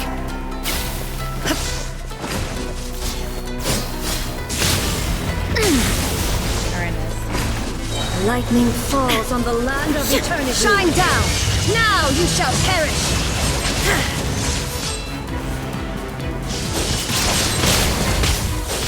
Inferior. There is no escape!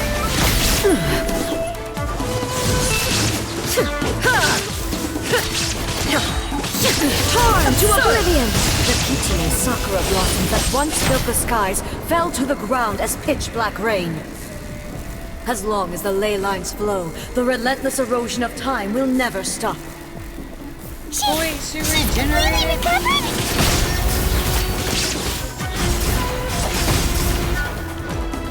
This world, illusion shattered. Shadow. Inazuma shines eternal. Your verdict is decided. Ha!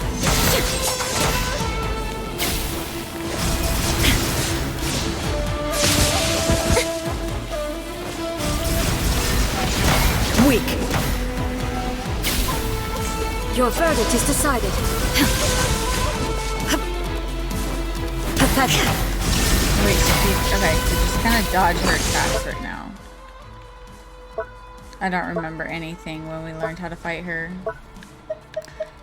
It's been forever. Illusions are but distractions.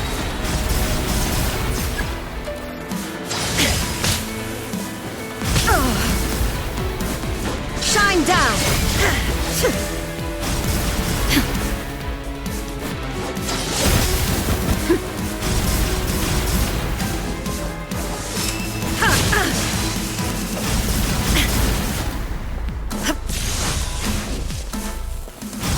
This world, a fleeting shadow. Insolent. Illusion shattered. Without yearning, all returns to silence.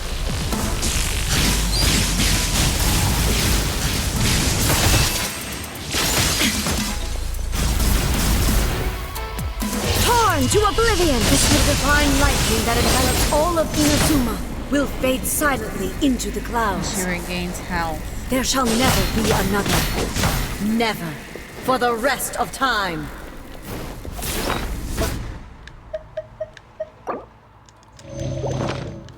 Stillness transcending.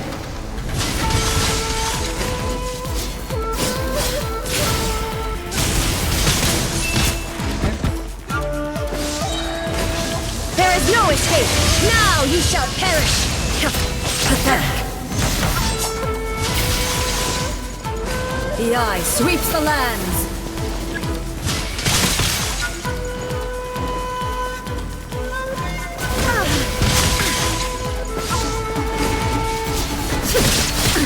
Absurd.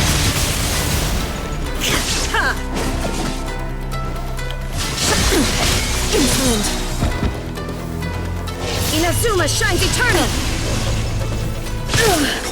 Only I killed her. Emptiness awaits. Have you finally defeated her?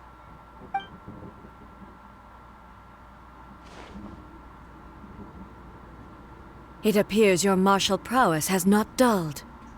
But how long can your will remain strong? How the heck?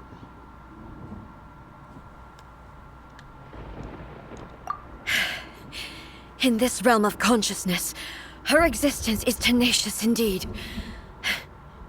She was built to resist erosion. Her will is stronger than any other living being's, including you and me. Then, does that mean this is gonna be a never-ending battle? Maybe. But I have to prove to her that my present will is no product of erosion. The future I shall forge will be a grand undertaking, one that will be resistant to erosion. If I don't do this, the Shogun's rules can never change, and Inazuma can never move forward.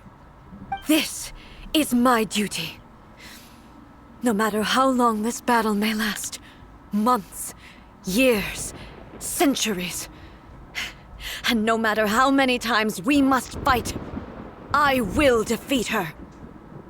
500 years ago, humanity proved their strength in battle. Here in the present, they rely on their ambition to challenge wayward practices, tear them out like the diseased wood of an old sakura tree, so that new, healthy branches might spring to life in their place. It is about time that I learned to trust them. I understand that. But if the dreams of which Makoto spoke are true eternity, a short moment for which the Shogun does not exist is nothing to fear. I fight for the everlasting future of Inazuma. However long the battle may last, it is but a drop in the ocean of eternity. I vow to the subjects of Inazuma that I shall one day return. This is my oath. Please, be my witness. During my absence, I place everything in Miko's hands. But this means that... Pass on my words. Ooh, she kicked us out.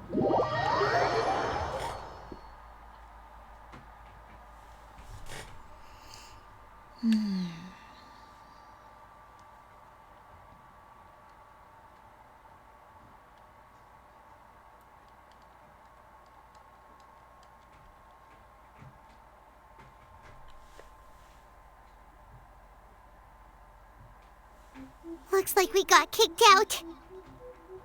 Oh, what do we do? Are we really just gonna leave A and the Shogun to keep on duking it out in there forever? She was making sense, and maybe this is the only way to change the Shogun's rules, but still... Right? Also, A can be pretty stubborn at times, and has a history of rushing into difficult situations.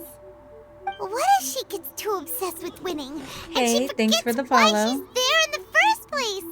It could happen, and then she might never leave again. Yeah, we should help her out, like we did last time.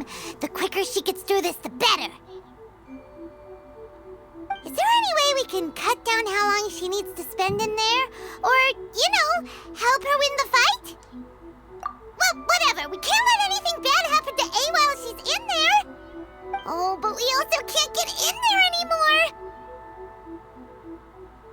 Okay, well, first things first. We gotta find a way back I like in. Paimon.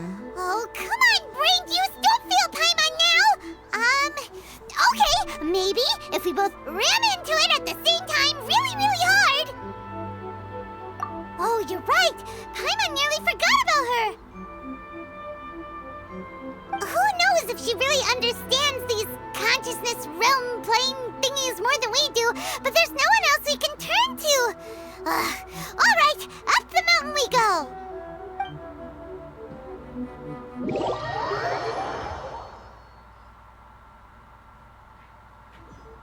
Talk to the electric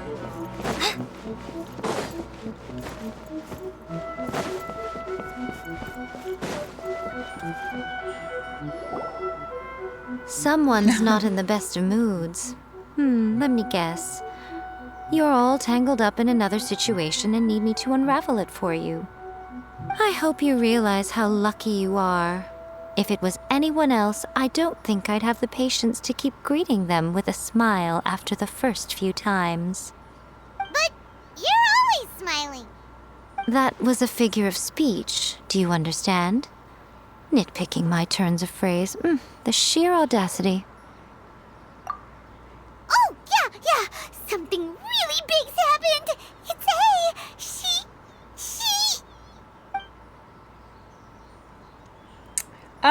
I like a few okay, I see. of the characters. So, A's decided to palm Inazuma off on When the I first humans, started playing, I liked while the she Luke. goes off on her He own was to like one fight of a my- fierce battle that doesn't I even think have my an end top date. favorite character so far Impossibly is stubborn. probably Sino. Jumps straight to the most extreme I course of want his action character imaginable. too. Presumes her sheer will can see her through, despite a near impossible goal that requires nothing short of the very peak of her abilities. Yes, that sounds like A all right. You know as well as I do that she's always been like this. Why start fretting about it now? Rushed into it without thinking. Well put. Oh, she acts like such a child sometimes. So you seem to be under the impression that I am able to offer some sort of help? Who gave you that idea? Is she playing dumb? She's doing this on purpose, for sure. Uh-huh. You're learning, little one. But really, the truth of the matter is that I don't know much more about Raiden Makoto's realm of I don't think consciousness I've been than you do. introduced to them All yet. I know is that it's the foundation of the sacred Sakura, and from what I've heard, it's a little different from A's plane of euthymia. Because Raiden Makoto is no longer alive? Not just because of that. The nature of the space itself is different in some way. But I can only speculate. You're the ones who have actually been there, so you tell me. What was it like? I like Dia too. I wouldn't mind getting her. Anyway, we needn't worry about the details too much. It'll just be a little difficult to explain things later on, that's all. First things first. Follow me to the entrance. I'm here. 3 away.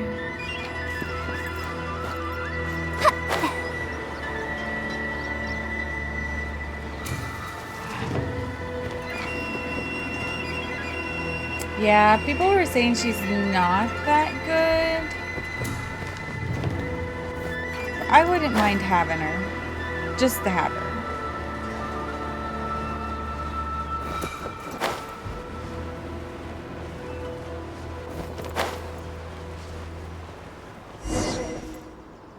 Alright, give me... Now then, I always 1 have my second. ways. It's just a question of how crafty I need to be.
Okay.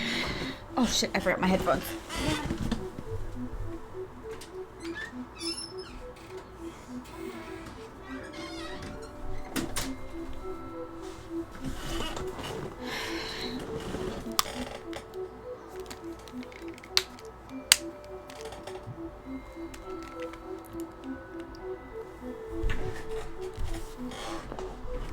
Okay.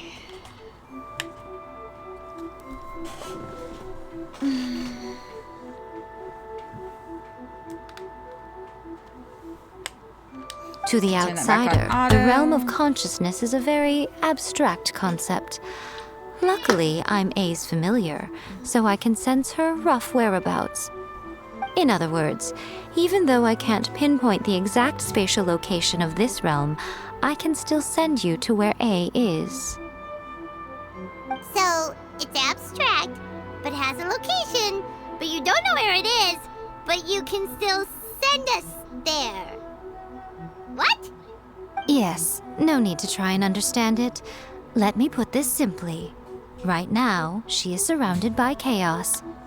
Everything is turbulent and disordered. If you try to force your way in, you could be swept away by a giant wave that sets you down in an unknown corner of space-time. This is precisely why when entering the plane of euthymia, it's much safer if you place your consciousness in a physical object first. What?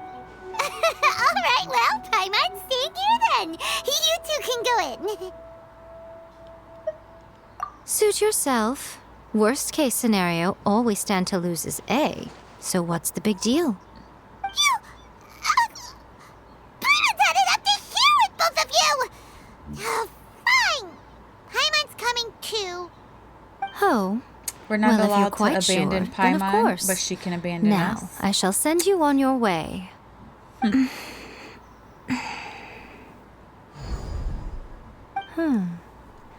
I say.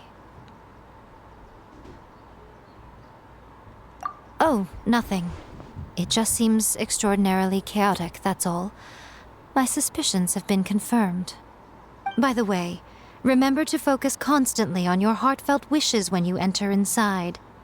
Only a strong enough will can prevent you from being swallowed by the giant waves of abstract space.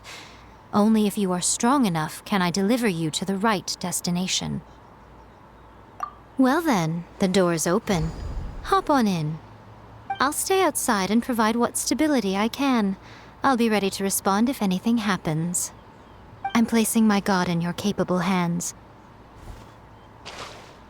For my sake and for Inazuma's, please. Bring her back. Miko, you better know what you're doing!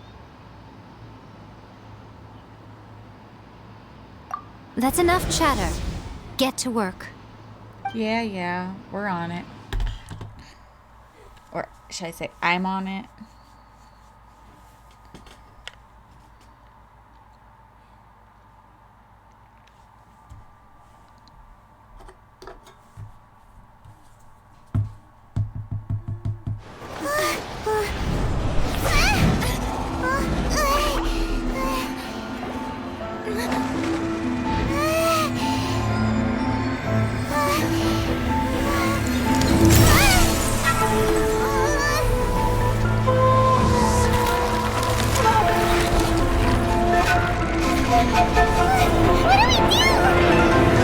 Remember to focus constantly on your heartfelt wishes when you enter inside. Only if you are strong enough can I deliver you to the right destination.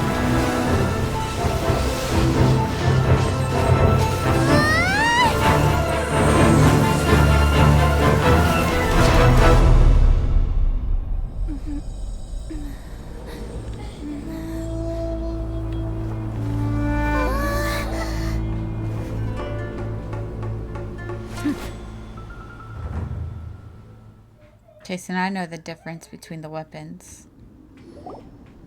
Huh? How can this be? You have returned. But how were you able to get back in? And how come you have not changed at all in all these years? This is a duel to remember. It is as if we have returned to the moment when the laws of eternity were first established. Your will today is as strong as it was back then. Over countless battles, not once have you lost, and never have you shown the slightest hesitation. Had I made all enemies of eternity stand against you, you still would not have wavered. For your firm commitment to enforcing the rules, you have my admiration too. You bring honor to the title of Guardian of Eternity. Now these two return once more to this space. An inevitability of fate, perhaps. Then, let this be our final duel, the conclusion to that which began 500 years ago. Final duel? So you're finally willing to... Stand back, traveler.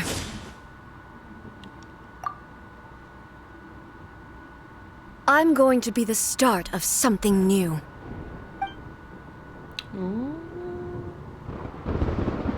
The time our duels took to fight was long enough to witness the rise and fall of nations. Oh, what the hell? Energy they consume, great enough to vaporize the oceans and turn day into night. And the will they demanded, sufficient to penetrate minds and crush dreams. Yet, you have endured. I will endure forever.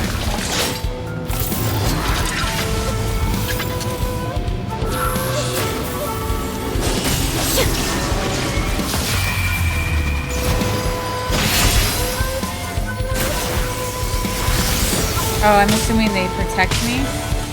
I ran out of stamina. Sever! There is no escape! Eternity is in my hands!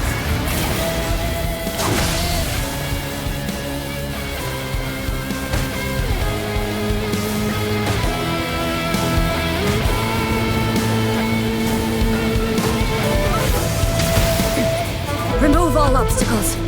Illusion shattered. Heal her before I kill her. Ooh, my contact's gone blurry. Hold on here.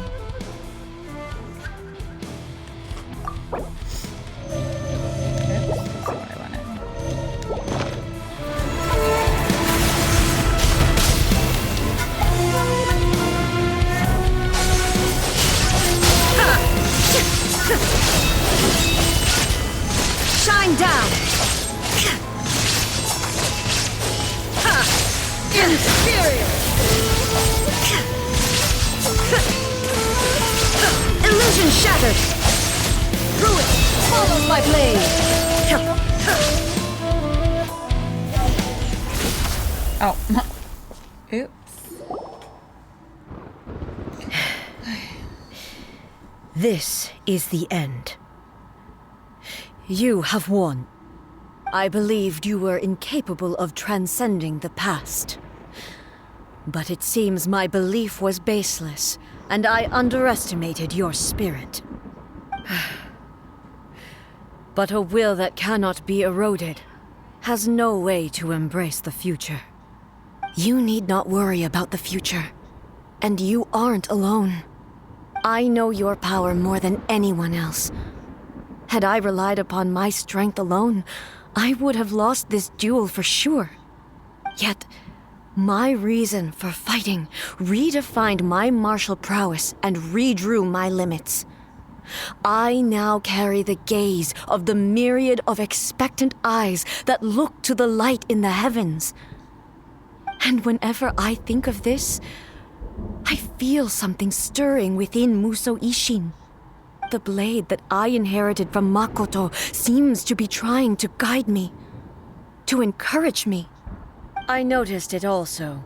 Just now in the heat of battle, it seemed to unleash a new and unfamiliar power. This power is beyond the limits of my understanding. This blade belonged to Makoto. Perhaps it can only respond to me with its full power when I truly understand and believe in her. When I clasped Musou Ishin in my hands, I had the feeling that she was by my side once again. It was at once a familiar feeling and a strange one. Makoto barely wielded a blade in her life, and yet her blade brings me closer to her. You have my approval. Your present will is not the product of erosion. I shall no longer stop you from attempting to modify the rules. From this day forth, this body will remain your assistant. I won't design any more rules that can never be changed. You used to represent my past, but from today onward, you are me. Makoto never saw me as a fearless weapon. Likewise, I should not regard you as a mere tool. You truly have changed. I suppose this is what humans call growth. I understand. I shall become your shadow, just as you were once Makoto's shadow. The duties I perform will not change. But as a warrior, I look forward to the chance to fight like this again in the future. Do you say this because you have not yet reconciled yourself with your defeat? It was simply a new experience for me. One that is worth reliving. Have you finished fighting then? Like, for real this time? Hmm?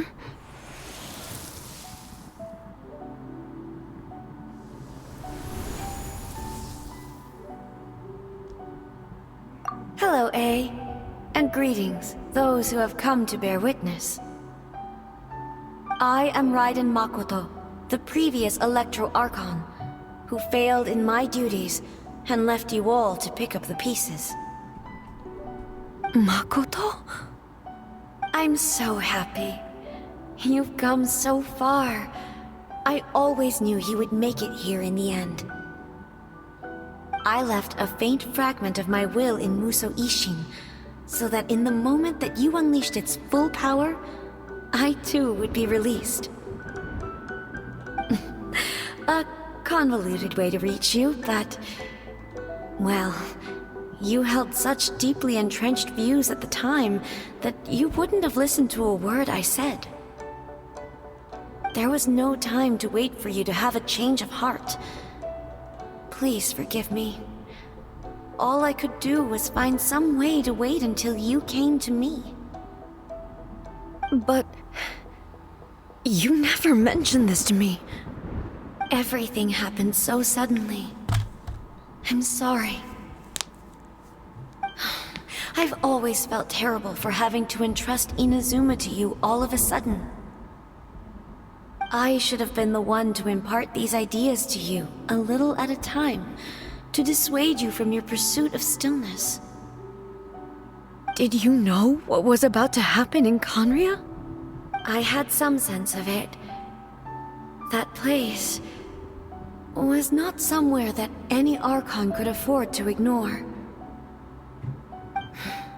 In my present form, I can no longer perceive time. I don't know how long we have been separated before this reunion, and I don't know what Inazuma has experienced in the meantime. But I know that this must have been an extremely arduous journey for you. And I'm sure you must have wanted to shed tears many times along the way. Don't look down on me. See? You admitted. It was with this possibility in mind that I left a parting gift for you. Something to soothe Inazuma's pain. Here, take it, before my last shred of consciousness fades away. But it is you who must take the most important step.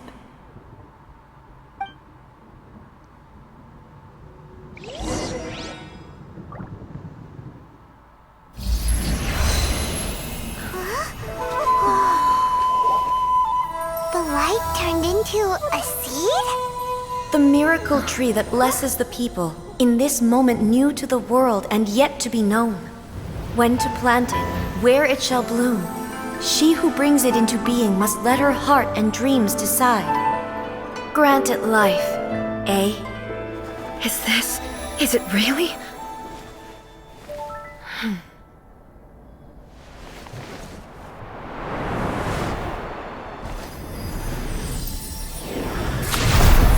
Eternity extends time into infinity.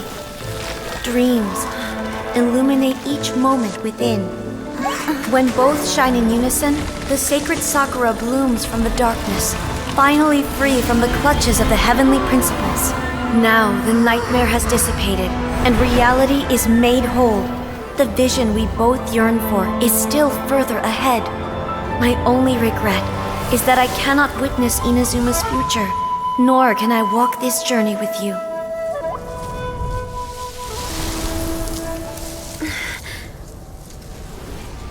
Do you know, A? I am so happy right now, because my final wish has now come true.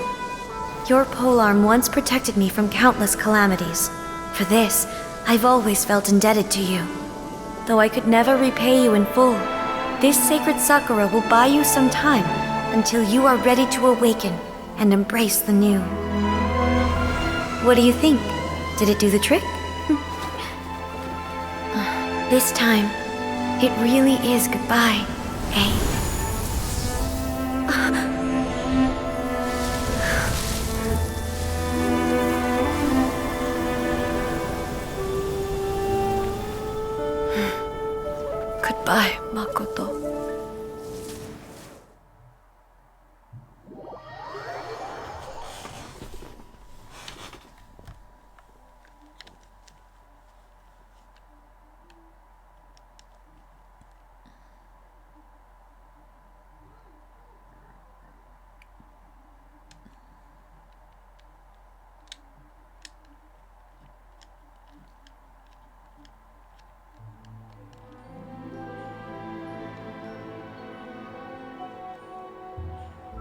So the A of the present planted the sacred Sakura in the realm of consciousness, and it took root in the Inazuma of the past.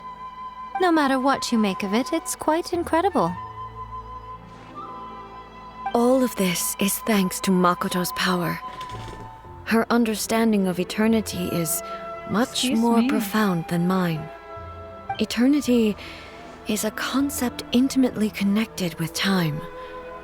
When you begin to touch on eternity, the concept of time becomes murky.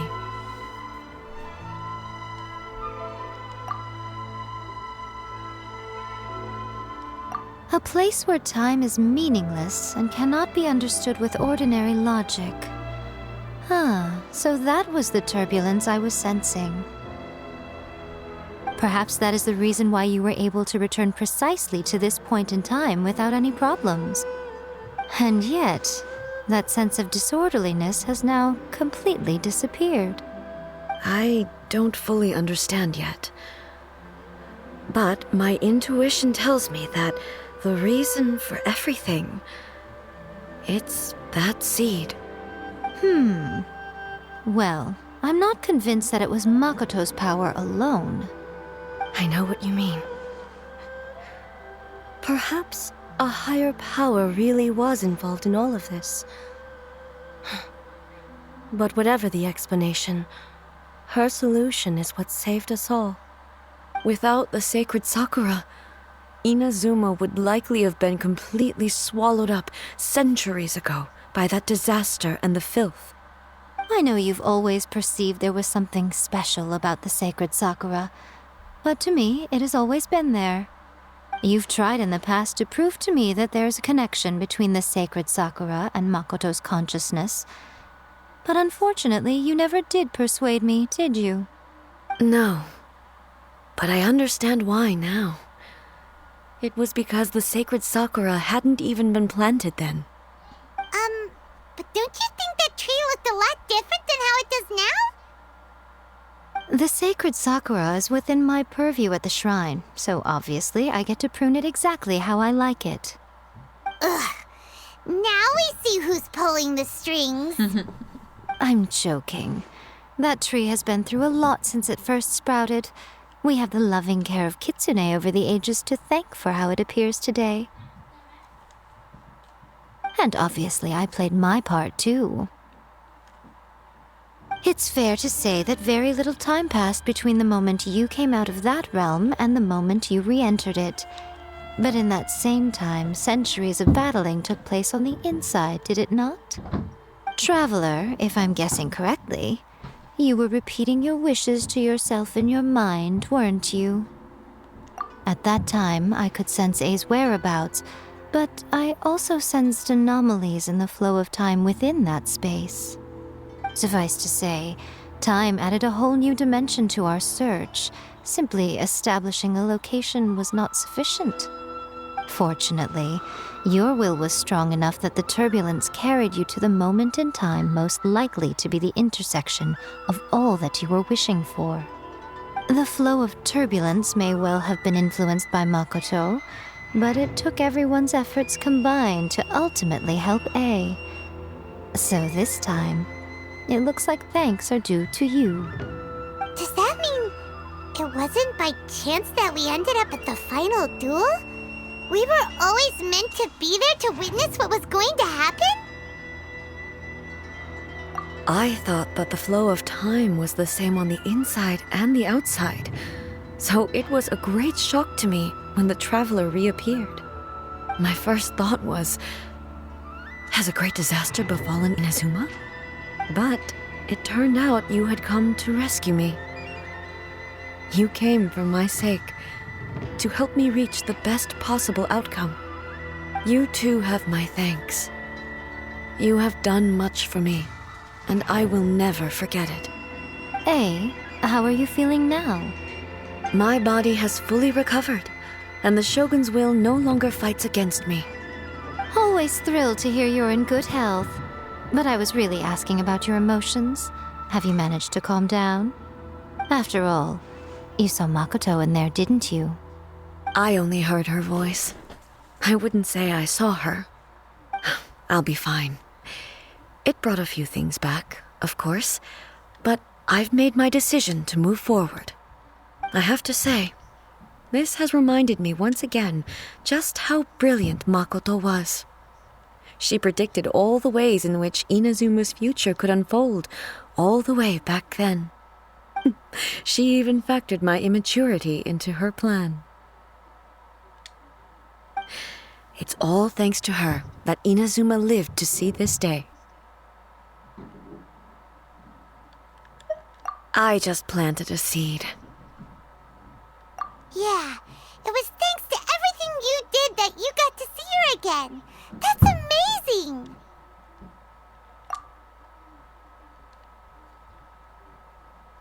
Thank you. Today, at long last, you and Inazuma finally emerge from the shadows cast by the events of centuries past. Makoto and you are Inazuma's past and future, and both are indispensable. It's rare to hear such comforting words from you. I graciously accept them. Oh, come on. You only think it's rare because you never used to listen to a word I say. Makoto said the exact same thing! Great minds think alike, hmm? I wonder, does that qualify me to, maybe, take the position of Shogun for a couple of days? Actually, no. Forget that. Far more trouble than it's worth. We will have to end the frivolities there. There is much work to be done. The Shogun and I will closely review the Inazuma of today to find out where things currently stand. Then, we will give careful consideration to the future. After that, I will abolish the Sakoku decree. Really? That's huge news! I am no longer pursuing an eternity defined by stasis. In which case, there is no further need to keep the nation under lock and key. I don't doubt that many challenges lie ahead for Inazuma. I'm looking forward to it.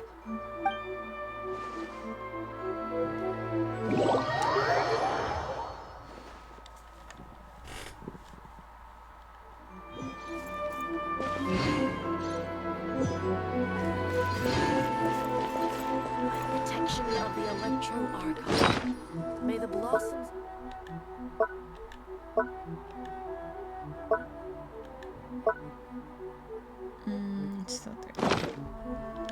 Alright, I'm calling it there for a day. Thank you to everybody who came in and followed, talked, just watched. And I will see you next time. And I hope you guys all have a happy holiday for the rest of the day.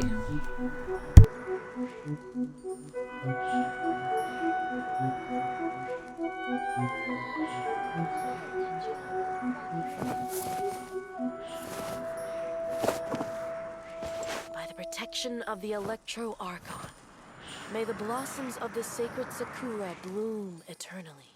Narukami, please. See that he stays safe.